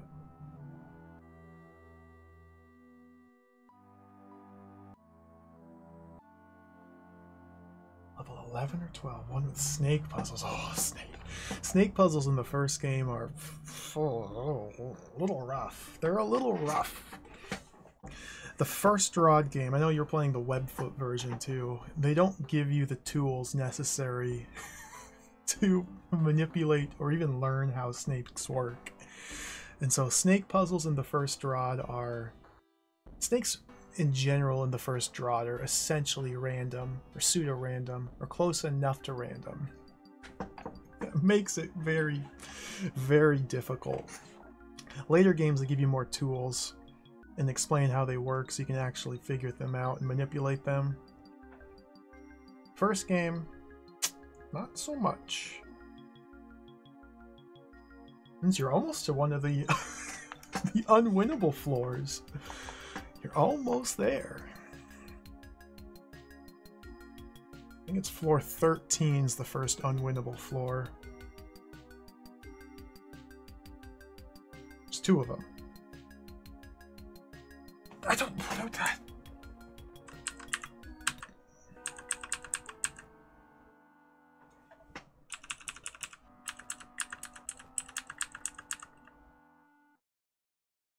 Okay, I did it. Puzzle solved. So I had to enter from the correct path.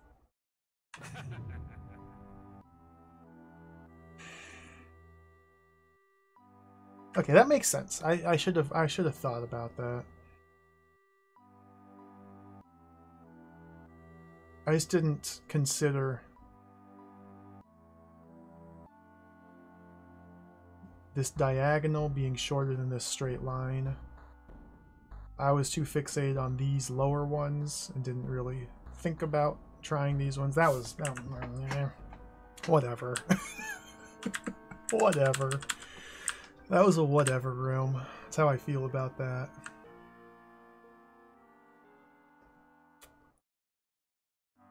Okay. These last 3 are...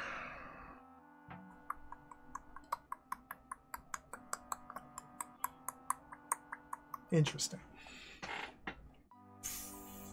3 puff on each side. Must kill the 6 brains.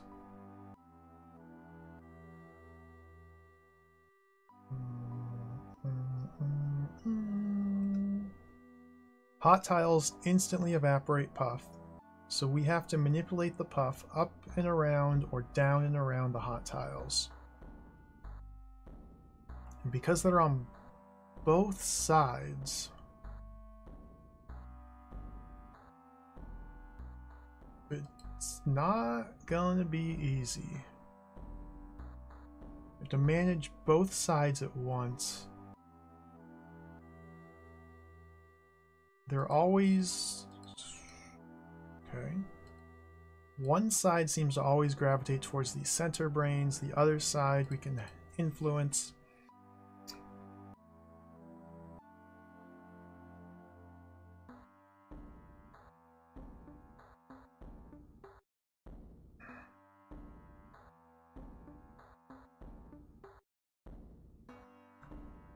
This room in here.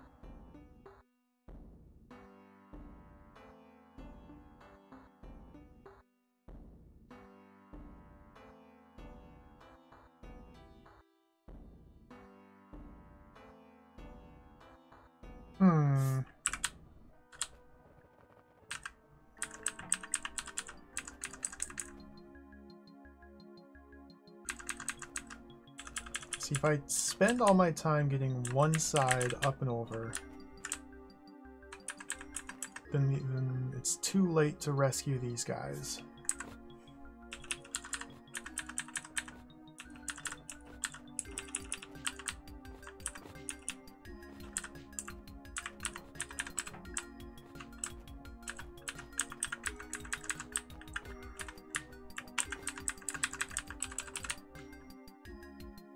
Something like that's pretty simple, but how do I do that while also wrangling these other ones? That's the big question here.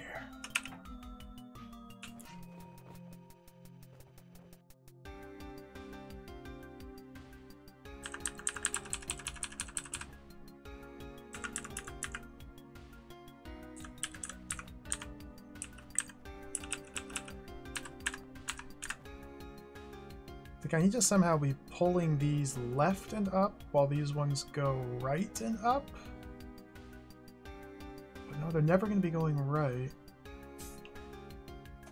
I've already lost this guy. Ugh. Huh.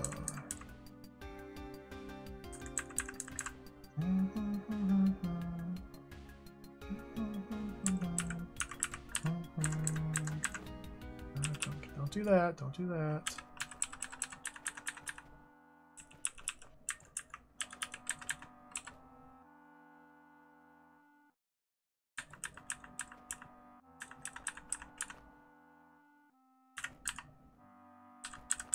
Okay. Oh, come on. No. Disaster.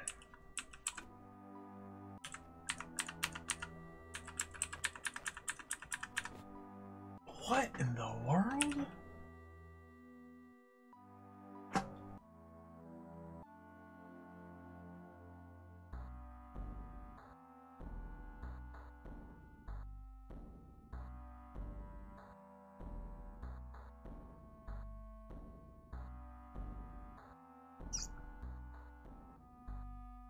Wow. I was trying to manage both sides at once. That's challenging. So I need to... okay. Stay up here until they switch to these brains? Like that? And now come and rescue these guys.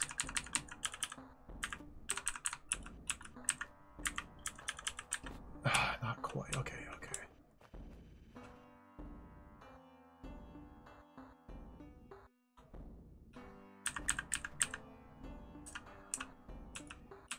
And I need these to go right as much as possible. Now rescue. Oh, dude!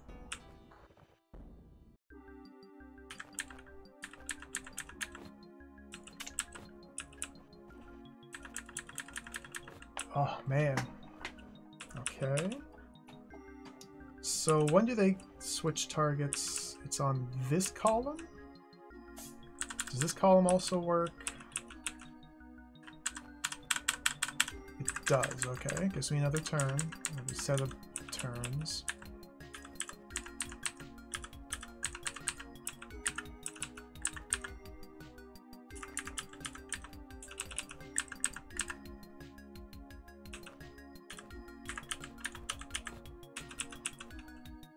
I'm trying to clump them and somehow just get these all together. And then from there it'll be simple enough to run them straight down or straight up.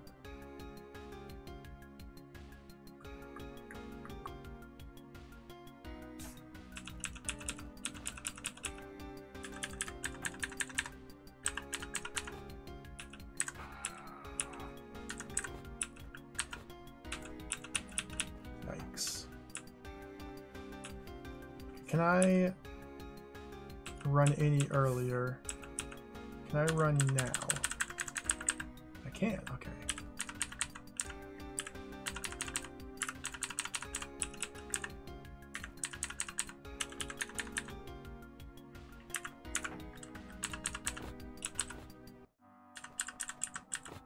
Oh my goodness, dude. Ugh. Well, I got one.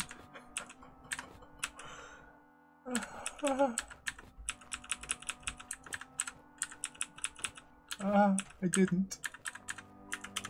I didn't. I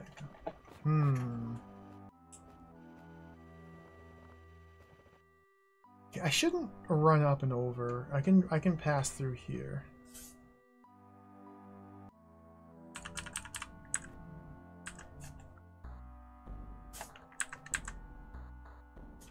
Is that good? So now you'll target you? No. Now he'll target him instead of him. That buys me time to manipulate these up here.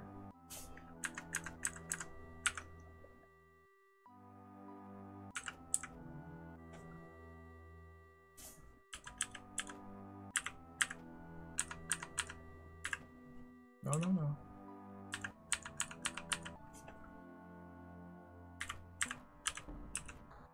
One more. Boom. Now he should go for him. They should go for these brains now, which gives me just a little bit of time to pull these up.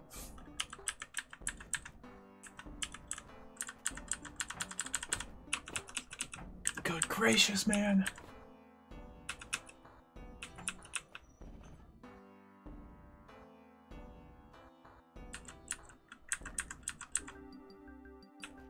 Now, rather than have them maintain the formation, I need them to make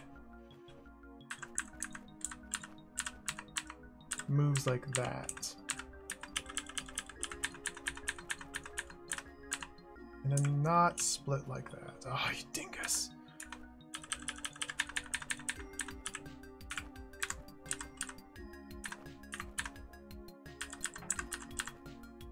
Oh.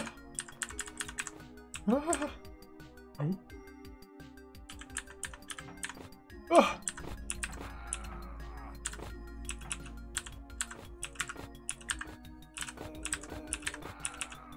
We're close. We're getting somewhere. Things are happening here. Counterfeit bagel, welcome. I don't think it does end. I would not be surprised if this is truly the world's first infinite game.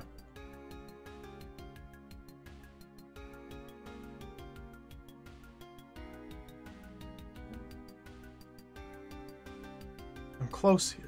Very close.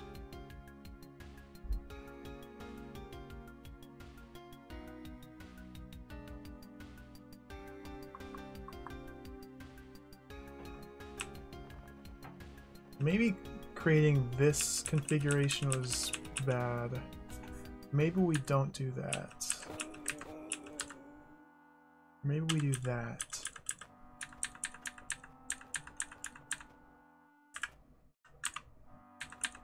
Maybe it's good.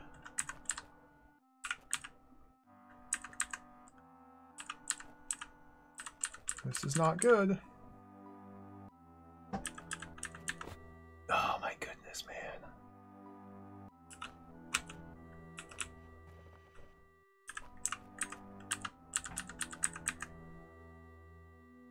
Hey, wait. Now what's this? Now what's this? Now what's this? Oh!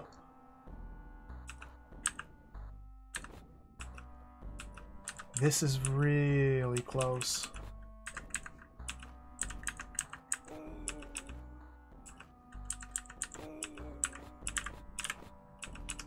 It's just not quite there. I have one little problem over here I can't seem to solve.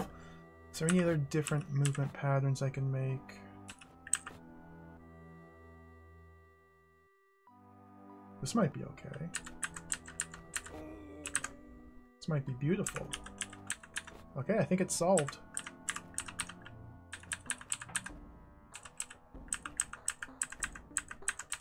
Okay. I think that's that.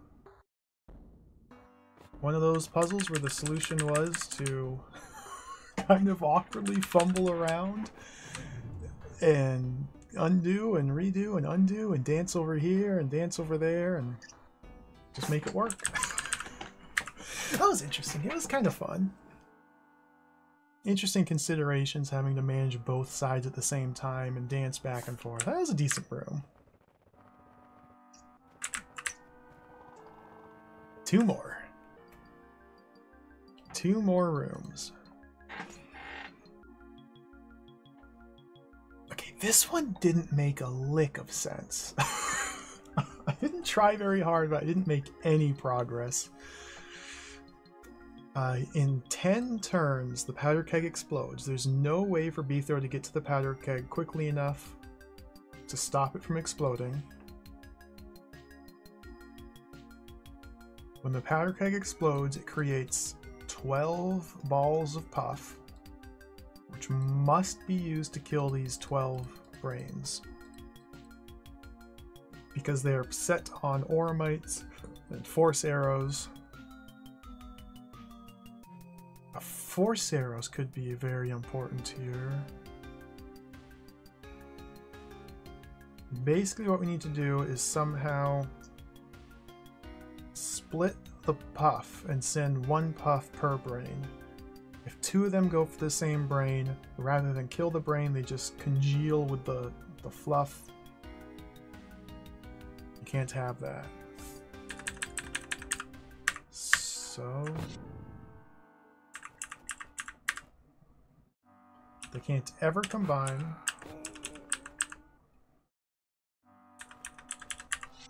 Which in and of itself is quite a difficult stipulation.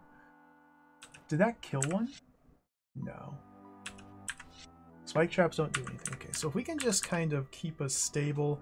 There we go. Keep a stable little ball in the center here and just slowly peel one off at a time.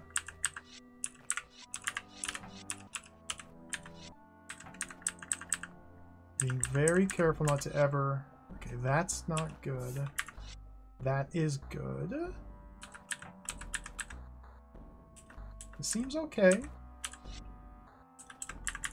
fact, I think the hard part's done.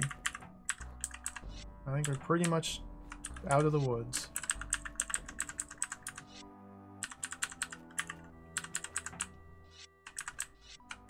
Alright, cool.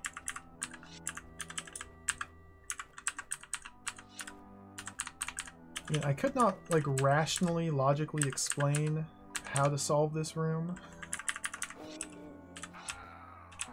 Or even begin to try to optimize a solution. But it makes sense. There we go. The general concept makes sense.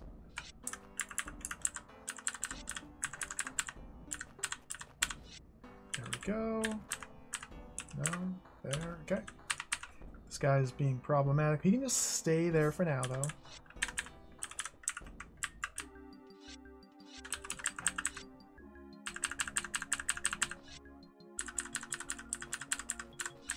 There we go. Clear. Alright, one more. And this is the one I had the most problems with so far. I tried a fair bit to get this one to work. Just couldn't, it just didn't quite happen. Yeah, this is the last room of the floor. There might be secrets that I've missed, but I'm not worried about secrets.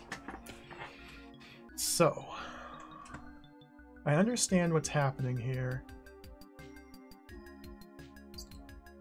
We lose our sword when we enter the room.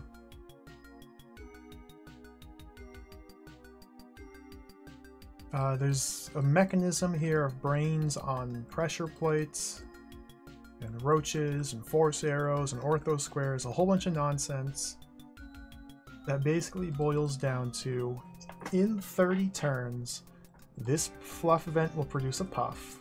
5 turns later, it will kill this brain up here, which will turn off these force arrows and release 2 roaches from each corner.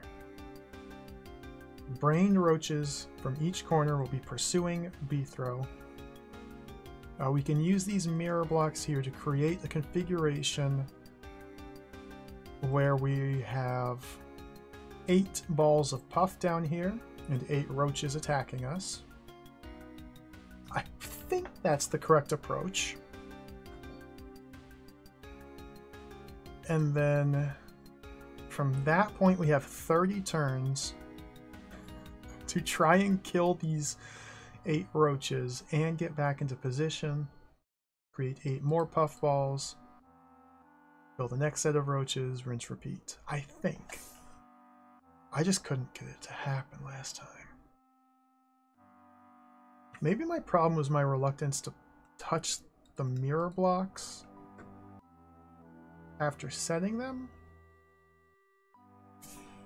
Because we have just enough turns to get in here and do something like this.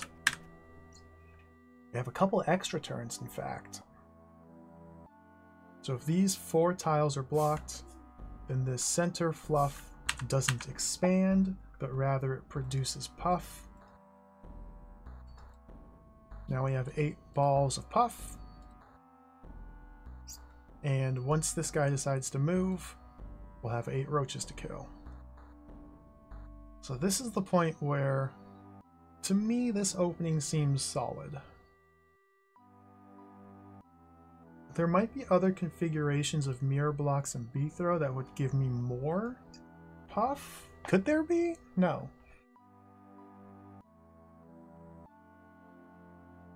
Because fluff does not expand diagonally, it just expands orthogonally. So we don't get like little corner tiles of fluff like we would if this were tar.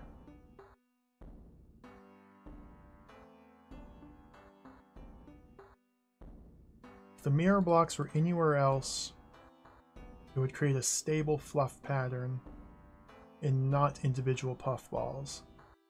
So this seems to me the optimal start. We could potentially set it up so that B-throw's standing on a different side, but I don't think that's possible. It would take too many turns to push the mirror blocks from the south up to the north and then stand somewhere else. But maybe we could create... Or maybe we can shuffle these around. My name is B-throw. During the chase sequence here. I don't know. See, this is where things just get real hectic, because now we have 8 brained roaches pursuing us from different angles.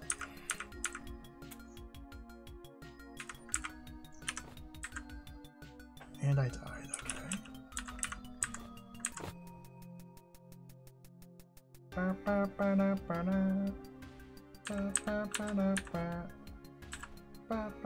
See, if we're not standing in this corner, or in this tile, we lose out on a lot of puff. And if we lose out on a lot of puff, now I only have 4 to defend myself against these 8.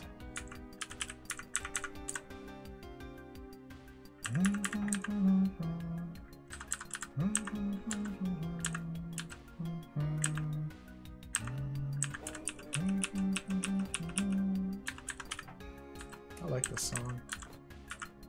Glad the music in this game is so good. Ugh.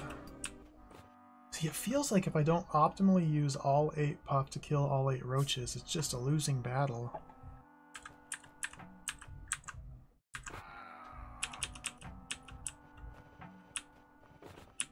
Maybe it's more important,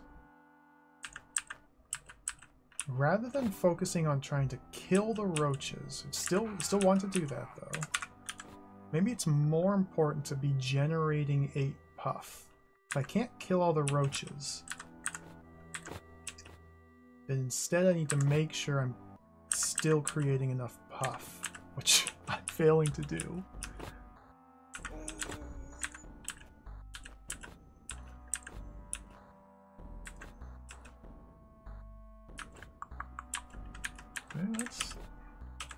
That's bad.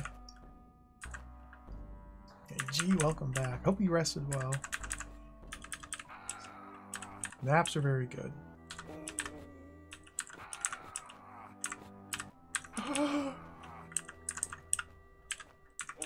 You know me, I get stuck into Drawd and I just want to keep playing it, keep playing it, keep playing it.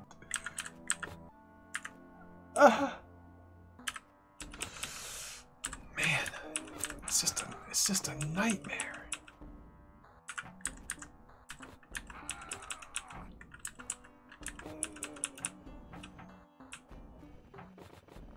This feels bad. This feels bad.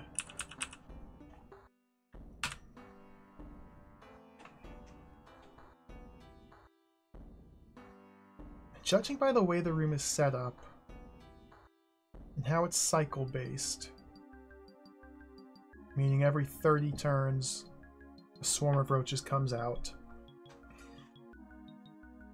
we have exactly enough puff to match the roaches. It seems like there's going to be a specific sequence of moves that will kill all 8 roaches with all 8 puff. Of course, trying to figure that out is like not. You don't figure that out. I think we need to cycle around like that. And then be up on the northern end so we can get back to our spot on turn 60.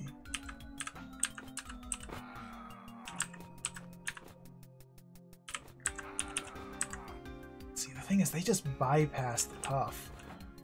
Oof. Ooh, this is looking a little promising.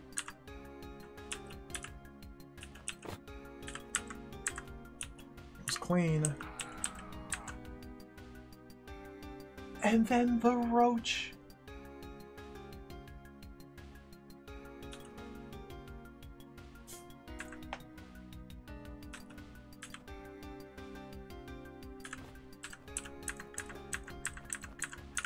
Well, this looks much better than I've managed to achieve before. So I lost one puff that last cycle. A existing puff moved into the spot where one would have been generated, so I'm one down. But still, maybe it's going to be enough.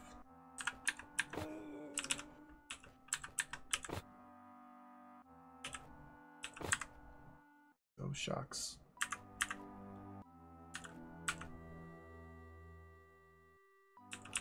I don't like the looks of that.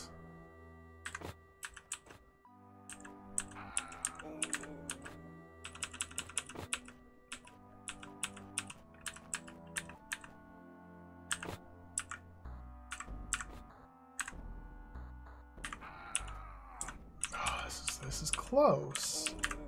But I'm trying to use the roaches now to block this tile rather than bee throw. Like that.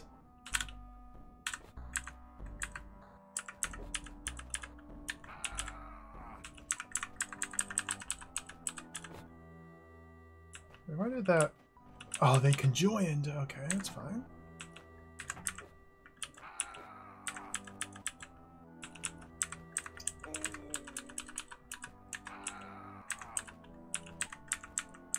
Dude! Just... let me go!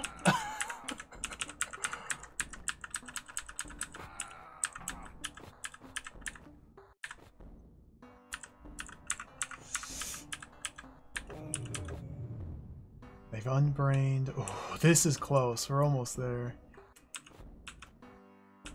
Very close. Okay.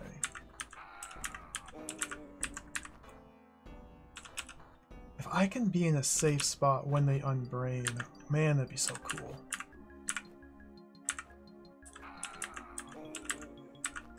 No, that's not a safe spot.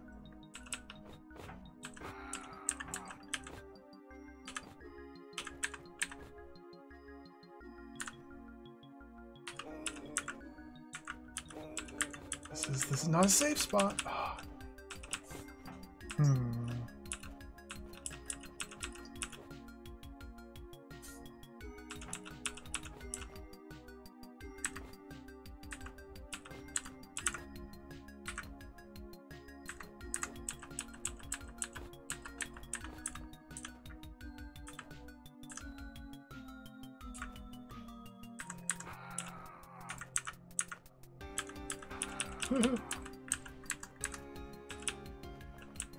Where'd they all go?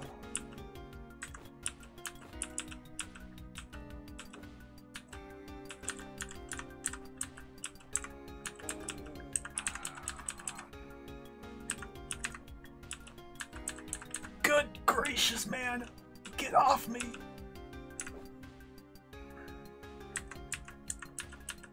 Ah, don't do that.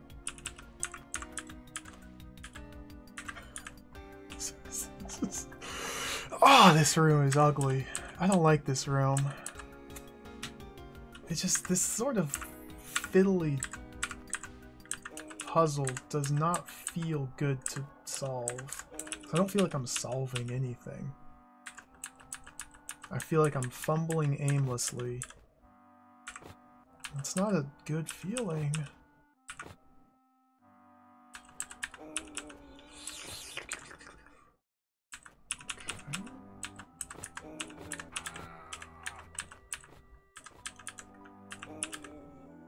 We're gonna unbrain now.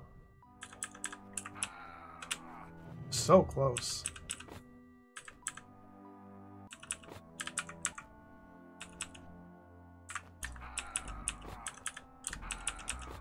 Only Half is capable of peaceful negotiation with monsters. I wish I could.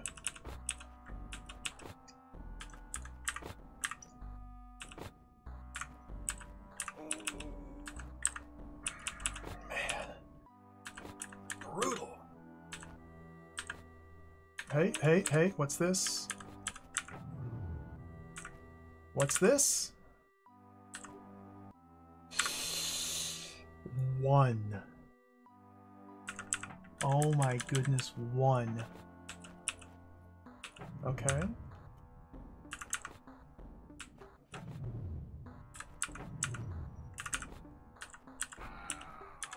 Oh, you've got to be kidding.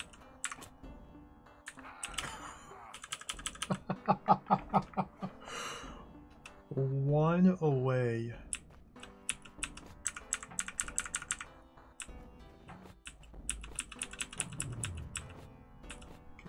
Just some minor changes. That's all we have to do. Some very minor changes.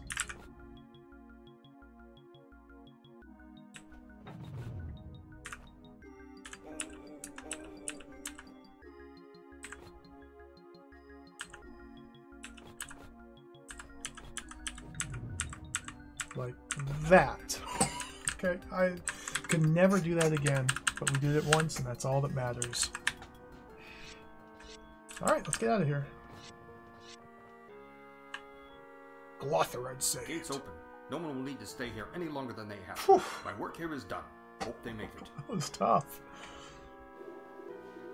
Oh, the clock's running out.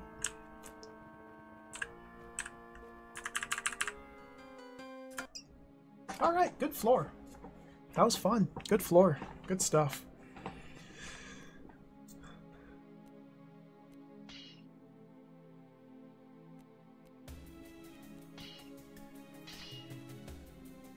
So we still have 1, 2, 3, 4 zones. Just 4. We made good progress today. We finished 3 areas. I was able to finish Mother of All Roaches, the 2 that I left. Save Our Surfaces was like a nothingness 15-minute lemming style puzzle. This one was actually very fun. It's just short. Then more fluff. Let's take a peek at Anglos defense here. You are members of the stalwart army. We are masters of gallantry, presumption, and ambition. The world shall now witness all of these at our hand. Tendry! You there! A force is advancing on our city. You're not a moment too soon.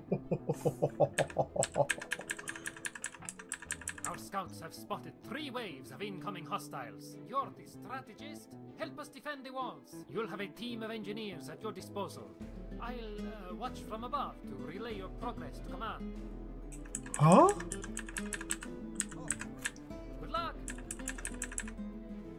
Welcome, sir. We are yours to command. Rotate CCWQ and CWW to switch build selection. Use special command dot keypad to set a build marker. What?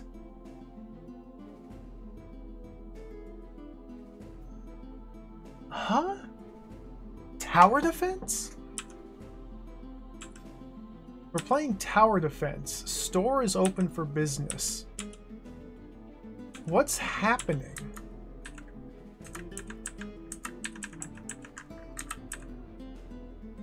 Huh?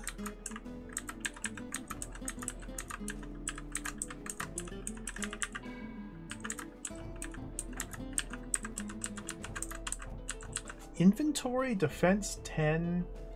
Store is open for business. What? I don't know if I'm ready for this.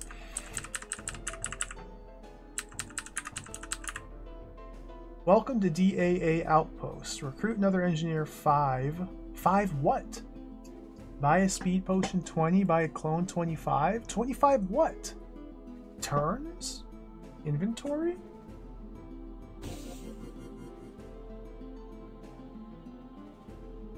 What did I just spend?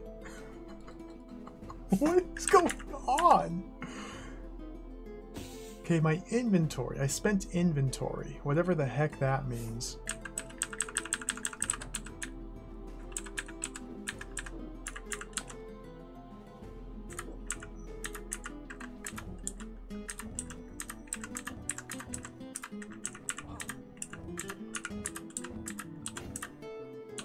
Specimen marked for retrieval.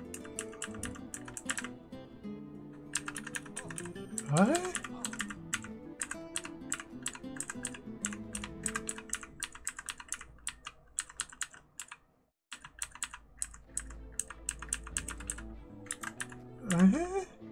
Warning, path blocked. Artillery strike in 4. What?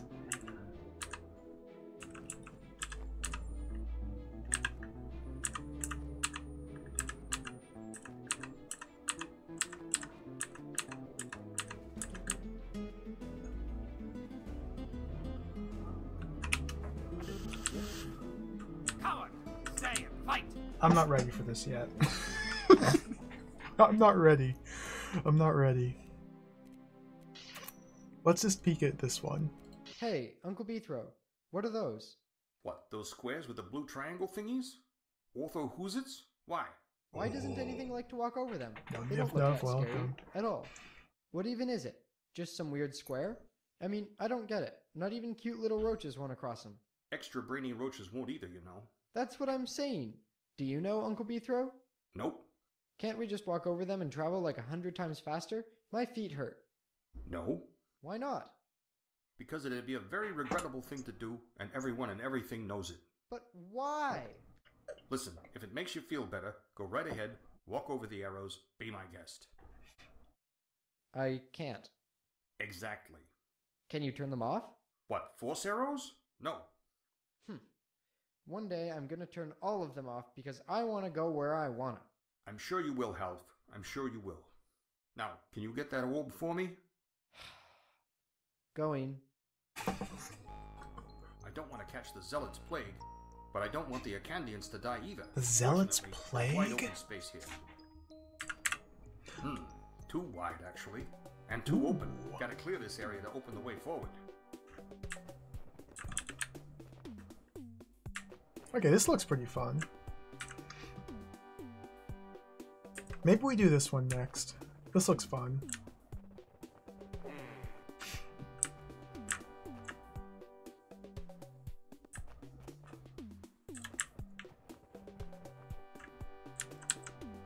It's like there's 9 rooms and then something to the north.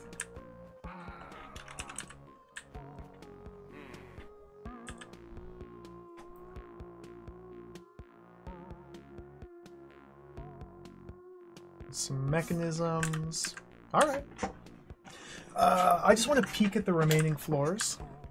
I don't think we're going to solve any more today. I think I've exhausted my brain. Let's peek at Construct's warehouse. Constructs. Metallic machines created in the hopes of rescuing citizens from the mundane rituals that defined them.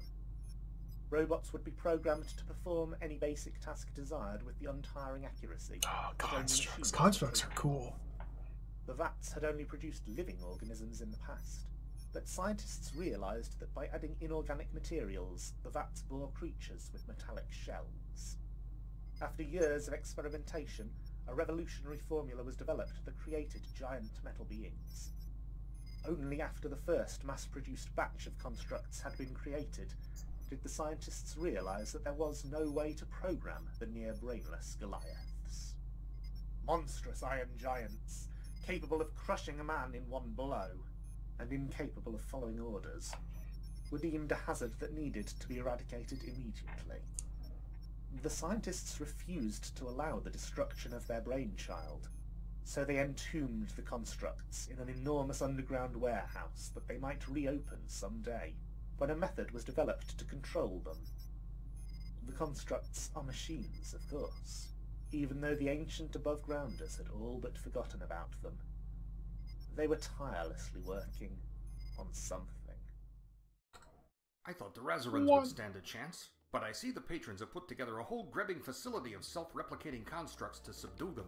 No way they'll make it through unscathed. Maybe if I knock out their production, they'll stand a chance to get beneath on their own. Access denied. Number 009. Engaged. I like constructs. I think constructs are a fun enemy. Constructs, basically, the way they work is every 30 turns,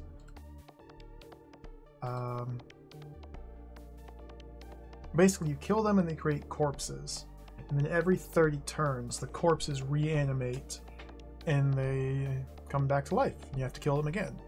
So in order to clear rooms, you have to kill all the constructs in the room within a 30-turn cycle. They all must be dead at the same time in order to mark the room as cleared. Once the room is marked as clear, they no longer reanimate.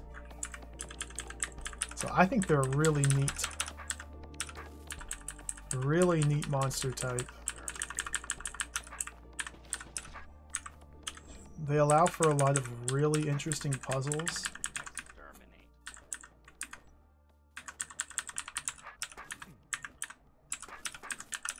Because it's not necessarily 30 turns after killing the first construct, it's based on the 30-turn cycle, the global cycle or room cycle, similar to how Roach Queens operate.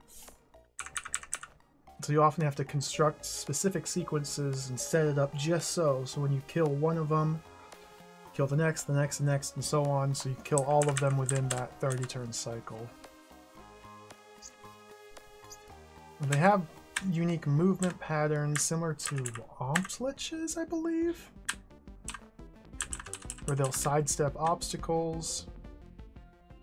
Oh, there's a secret room, okay.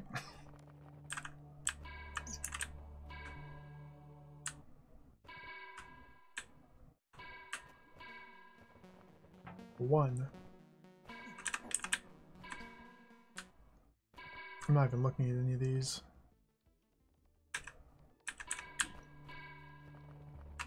One implies there's going to be multiple floors. Like, this is not just going to be a nice simple 1, 2, 3, 4, 5, 6 rooms. I wonder why this one's secret.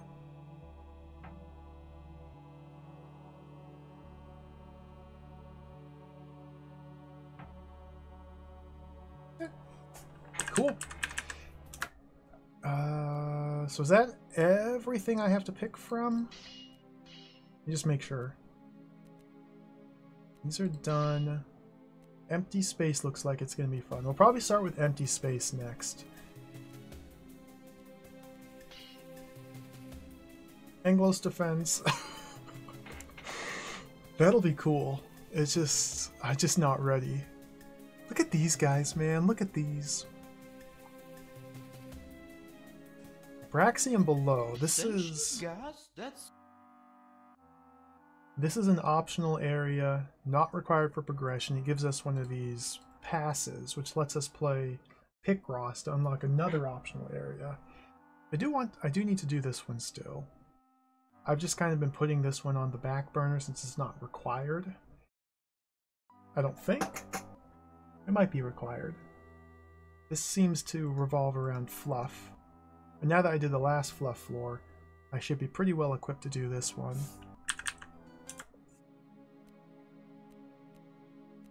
And there's one other hidden floor that's only accessible through another floor, not from the world map, the tar floor, which seems to be optional as well. I'm just going to leave that.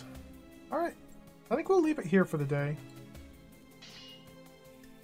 There's also these Bethos Mansion, Luigi's Mansion style. These pink rooms have gimmicks, unique gameplay mechanics that are just kind of their own thing, just separate from everything else. If you visit on the minimap, it might appear now. Okay, we'll give that a try. I don't know how to get there. That would be nice though, so we can get there quicker. Tar Recycling Annex was accessed from the Forbidden Underpass. A secret up here, okay. Forbidden to whom, I wonder?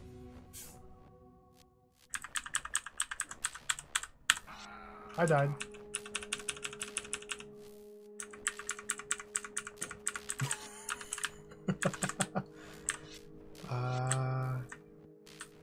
Gotta find my way over there. I think we go up here.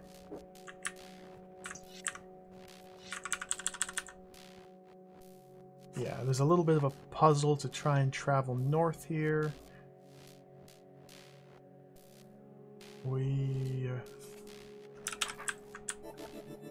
Is this what you do? Put that guy there, grab the stick, and die?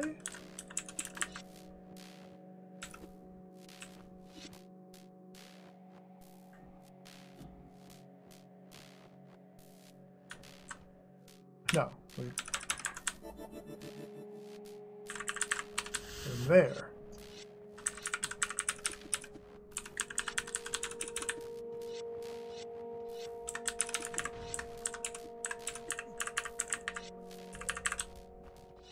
Wrong way.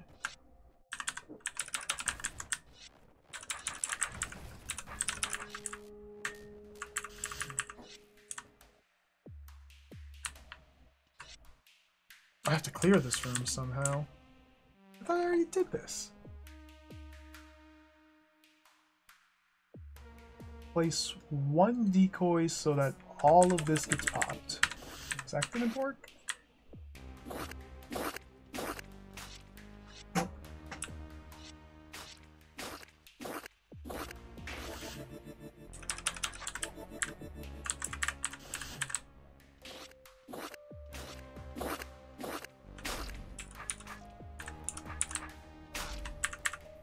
Engineering, test research bundle experiment number 342. Ugh.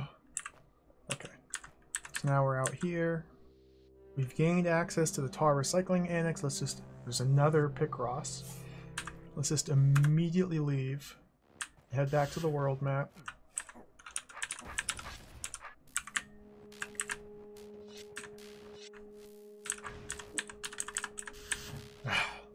Scary numbers. I'm just leaving.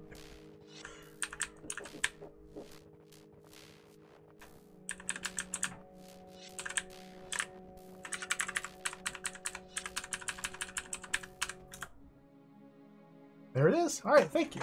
Good call, Perfection. Thank you. Cool. So now we have access to that as well. Excellent. So that's where things stand. There is a light at the end of the tunnel. It's not an infinite game. There's only so much real estate on these maps to pack little floors into. But we have, at present, 1,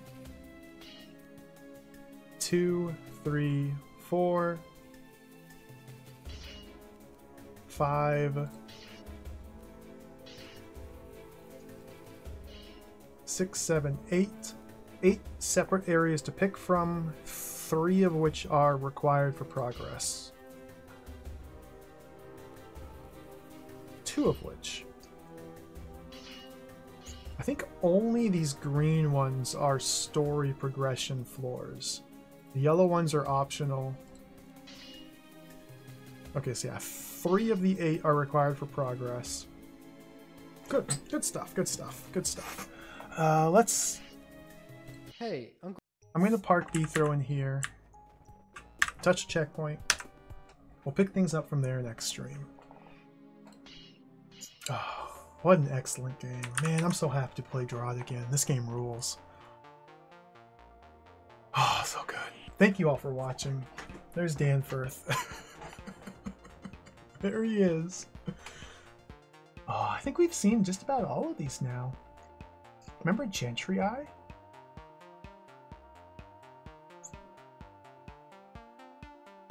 I think we've seen all of these. I don't know, it's been so long, they all blend together. This might be new. Yeah, X Run 2 is only 99 cents each. You know, how much does it cost to get unlimited? I might be willing to shell over. To fork it over. Do you remember the time temporal split tokens? Oh, I almost forgot about those. We haven't seen those in a while. Lemmings? The vortex? Oh, this floor was cool. Remember the living walls and the space baby? So much has happened. Oh, there's Picross.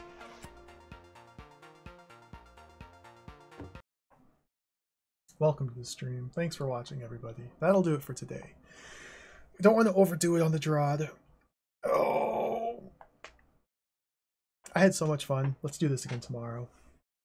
Some Saturday Drod is in order. Thank you for watching.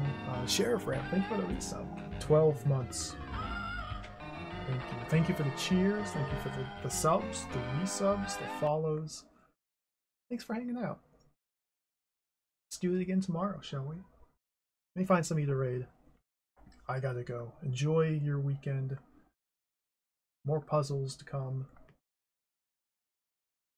I feel so much more optimistic about this. After taking that short break, I feel so much better about this game.